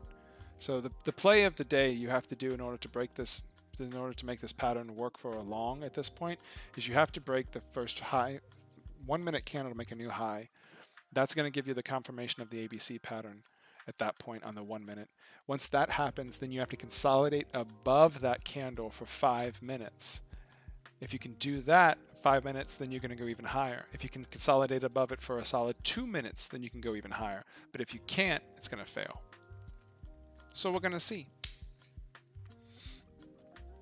I technically think this is going to do the same thing it did last time for that massive crackdown, because it's approaching everyone's averages. And if you don't know how to figure that out, you have to look at where a short would enter at, where a short would add at, then where a short is averaged at, right? Same thing on a long. Where a long dip would add at, where a long dip would stop at, where the long dip would add it again, and where he'd add it to bring his average up to, and you're going to want to crack through all of that stuff at the same time. Now remember, on the 5-minute candle, we have those multiple support lines knocked out. So the only way to crack these hedge funds is to break it down past 675.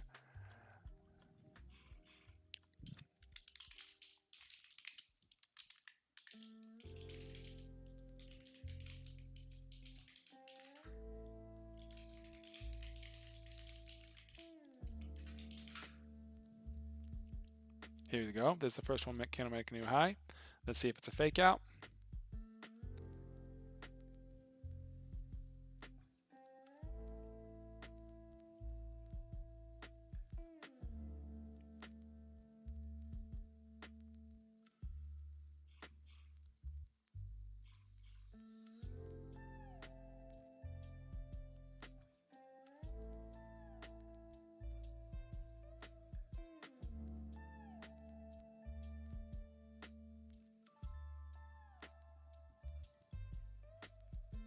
TCAT's going down. JFIN's going down. SNES is, doing its thing.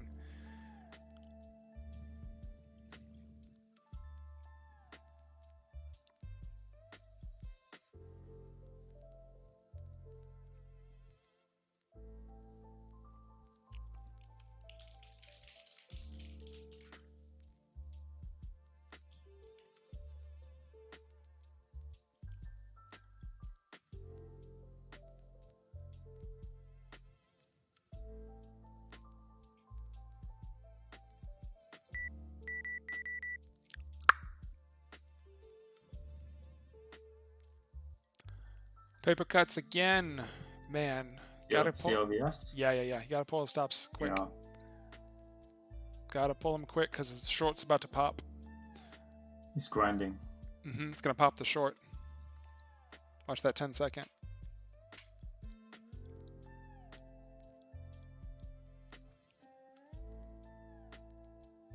Unless it becomes a fake out, but I don't think so. I'll get back in on the backside of the drop, but I think it's going to go higher still. I think we're going to test the $8 one last time, unless it grinds even higher. We're seeing flashes of red. We're seeing some short start. It's not time yet, shorts. You're too early. You're too early.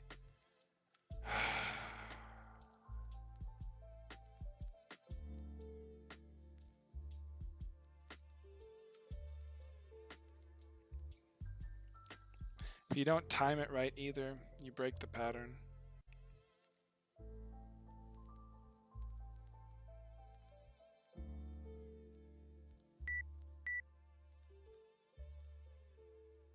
Let's see. I'm going to try to help y'all. But I'll pull my stop quicker than you will.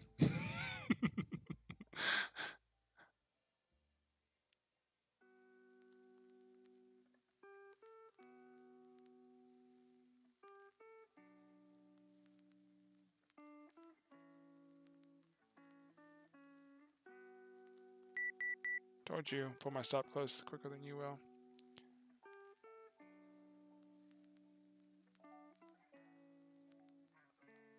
Good average, good stops. Something like this is showing this much weird volatility. And you get back in when it's clear as day.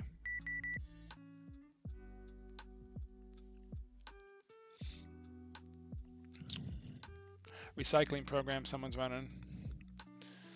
Seen it? Seen it on the 1 minute?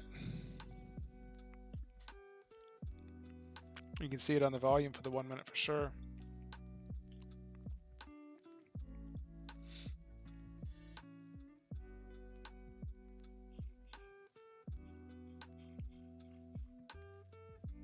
There's a couple of big shorts in here.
Sorry, y'all, kind of zoned out for a second there. I'm paying attention really closely to CLVS because this is getting super close to Salty McSalterson's level, where Salty McSalterson shows up and gets angry and does stupid things. So if that happens, I want to make sure that I take some of his money today. So you have to be careful. You have to watch at the same time. See him sitting there at 770? Salty McSalterson. He wants to lose some more money today. You know who I'm talking about. If you don't know who I'm talking about, I'm not going to say his name. But Salty McSalterson is his name today. You can see he's slightly smiling. He's muted himself so nobody can hear him. Sorry, I think I know who you mean, yeah. He's salty today, bro. He's salty today. Means he's gambling, which means we all should make money. He's not here anymore, but I can feel him. I can feel him on these trades. Okay. You know, it's like a struggle. It's like, I'm going to take this long. I'm going to take this long. You're going to take what long? By yourself? With all of your money? Because you know who's watching. Like, that's the fun part I like about these tickers. You know if something gets overextended, you know who's going to hit it. With size. Something shows erratic, not erratical. What's the word? Irrational. Erratic and irrational behavior. It's gonna get hit in the face by someone with more money than everyone currently trading this, and then it'll cause the real panic. So the fact that it's holding so close to 780 is just part of that sign I was talking about, the 750, the 720, the 7, what was I talking about? Am I talking about the 50 cent movements and stuff? Yeah. Yes. Yeah, round numbers and stuff. That's what it's doing. 50 cent increments. Remember it started, we talked about where it started at, where it came from, which was 535. So just continue to add in 50 cent increments and you'll get up to 780. So the 780 has to break down to the 680, which is the 675 mark to cause the panic. So right now you're $1 above that panic level. And you can start to see that hedge funds are getting annoyed because hopefully you people that are watching, I know it's just Yunsky, are telling your friends that there is somebody that's trying to help y'all not lose money by giving you quality entertainment. Quality entertainment. Where else can you go that you can see somebody that's as handsome as me and Yunsky sitting here talking to you nicely about entertaining numbers? And you really don't want to get sued, do you? And you don't want to. No, I don't want to be sued. Why would I be sued? These numbers are just these colors. This is a blinking screen. It's a game. We're streaming a game. I thought it was a game. I have a fancy controller. It's called a mouse. Mouse. You may look that up. It's a MOUSE. Is that a ticker? Oh, Salty McSalterson's given up. He's starting to size down. He's trying to buy these dips. Salty McSalterson. I'm really waiting for this to get back below VWAP, guys, so I can go back onto my rant about something else that doesn't matter either. But you guys are all watching, so I want to try to be like mindful of your time. And also, I really need to go to the bathroom. So I really want... Cranky McCrankerson? What? Ranty McRantison. Randy McRanterson? Ranty. Ranty? Yeah, because you're ranting. Ranty McRanterson? Yes. What was I ranting about before I totally zoned off into CLVS land?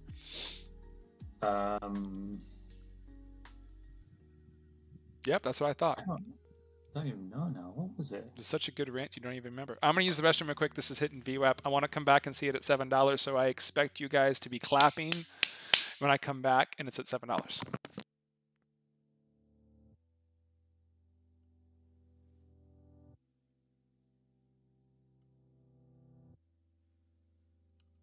I'm going to clap anyway. But I can't see him, so I don't know when he'll be back. I'll just have to try and time it. So if he's going for number 1, right, let's assume he's made it to the bathroom now. Unzipped. Peeing has begun. How long? 10 seconds. Let's check the 10-second chart.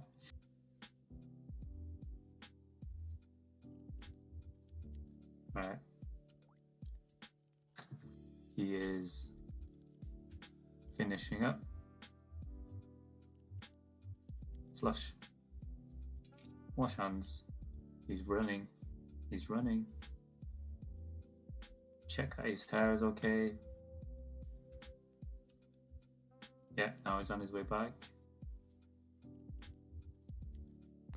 No one's clapping. 3, 2, 1. No one's clapping because it went to 7:57. I also got a soda because I don't drink sodas anymore. That's why it took so long. Yeah, because I had to use the restroom and get a soda. So the soda. Could stream hear me when you were gone? Yeah. You would never know what I said. I mean, unless you I could look back, but... replay it and rewatch what you said, but that would require more work than I anticipated. It smells like Hawaiian Punch. What is Hawaiian Punch? Ooh. Is that another Hawaiian. Hawaiian. That is a lot of sugar. It is 130% sugar. Official measurement. Official measurement. Oh, I was talking about the RCMT rant, but we don't need to talk about that right now. I thought you finished that. I don't remember. Yeah, no, you finished. Most of my rants, I don't even remember what I finished. There were just very, very polite people in my life. You know who you are. That like to listen to my rants, or they put up with my rants. I can't say like, but listen. Thank you very much. GameStop. Sorry, it was down. Is everybody ready for it? You know it's coming soon, right? Like you can feel it, right? You know why? You know why it's coming soon, Yunsky? Go on, tell me. TCAT. OCG. What, you think they're gonna AVR or AYR, over? whatever that shit was. Yeah, you know why? Why? NFTs? Yes. Yes. Mm. You know why I say that? Because nobody believed me about the GameStop thing either. Yeah, too much marketing. Too much marketing. GME got made too much of like mainstream news, so are NFTs right now. No, this is on a different level though. The GameStop stuff was like cheering on the little guy, you know. Everyone likes an underdog. Whereas NFTs, they're going to be more serious investors, semi-serious investors. It's Bitcoin investors, bro. NFTs are related so closely to Bitcoin and Dogecoin. So NFTs are the new whatever, for whatever reason. It's the stupidest thing in the world. Crypto thing. What was the official description of an NFT? Non-fungible token. Yeah. I don't see myself buying an NFT. I don't see myself ever buying a piece of artwork online just to have a lot of people would though. I understand that. I truly do. I also don't see myself ever buying a $20,000 painting either, because it's just something to look at. I can see myself buying a $2 million Ferrari because it's something that I can go really fast in, or buying you a $20,000 Fiat. I can see that happening as well. Yes. I like that. I like that more. All right, here comes the run up. Hopefully this is what we want to see, the run up to 70 for the fake out breakout, back up here, and then a crash down back under VWAP because I needed a range. But it could be the opposite, and it could be a second bounce to go finish the bounce off, back above 8. Goes back above 8, then we are in the bullish territory. But I'm thinking it's going to do this for the next 30 minutes, and then we're going to see something happen. It's worthwhile. Again, my average, I did this again, obviously, with such a high average that I don't care right now. If that makes any spies watching understand what that means. MyProTrade.com is part of Regal. What? I don't know what that is.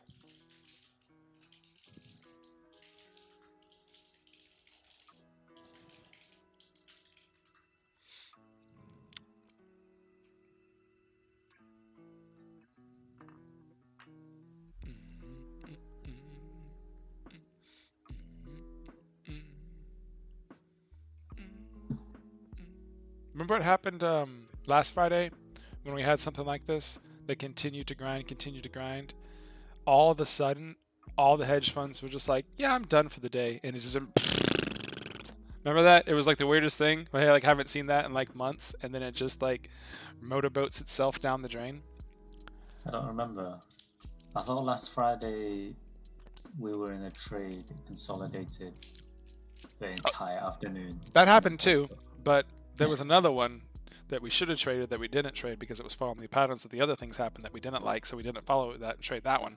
And the random point in the afternoon, just like the hedge funds unplugged their computers and left. And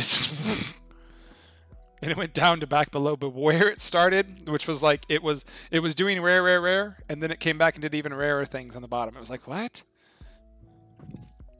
This isn't even something I put on a tracker or a ticker. By the way, SSR tickers, did you see that I got a agreed mention from someone else saying that SSRs are tracked completely differently? It impacts it. I wouldn't say completely differently. It impacts it. I track them in a whole different mindset, bro. If I see something SSR, I'm like, it's got to have massive amount of volume, and there's got to be a lot of my friends in this thing. If those two things aren't happening, I don't want to touch it. Oh, there we go. Oof. Yep. That's the fake out. Let's see if it continues. I'm waiting for you to prove it. Prove it to me. You did this to me a second ago, and you then crashed, so I'm waiting for you to prove it to me. I don't think you're going to prove it to me, are you? I see what you're trying to do. I see your hold level. I see you on the level 2. I see you on the time and sales.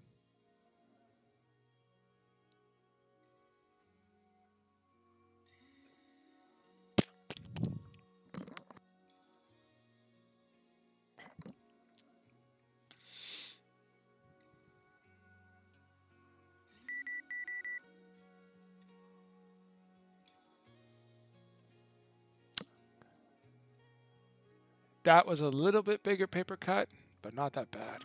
If that was another fake out, I'm going to be a really bit upset because I didn't think you had enough power to fake me out all the way up to 8.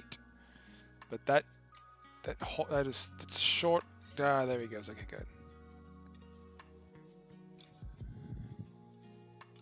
good. Ooh, I think so. I think so. I think so.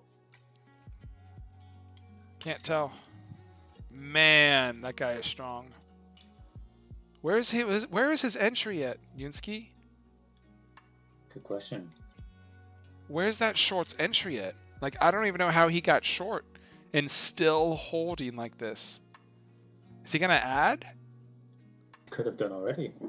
No, he'd be adding now.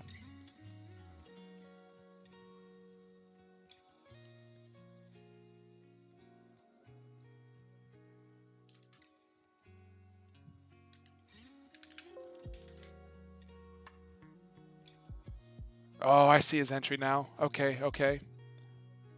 I see it.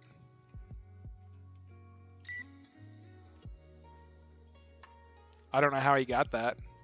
He must have got lucky. Or he filled up one hedge fund entirely by himself. You see his entry now? Yeah.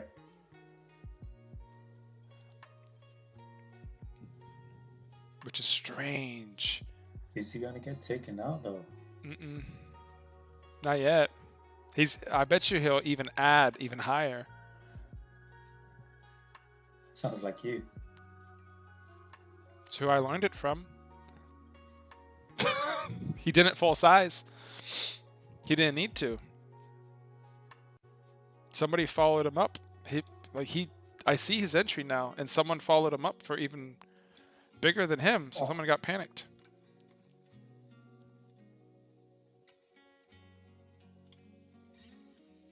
Huge seller. Two huge ones I saw. Yep. Yeah, anyway, good stuff. Good cover. I'm waiting for it.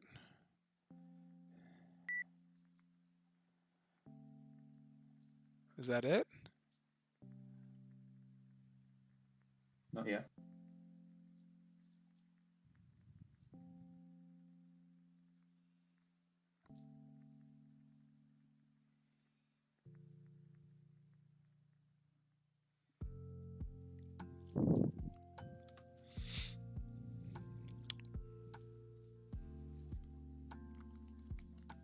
What is at 8? Where would... Oh, 8 is the original. 8 is still the original, which is still in play, which means they haven't taken it all out yet? What? 8's the start of the consolidation. Ah, they didn't take them all out. That means they didn't panic out and sell out yet. Interesting, Yunsky. Interesting.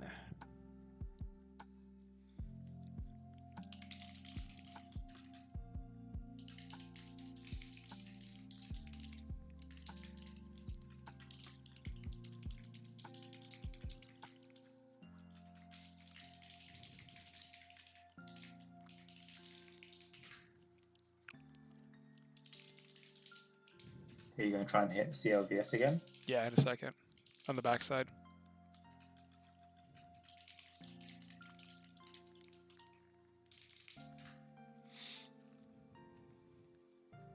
I want the confirmation.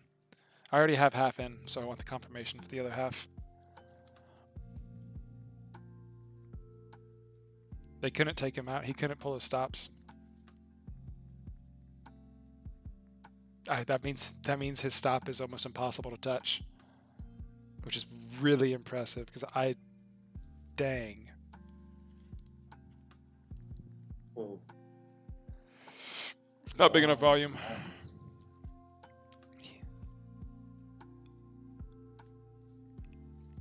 Possible fake out.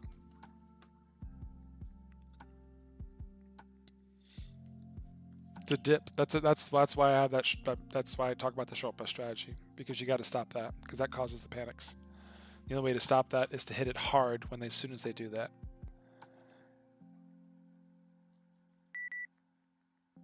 Because it does that. Creates a panic, fake out runs up, dip buyers jump on it, then you hit them at the top, then as it starts failing down, the short bus has to hit it to take it down further, but then you have to make sure that you have more, that you waited long enough, which I don't think it waited long enough this time, because you don't want any extra dip buyers to be late on the initial dip to hit the second dip. Advanced strategies for YOLO plays.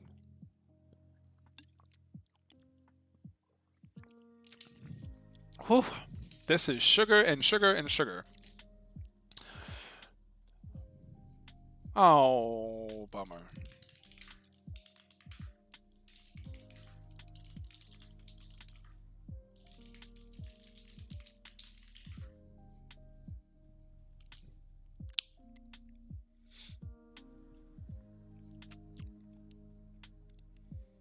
I really wish my desk mic worked so I could take my headset off. I'm going to attempt that. Actually, hey, I'm going to attempt that right now with you here.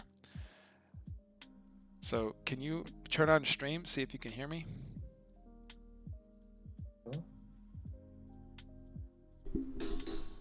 Oh, stream has such a nice background. I know, doesn't it? It's a very nice background. Can you hear me? I don't get to hear it. Hello? Wait. Okay.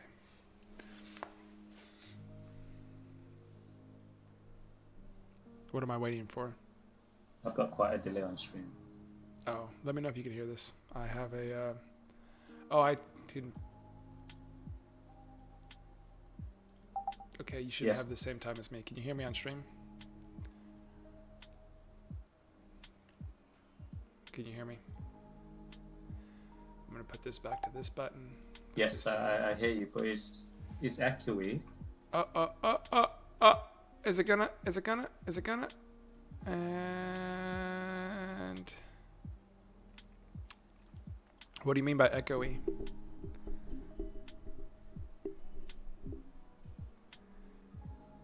Yes, I can hear you on stream. Now it stops gonna get blown out. Now it's gonna go up. Okay, so on stream it's echoey and sounds bad, is what you're saying? I can hear you say, is it gonna on stream? Uh-huh. But I didn't. Yeah, I can't hear you directly. Right, because I have that muted.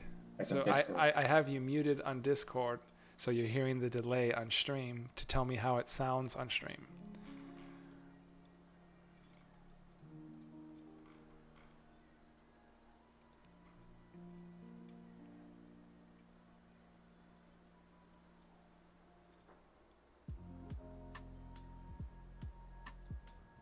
Right, okay, you have it muted. There's such a delay. It's about 15 seconds for me. So how does it sound? I can hear you. But especially when you touch it, then it's like a empty can or something. It's really weird. Don't touch your mic. Okay, so I'm not touching my mic. Look at your face. I got that. I got that. I won't touch my mic, but how does it sound like audio quality? Can you hear me okay? Or do I need to continue to wear this headset all day long?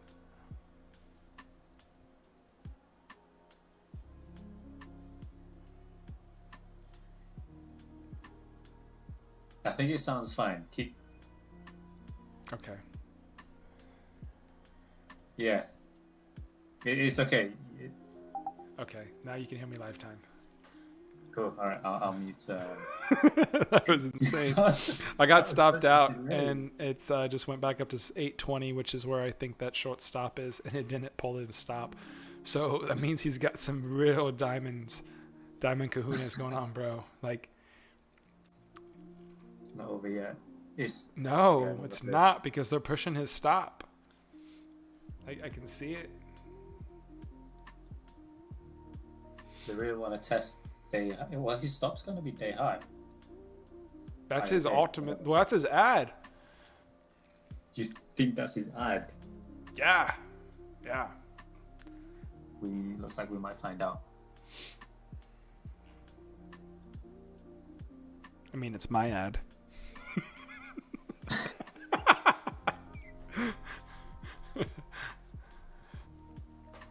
Also, I sound really quiet on the stream. Plus, my mic is the quality is so bad.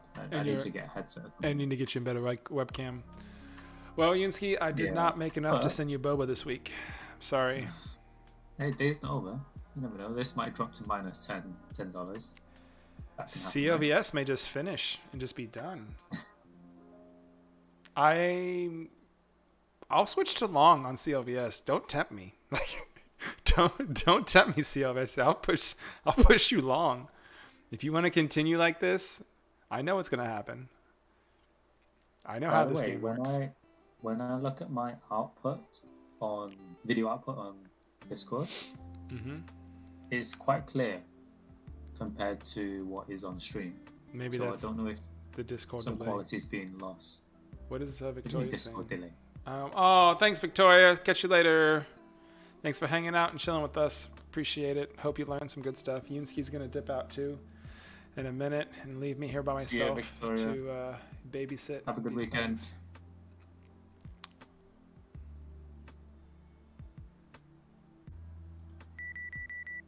There was my ad. You can see why.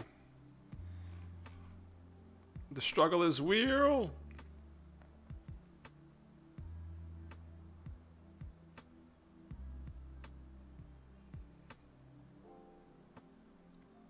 I'm gonna head out, so... Okay. I'm gonna take off my headset now so I can hear the atmosphere around me, not just the inner workings of this stuff. I don't know who's still watching streams, so maybe I have to talk to random strangers. Maybe they'll say something to me so it doesn't just sound like I'm talking to myself in this empty house by myself, which would be strange. So, all right, my brother, you gonna jump on later? We're gonna talk about some other stuff, or you just want to do it tomorrow? I'll have to let you know. Okay. Because I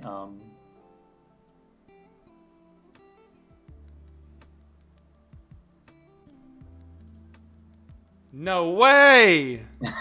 You're able to leave your house? Yeah, it is.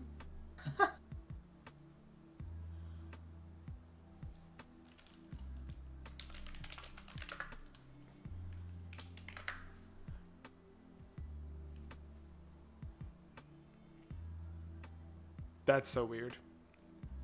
Yeah, no, it's gonna be awkward as hell. Because I like to... Yeah, anyway. I'll tell you about it later, because I think we need to focus on CLVS. Yeah, I added, but whatever. Yeah, careful the curl. Yeah, you see the $8 bounce right there? That happened. It's going to happen. Yeah. I'm waiting for that. What? No, nothing. I was going to give you financial advice. No, I was going to give you friendly advice. I was going to say... Hold on, let me mute the stream real quick. Right. So you can give me what you're trying to tell me. Hold on. Discord incoming. Desk mic. Hey, guys, I'll be right back.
All right, Yunsky is bailed out for the day, and you guys just saw that crack happen on COVS on the other side.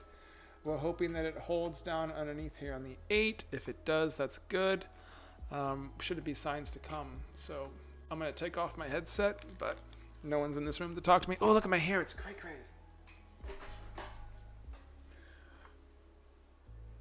Oh, I should probably get a haircut soon, but who cares? All right. Let's see. Pop this down. All we're doing is watching COVS right now. Whoops, and the other monitor went off. SNES is breaking down at a 225 finally. Let's pull that up on charts real quick. COVS is squeezing back up to 8. It's going to be very hard to break out that seller that just sold all of his shares, though. It's impressive. 225 is going down on SNES. 810 is going back up.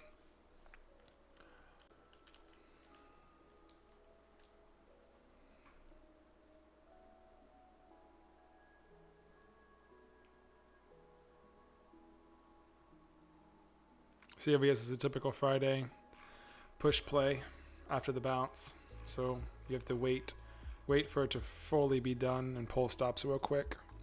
If that stuff doesn't happen, then the timing is very important also of the day to look at what time it is and what usually happens around that time. So that's what I'm paying attention to.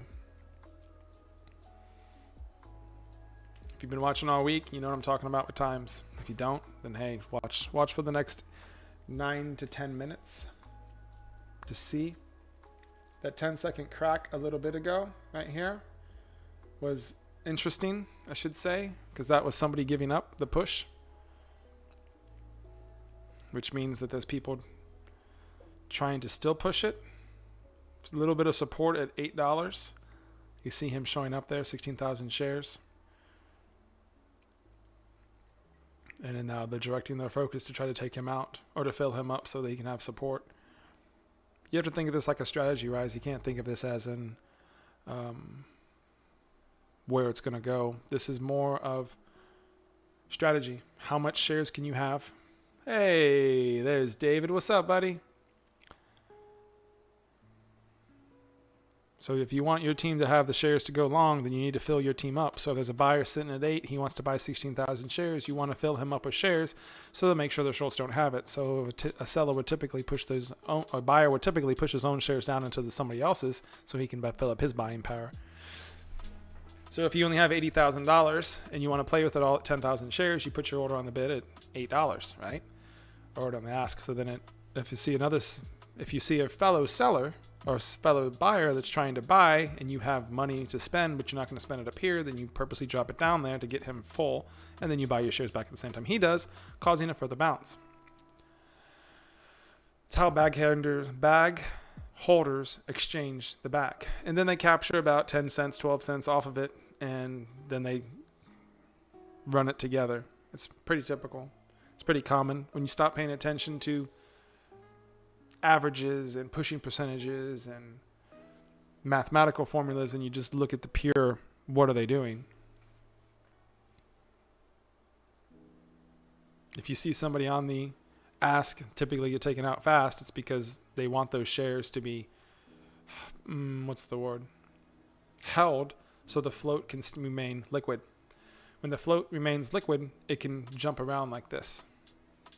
So when there's more shares, less sellers, less buyers, when there's more shares, like this thing has almost 100 million float, when they're all sitting there active, they're not going to go anywhere. They're going to go back down to where they came from.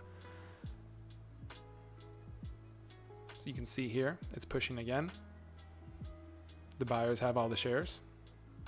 Just trying to squeeze the shorts. First 1 minute can make a new high.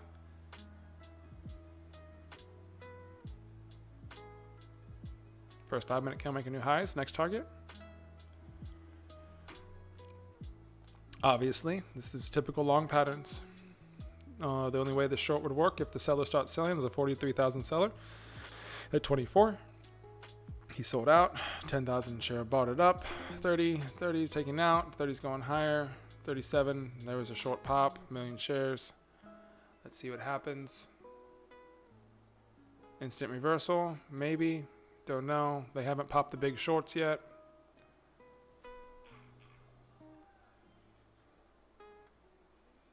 High of day is approaching again. High of day makes this thing a no more touch at all for me. But most other shorts are probably thinking the same thing. That's why they're fighting so hard here. Or they're looking to add. So we're going to see. We're going to see if they're going to get it.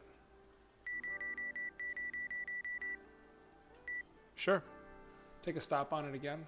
That was the biggest loss that I've had on it. On that single trade there. So now we're looking to see what's going to happen next. Stop before the high of day. Because high of day will fire off all the scanners. Let's see. HOFB is taking over scans. Let's see what they are looking like. HOFB. HOFB, this is a $4. ABCD setup on CLVS.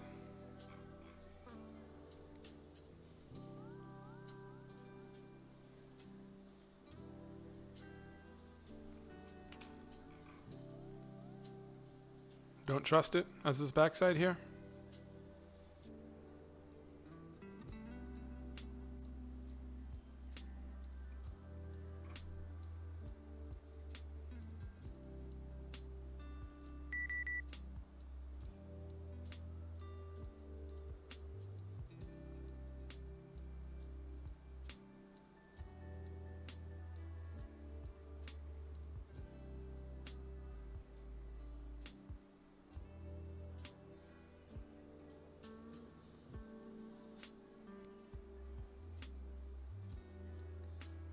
Just broken a high of day, holding 850 now.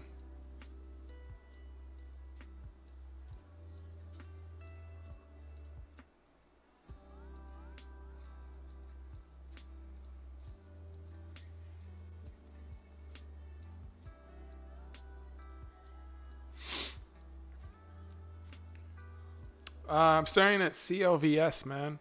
It just broke high of day. And it's consolidating up here, holding out that breakout of which was a 844. So we're looking for it to fire off on a scanner and saying that it's now it is the most volume in the market, and it just attacked high of day, and it's holding high of day. So the more short sellers that are trying to hit this, or more the sells that are going through, the more the buyers will like this to try to squeeze the shorts out on it even harder. So I'm waiting to see if it is a long or if the hedge funds give up. But typically once the hedge funds take over, they're not going to give up so easily like that. So we're way far off of VWAP now. We're seeing what happens. There's another short hitting it. Then it caused a panic. All it did is it caused the longs to keep buying.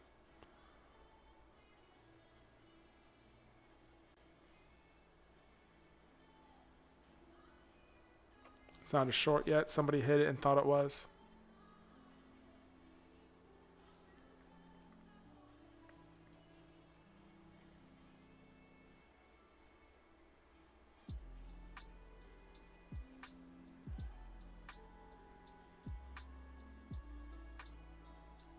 It's increasing, but there's a hidden buyer at 28 who's not full yet. Then the 30 step back in play.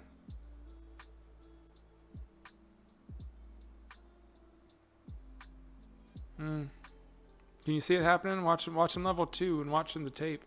You can see that was a flash big buyer. See that flash buyer? Flash 200,000 shares up there. Was it 200,000 or 20,000? I thought I saw 2 zeros.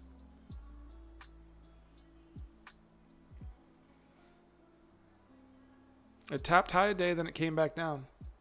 So we got... That was the short. But these buyers are not letting him get off the hook. So we're trying to see if he's going to get taken out and cause it to go even higher, or if it's going to fully drop. He's got pretty big size on it right now, but so do the buyers. The buyers got pretty big size being able to buy.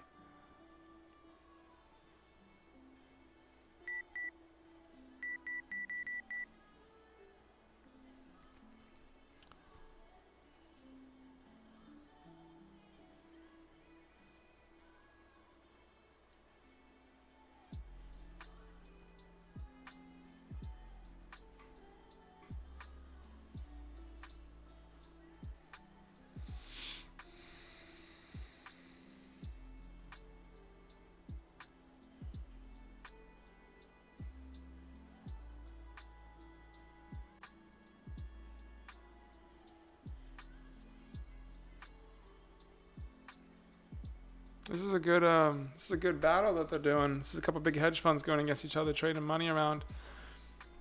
Float's huge, so the fact that they can move this float is pretty impressive. It's pretty impressive they can move the stock at this rate with this price with the float the size that it is.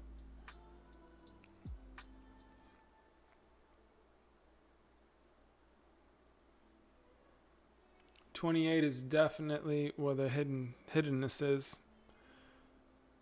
So it's not a short at that level.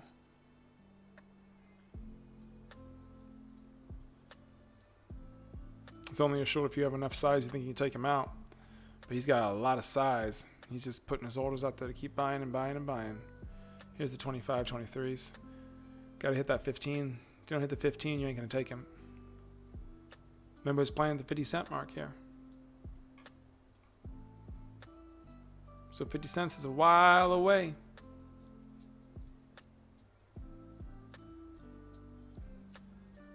$11.31.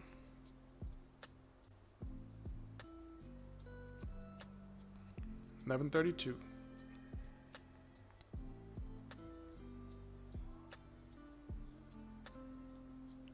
That's what time it is, not what the thing's trading at, because it's at 8:34, 5, 6, 7. Let's see. He's trying the same strategy again. The buyers aren't taking it. They're not taking the bait.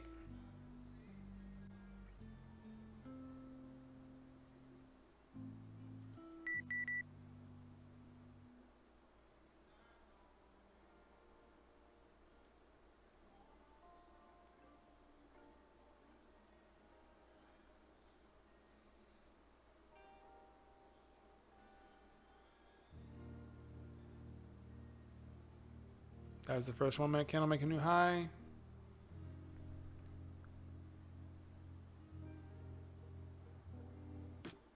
There's the retest of high of day. Previous high of day, I should say.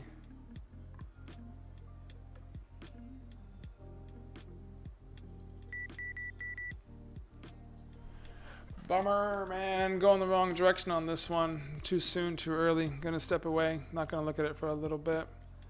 It's gonna wait.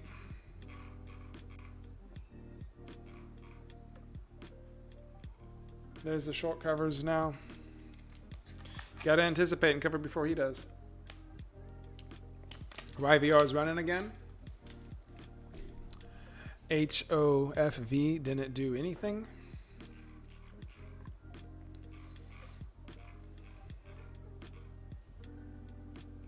Selling into some massive seller at 60. There he goes. He's gone now.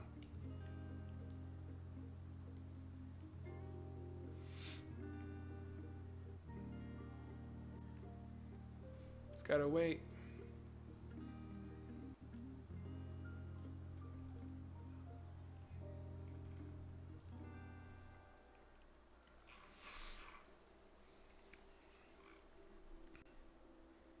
$962 is probably the next logical target I would see them attacking, and then 1083. But with the size of float, it's just really strange.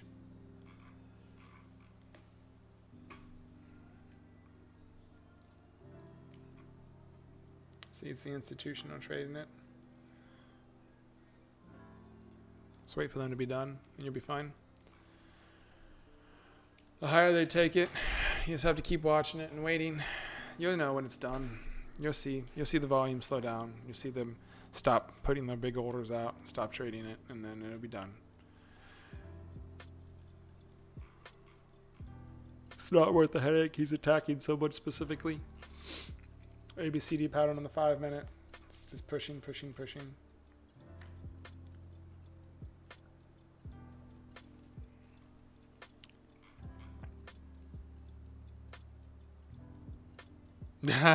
Sorry, man. Yeah, no. CLVS is just going to keep going for a little bit. Then it'll be done. Or to keep going till the afternoon.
David, how's your work going today, buddy?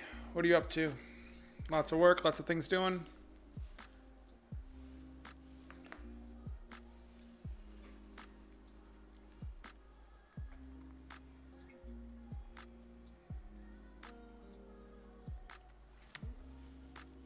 COVS, I didn't catch in time on that. B is when I stopped. I should have stopped on the push of the A, but I took the one last trade thinking it wasn't going to break the high of day again. And when it did, I stopped and I'm done and I'm waiting. This is now going to turn into a ABCD Foley on the D pattern and then probably go to test this 962 level. That's the next level that I'm looking at to see what's going to happen.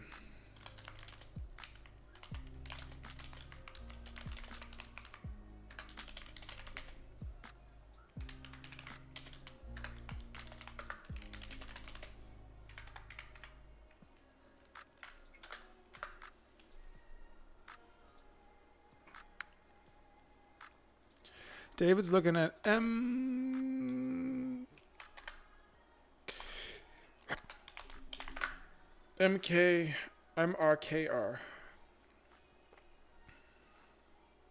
Right? MRKR, maker. 230? Yeah. Volume's not bad. I mean, it's not a short because there's no room for it to go. I mean, it could kind of be a long for a little bit up. I see it also, but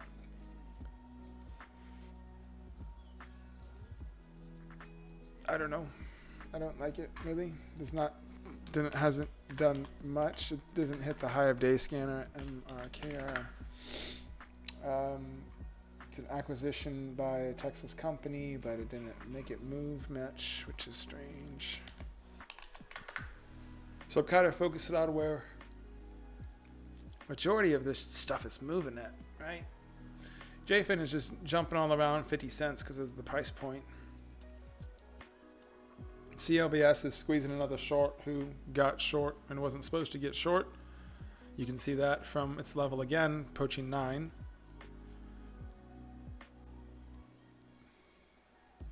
They're still in it. They're still in it and they're still looking for a place to go. Take it to.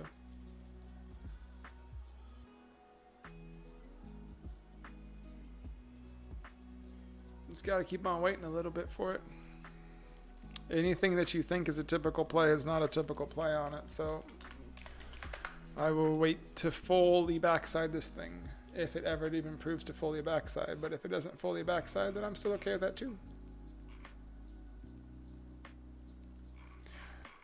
YVR is popping up. Oh, excuse me. YVR is popping up. It's SSR. So it's not a short for me either. This was a play a couple days ago. Remember this? We traded this actually. URGN popping up.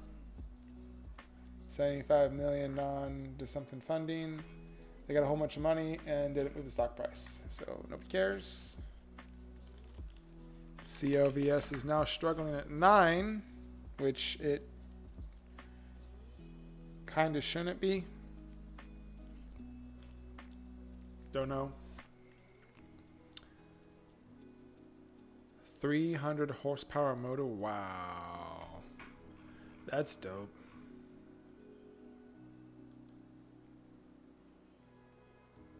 Preventative maintenance. Feel like that's a good thing, man. Preventative maintenance that keeps things from breaking. That's why it's called preventative maintenance. I'm looking at these levels still because I'm really interested into catching this backside as close to the top as I can, but I want to be confirmed that it is a backside and it's not just a fake out down, because it does that. They do that. They're good at that. So I'm looking at it for much lower.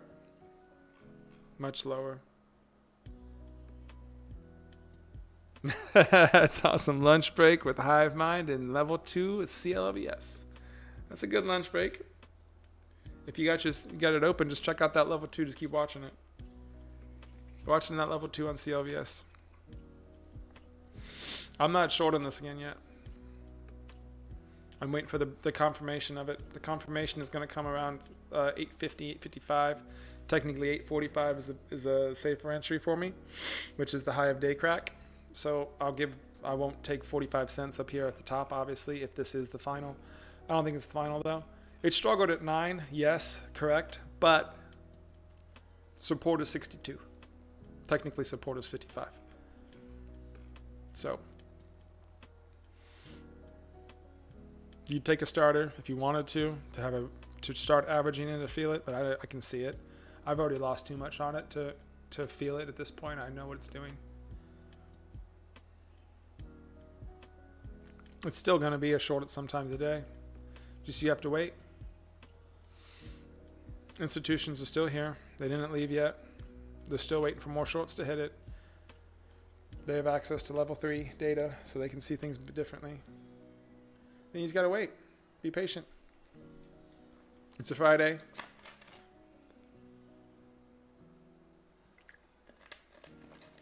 Just chill out.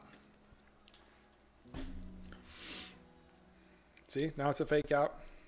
Now it's faking out, tempting people around that level. And I'm okay with all these moves.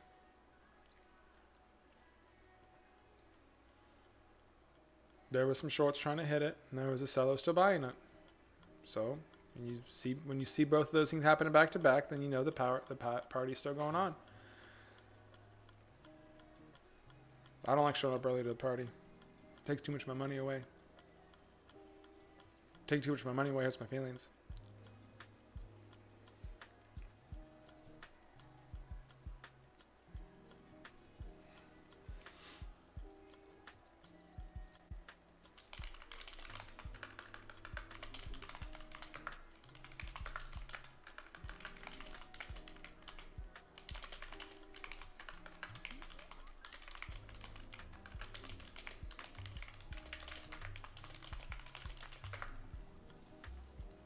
See how I called that? Not shorting till under 8:45, because waiting for the ultimate backside, because it's just a trap. Got to get used to seeing these things.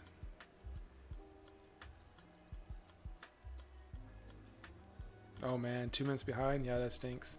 Well, you'll see it. Just watch the stream, then not your live ticker, and you'll see what I just was talking about for COVS. It just pop back up there, just like it's supposed to do. Taking $500 from the shorts each time they think they got a good entry. The good entry comes when? Ultimate backside. When is ultimate backside? Breaking down under consolidation of where the longs are currently stacked at. So how do you do that? You have to let them take it. Let them all suck all of the shares dry themselves, and then you have to short the panic market. Can't go against a hedge fund. Not yet. This is still fake. That's real. There was one.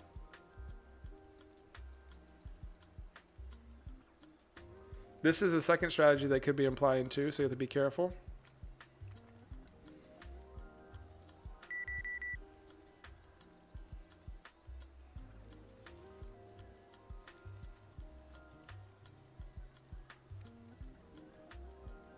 They have a death candle strategy they've been using the past couple of weeks as well. Death candle strategy is where they fake the shorts out by making them stack up in there on a fake sell-off. So you have to be really careful that you don't get caught in that. Especially on the bottom side of that fake off. Fake down, whatever you want to call this thing.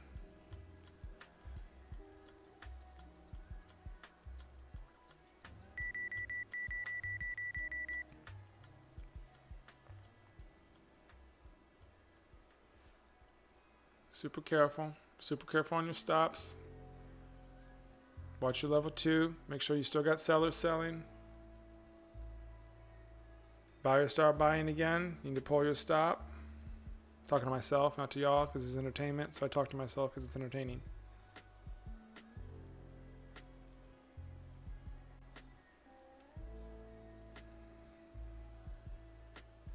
These institutions are running these new patterns that are they're time-based, heavily time-based and heavily emotional-based. So you have to pay attention to that to understand when they're playing you specifically, because they have better statistics and tracking when they can hire 20 people than one person sitting in his basement.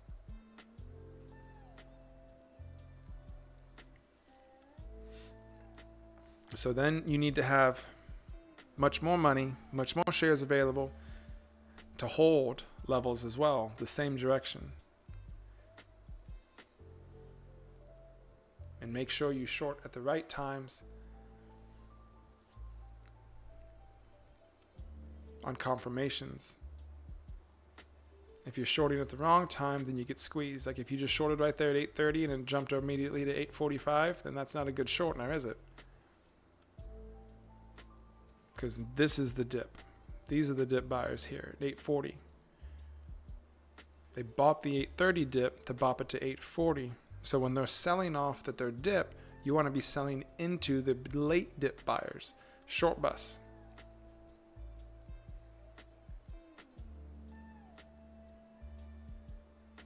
And then if you're wrong and it keeps going, then you have to cut your stop quickly. But then what happens if you cut your stop quickly because you didn't enter properly in the first place, then you cause a panic on the other shorts that are already above you. So it's kind of a strategy that you can't mess up. Advanced Strategy 101. JFIN's going back to 8. I'm cutting JFIN. I'm just getting bored with it. I don't care. JFIN gave me a little bit of money, but it wasn't even worth my time really to even keep it on a chart. So main play of the day is SNES and going to be CLVS. Consolidation here is understood. Volume hasn't slowed down enough though. So 8 minutes and we're going to see if they're going to try to do it again. 890 down to 850, that first 50-cent move was pretty strong. It was a pretty hard sell-off too, but we've seen that beforehand, so we know we still have a big short seller here. But we don't know the target of the institutions. That's the problem. Let's hope he does a fake out death candle again, but I don't know if he can, if he has enough size to do it, because it took him way too much size to get all the way down to 840 in the first place. Required a lot of size to do that. But these shares were... The float's huge though, so he should have capability of getting more shares because he can recycle fast enough. So it depends. It depends on how much he's wanting to make money today. It does have the volume for him to make money. See, these are the things you have to think of. If someone's trading this, right? No way. That doesn't count.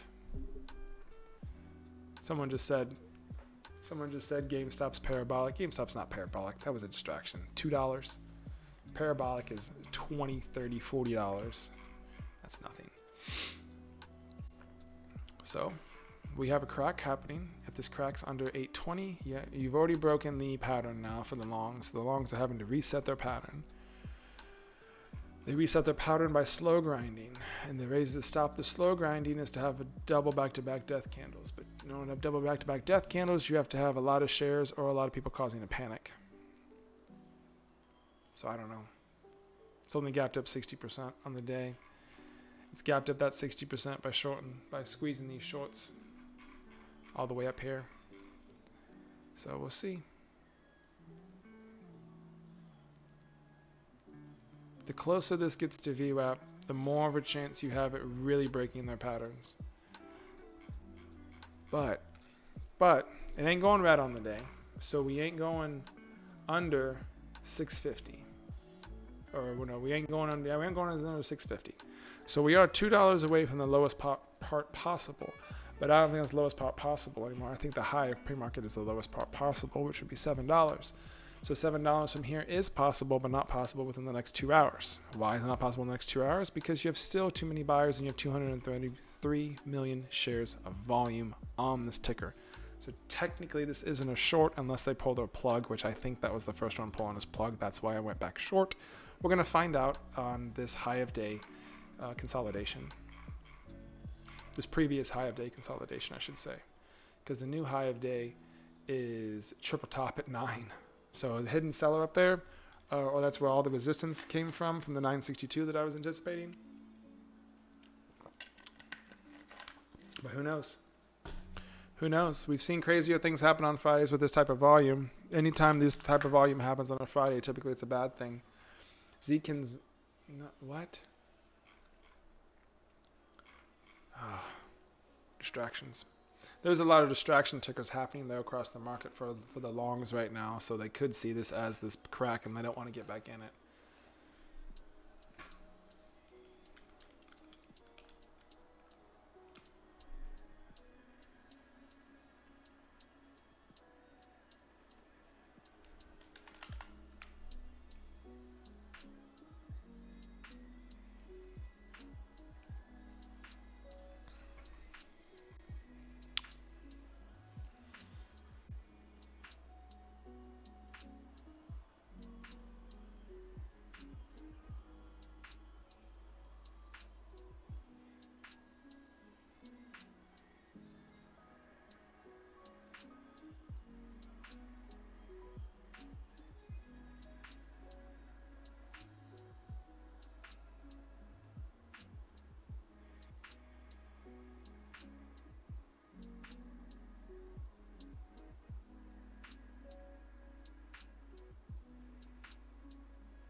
Ooh, was that the fake out on CLVS just now? Trying to push it back to 70. First 5 minute candle make a new high. Broke it. Is it going to hold it? Pattern will start again for the longs if it does.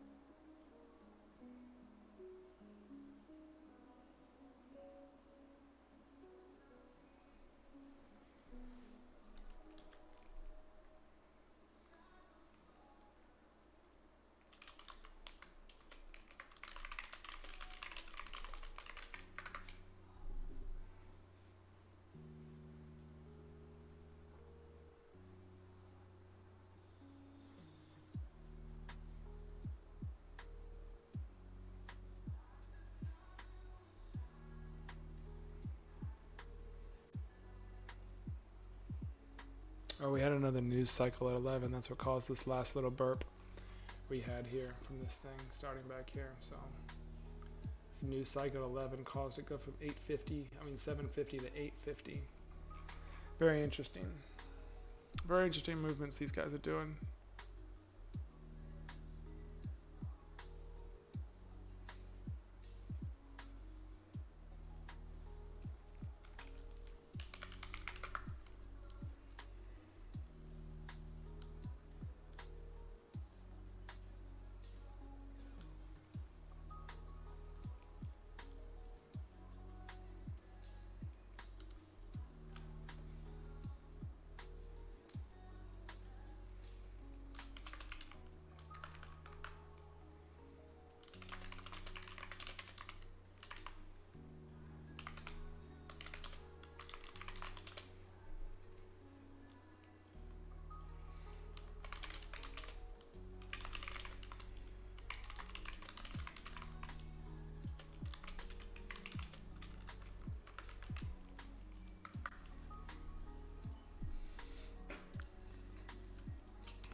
So we got this consolidation in this band happening between 844 and 869.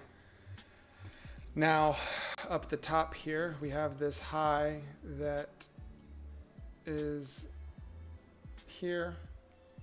It's holding past the last breakout. It's holding in the center consolidation zone of that. So obviously it's targeting that short that went short on it because it wants to pull his short. It wants to pull his stop again. So they just slow grind it up there because there's nobody else here that's going to help him short it down.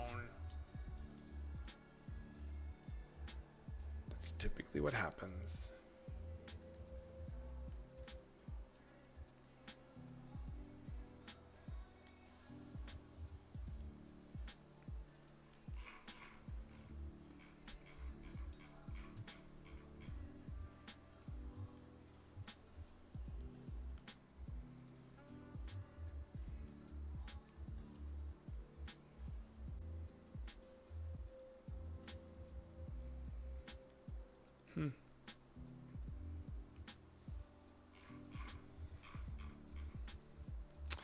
What else do we have? Anything else doing stuff?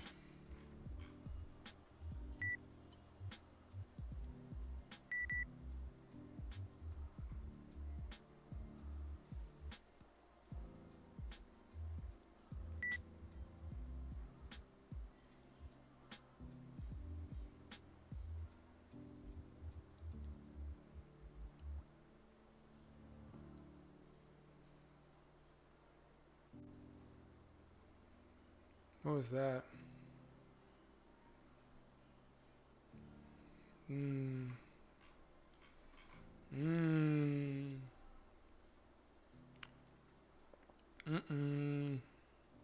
Second one.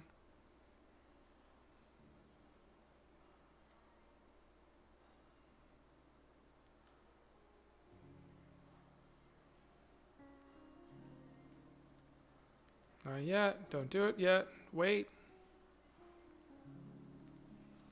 Wait for it. You gotta find out where they're buying at.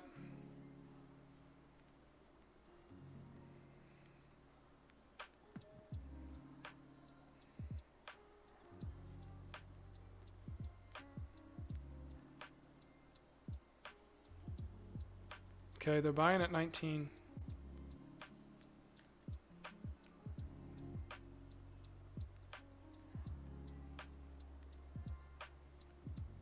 Someone hit it for 13. Nice. Someone hit 13 already. Nicely done. Nice attack.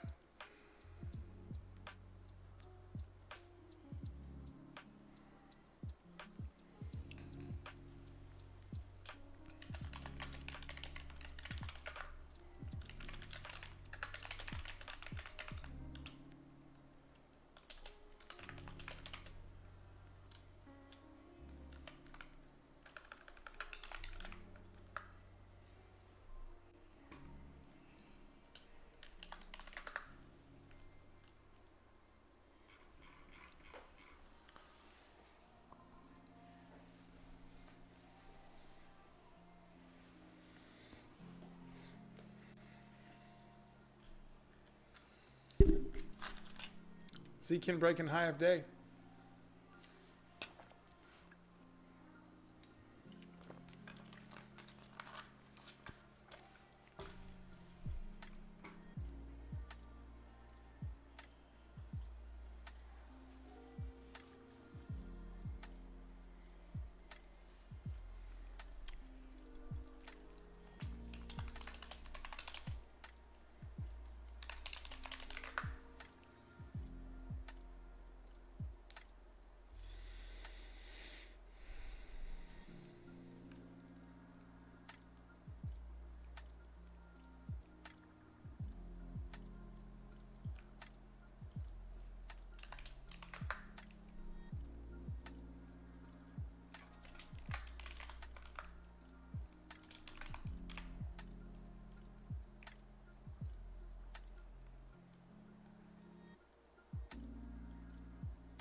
don't trust stop losses. If I'm playing something short, then I will sit here and baby my position. I won't trust a stop loss on any trading platform. I don't like showing my orders out there, and I don't like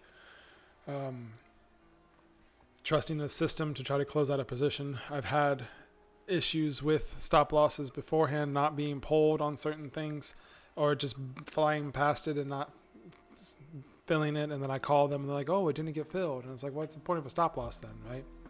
But to put it on the market and have it sit there as a limit order, and if it comes back up, it fills that order before it goes past it. Anyways, so I don't trust those. If I'm going long, still I'll just draw the lines and set alerts. Well, not even do that because I sit here all the day, right? So for my longs, I just watch them also, and I walk away from the computer for more often than I do my longs. But on my shorts, I don't walk away. I don't trust anything like that. Because if you can blow up your account doing a short, like you could blow up your account with 10 shares, technically. It would just go the wrong way against you for a very long time, upwards, and then you just, broker calls you and says, well, you owe us $1,000 now. It's like, what?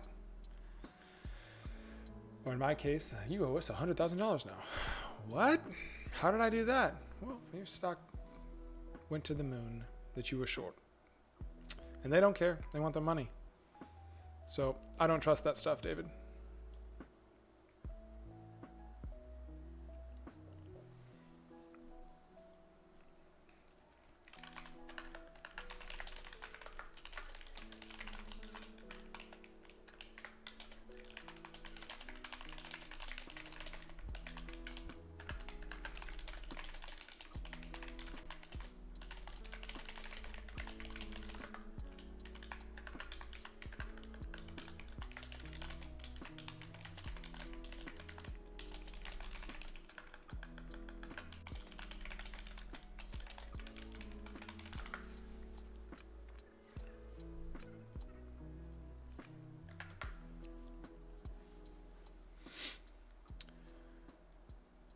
Sorry, you gotta go back to work, man. Keep working though.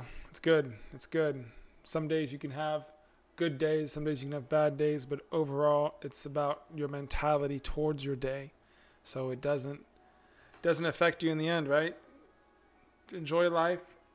Man, I had this good conversation yesterday about that. It was essentially we were talking about what do you need? Like what do you really need in life? Air, water. Those things are free. Those things are free. So why worry? Why worry about your wins? Why worry about your losses? Why worry about your health? Why worry about tomorrow? For tomorrow, let it worry about itself, right?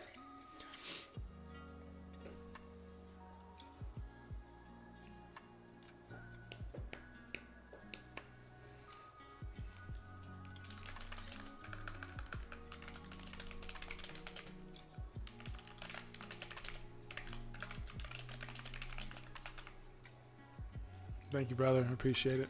Appreciate it.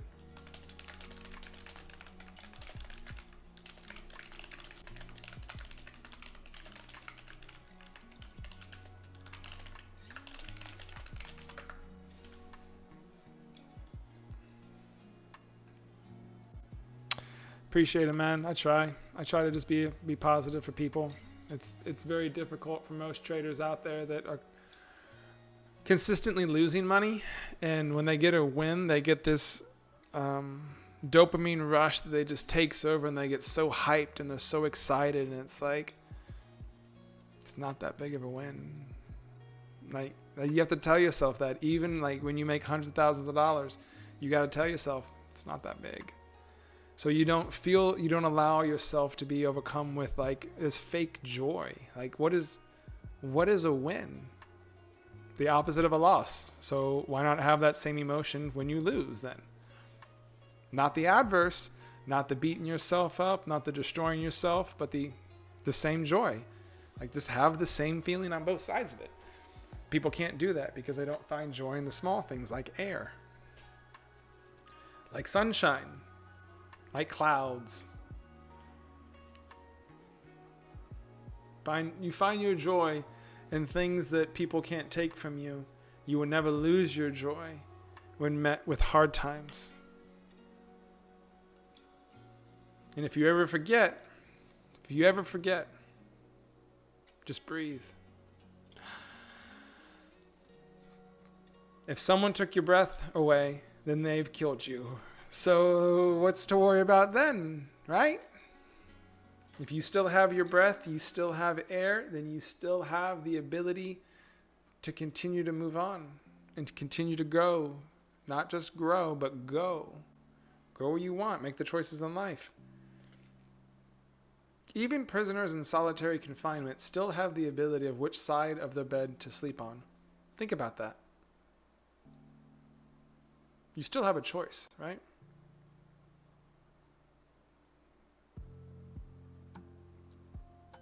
It's just an important thought. It's a really important thought to think about.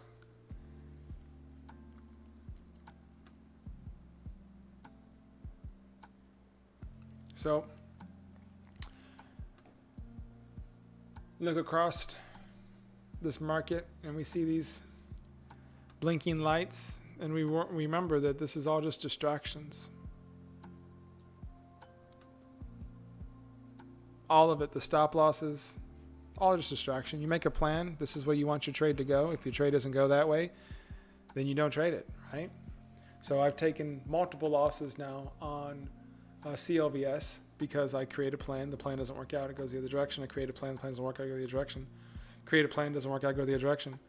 Create a plan. So far it's working out. Will it continue to work out? Somebody else could have a different plan. Am I going to worry about it? Nah. If I take a red day today, it's my first red day all week. That's incredible. Like, that's incredible, right? So if I take a green day today, that's even more incredible. Or just as incredible. This doesn't matter.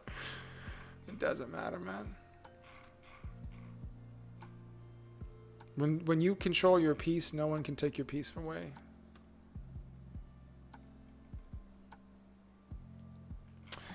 Still watching Super NES. Volume is dying on CLVS. This is just a bounce from the short recovering. The short recycling. The volume is gone. Volume disappeared when that guy, whoever hit that last, it has to go all the way back up to past the previous day's highs, but then you have so many other things that are taking the attention of the market that I don't think it's going to get there. So it's possible.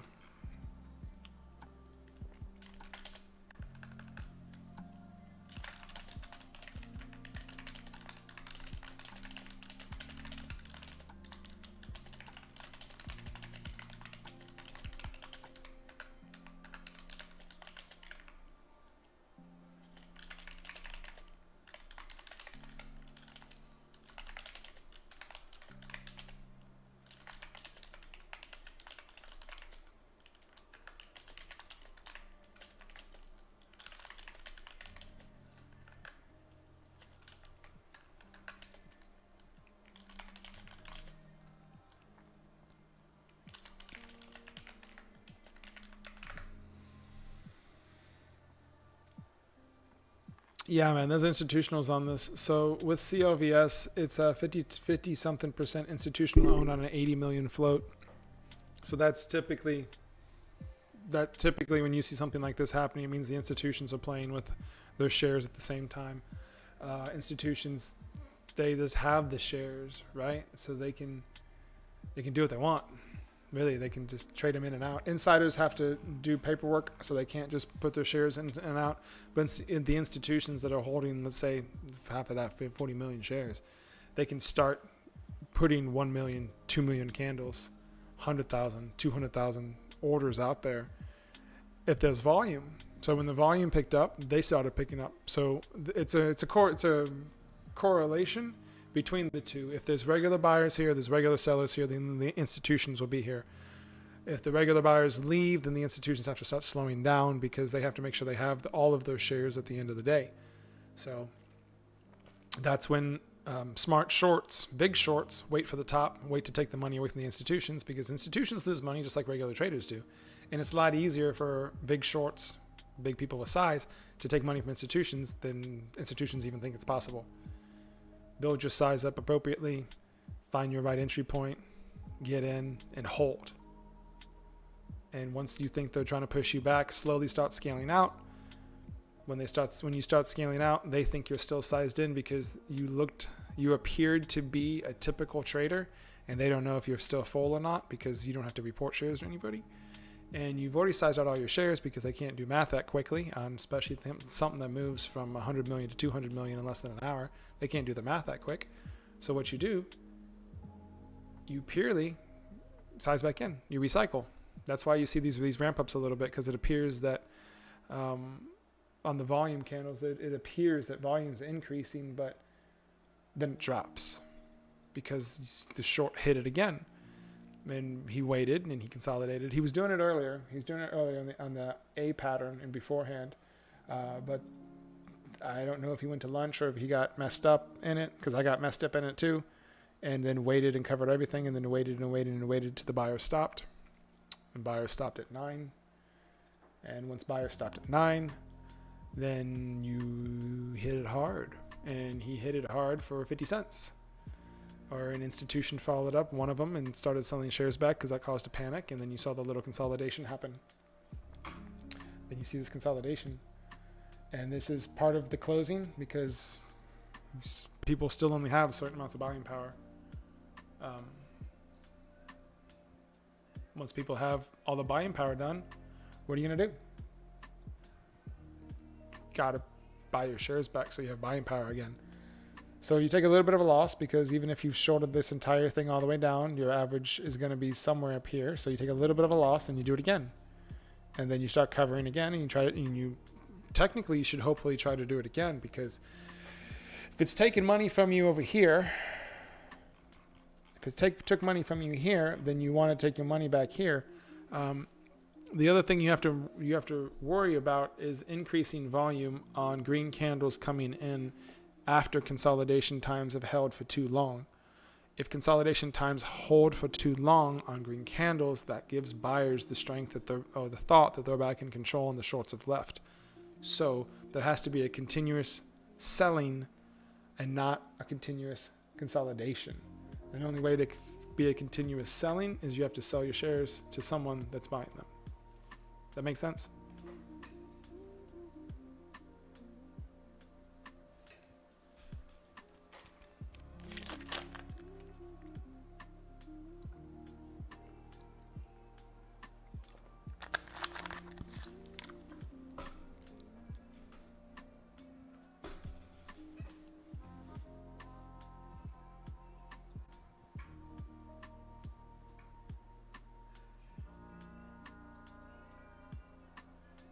JFin's approaching VWAP. I'm glad I closed out when I did.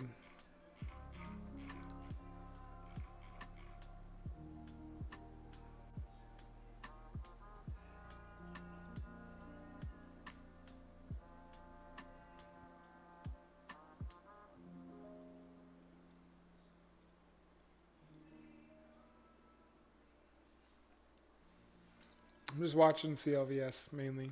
CLVS and JFin. JFin's going up to VWAP. If JFin gets above VWAP, we may get some more volume and get a short entry above 9.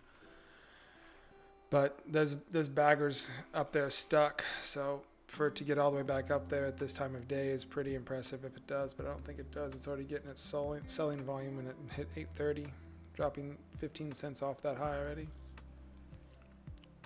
SNS 229 is stacked right now still. They're still trying to support it up because it's too early in the day to drop it down the rest of the way.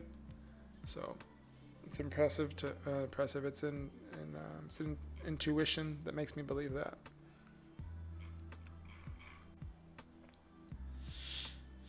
TCAT exploding.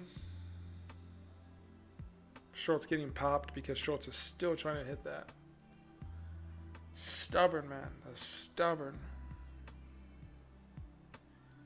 Volume is drying up. They're just now holding levels.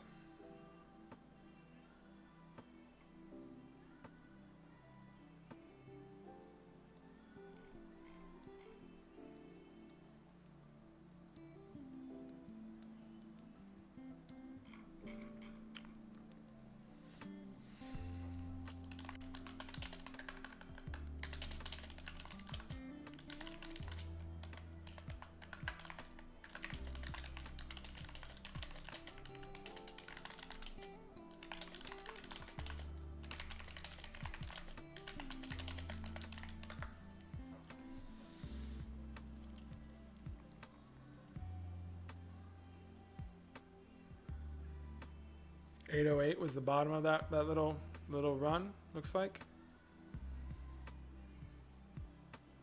809, I should say.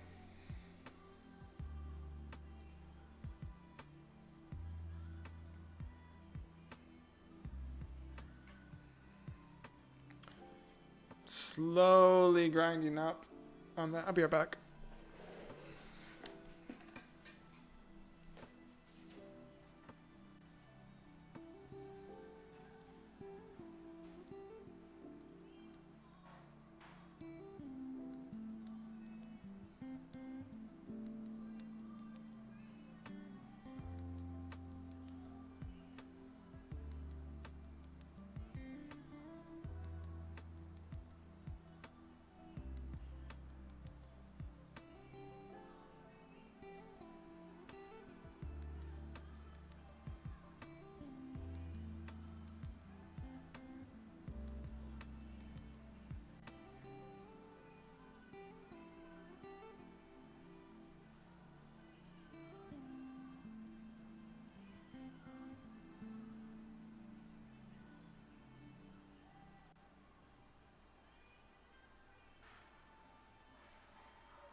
JFin is holding back close to that VWAP. It may make a test. May make a test on that VWAP.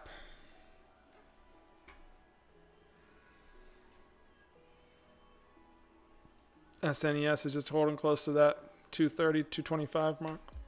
The bottom of this run.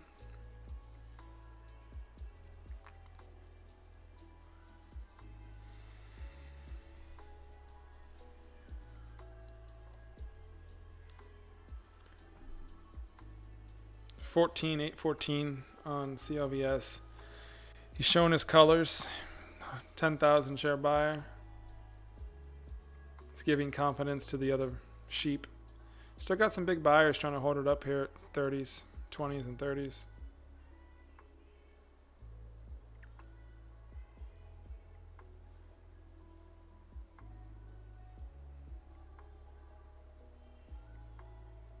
I don't know why though.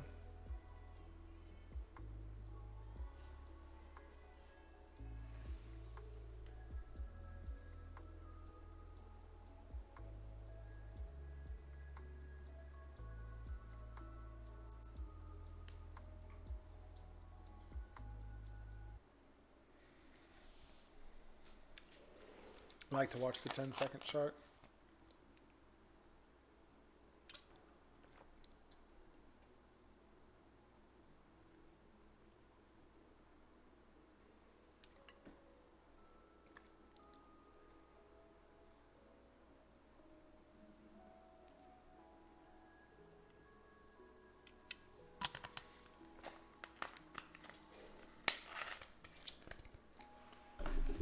Oops. Shaking the table.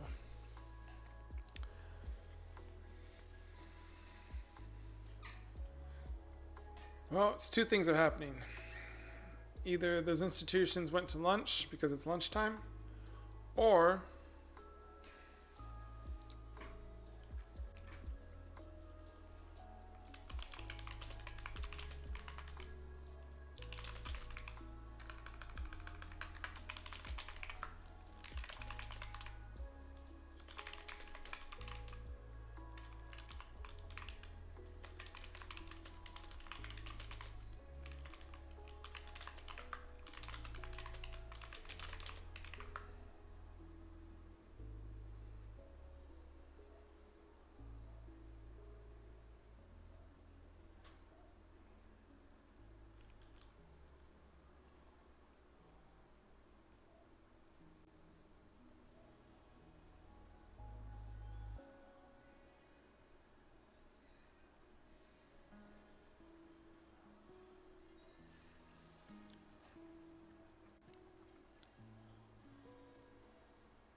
oof, Zkin just jumped off of 14 down to 13.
What's up, buddy?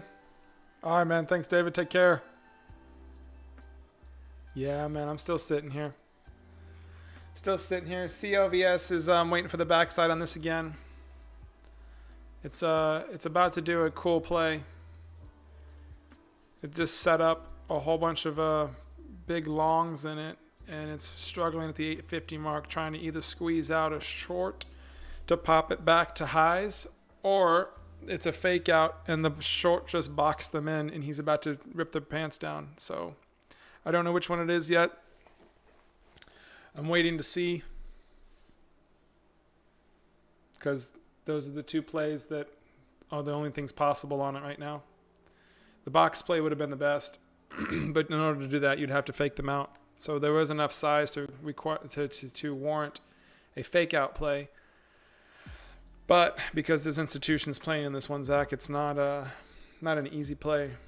It's like taking somebody's box, editing the window, putting the cone inside, editing the cone at the same time to box them into the corner to jump through the window while crouched to then edit or reset the edit and shoot them in the face. That's the play that's happening right now. So if that happens, GG's. What is also possible?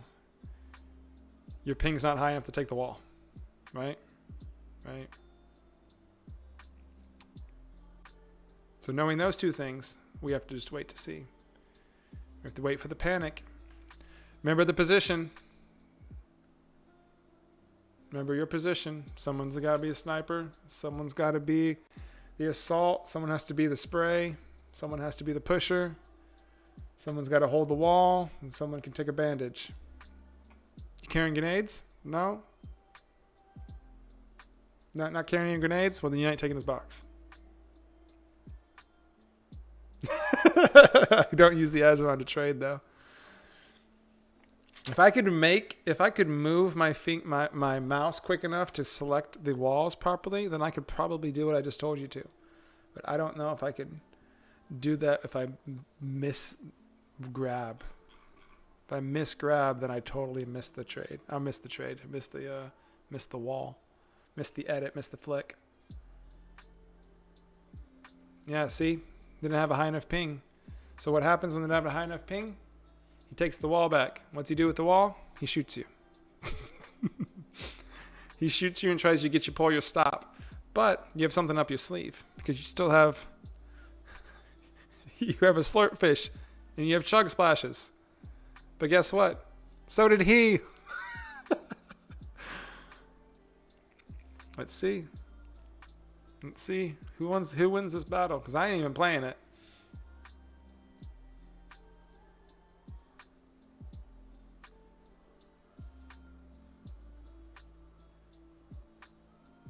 Who's going to win the battle, Zach? Who's going to win the battle? It's going to be glorious, whoever does. Nobody understands the analogy, though, because they don't play. You do, because you understand what I'm talking about. Oh, no, he's got a heavy snipe. He's going to take your wall. He's going to take your wall and throw a grenade inside and put a wall back up so you can't edge your way out. He's going to... Oh, that's funny. What? He's got a bounce pad with a rocket launcher? What? Where did he get that at? He found it in the crate in the center. This BS.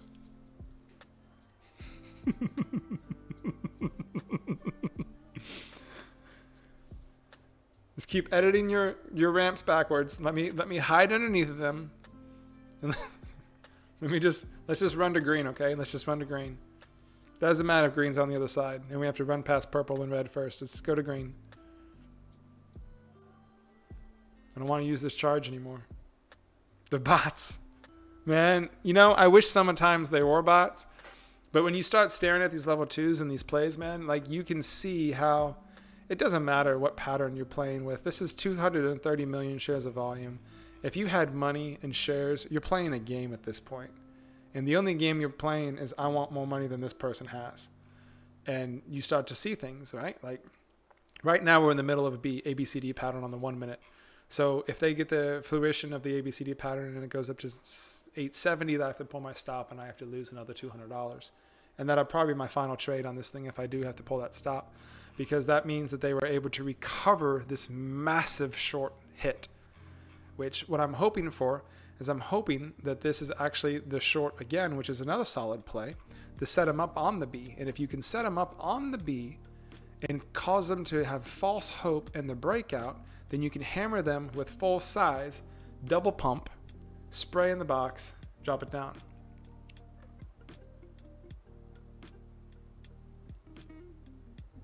But you have to grab the cone. If you miss the cone and only grab the floor, then you stand there and splash them with your heels. So he's trying though. I can definitely see him trying, but he needs help. This is the B. This is the pullback for the C. So we're going to get a push to the C, finish the C off. Same thing's happening over on Zkin at the same time.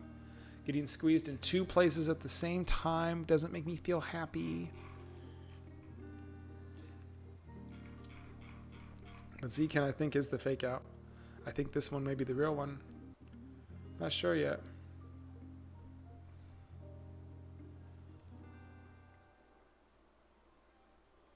I'd be happy if both of them are fake outs. I mean, I'm okay with neither one of them being fake outs and them both taking my money because it's lunchtime and can't win them all. And for some reason, my Friday winning averages is going down, man. Like, I'm losing more Fridays than I am winning Fridays, which is typically weird. Typically, I do better on Fridays. Thursdays is becoming my best day to trade. Mondays is still by far my worst. Fridays is like my third now. I do better on Wednesdays than I do on Fridays at this point, which is strange. Like, real strange.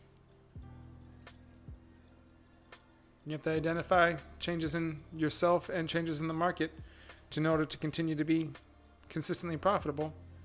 If you don't, what are we doing? 255? Wow. Okay. So they're trying to break it down on 850 again.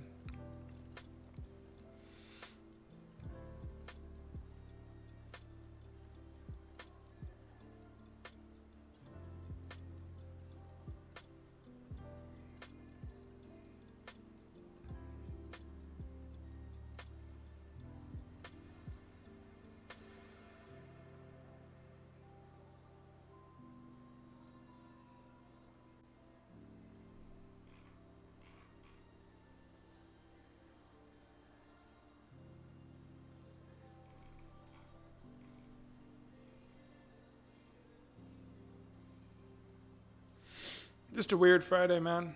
It's a super weird Friday. Super weird Friday that's it's going to be over in a couple hours, and then it'll be Saturday and it'll be time to relax and get the game plan for next week and see what's going to happen next week.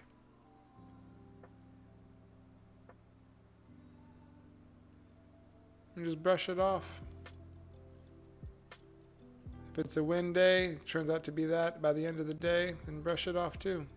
If it's a loss day at the end of the day, then just brush it off. How long has this been stream going for, Zach?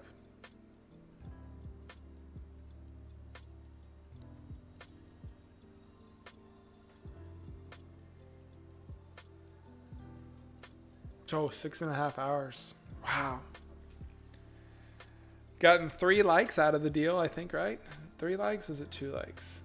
3 likes out of the deal. My average watch time today was 1 hour and 24 minutes. Can you believe someone like actually watched for that long and didn't get annoyed by me talking constantly?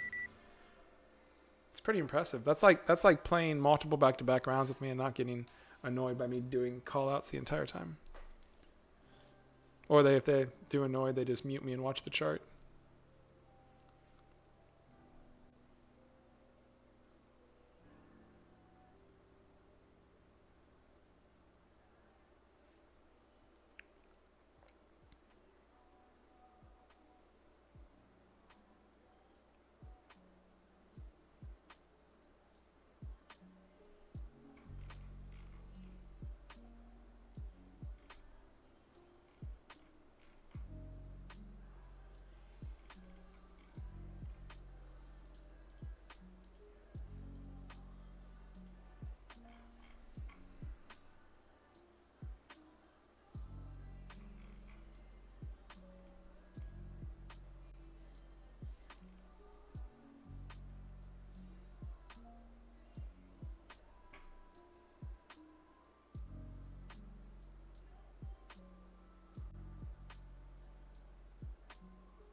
Impressive little ones.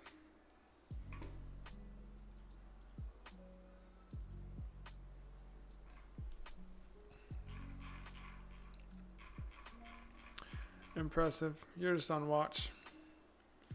Zkin, however, just threatened VWAP, and VWAP didn't approve, so it tried to stall out on it.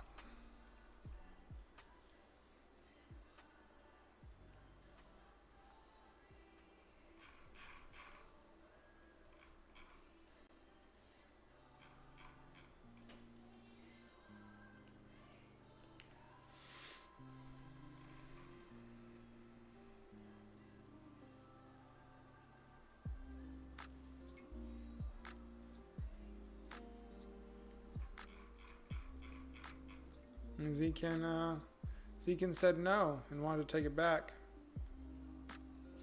So Zkin's going to be around for a little bit longer with its 11 million float. Interesting.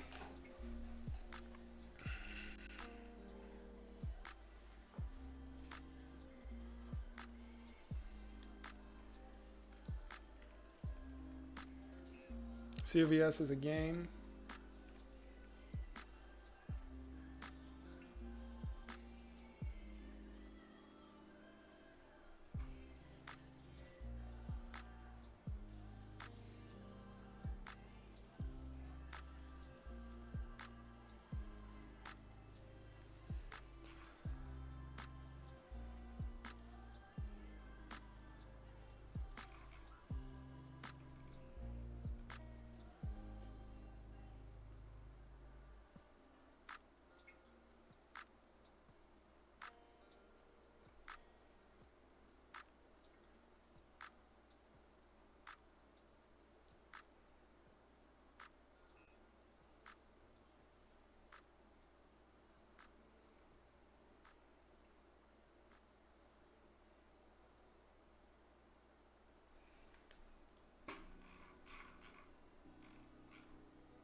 Zkin just took back the VWAP and was like, I don't want to go down there.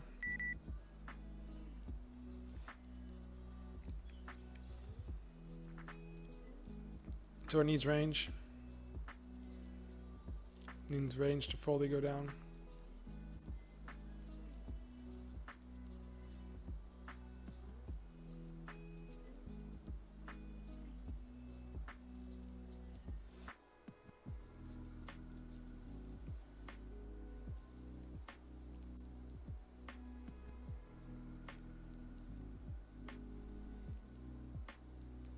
And SNES has come back up to 255.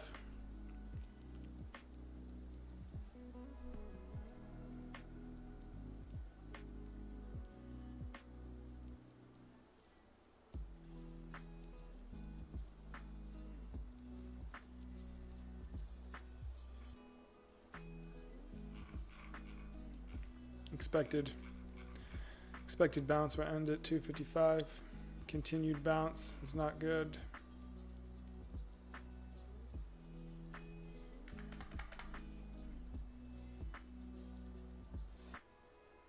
We'll see.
SNES is just going back to VWAP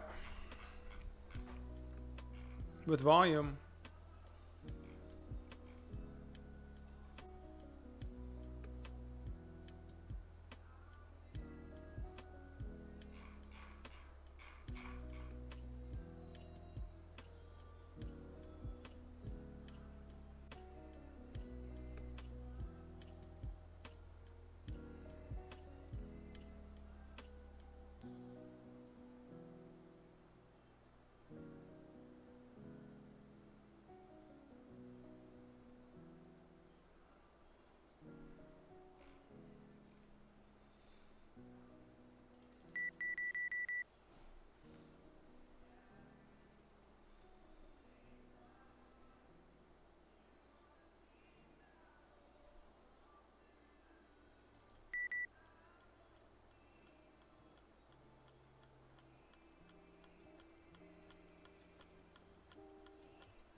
Institutions are now just trying to have the bots on to hold the levels with CLVS. So you have a slow grind action back up until it goes high enough for them to actually start trading it themselves. They just put their orders in to just hold it in place.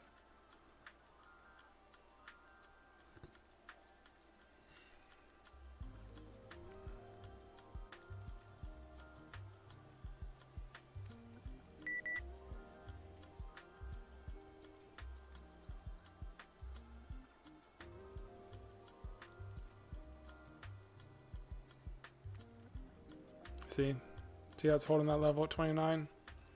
It's one of the institutions holding it in place.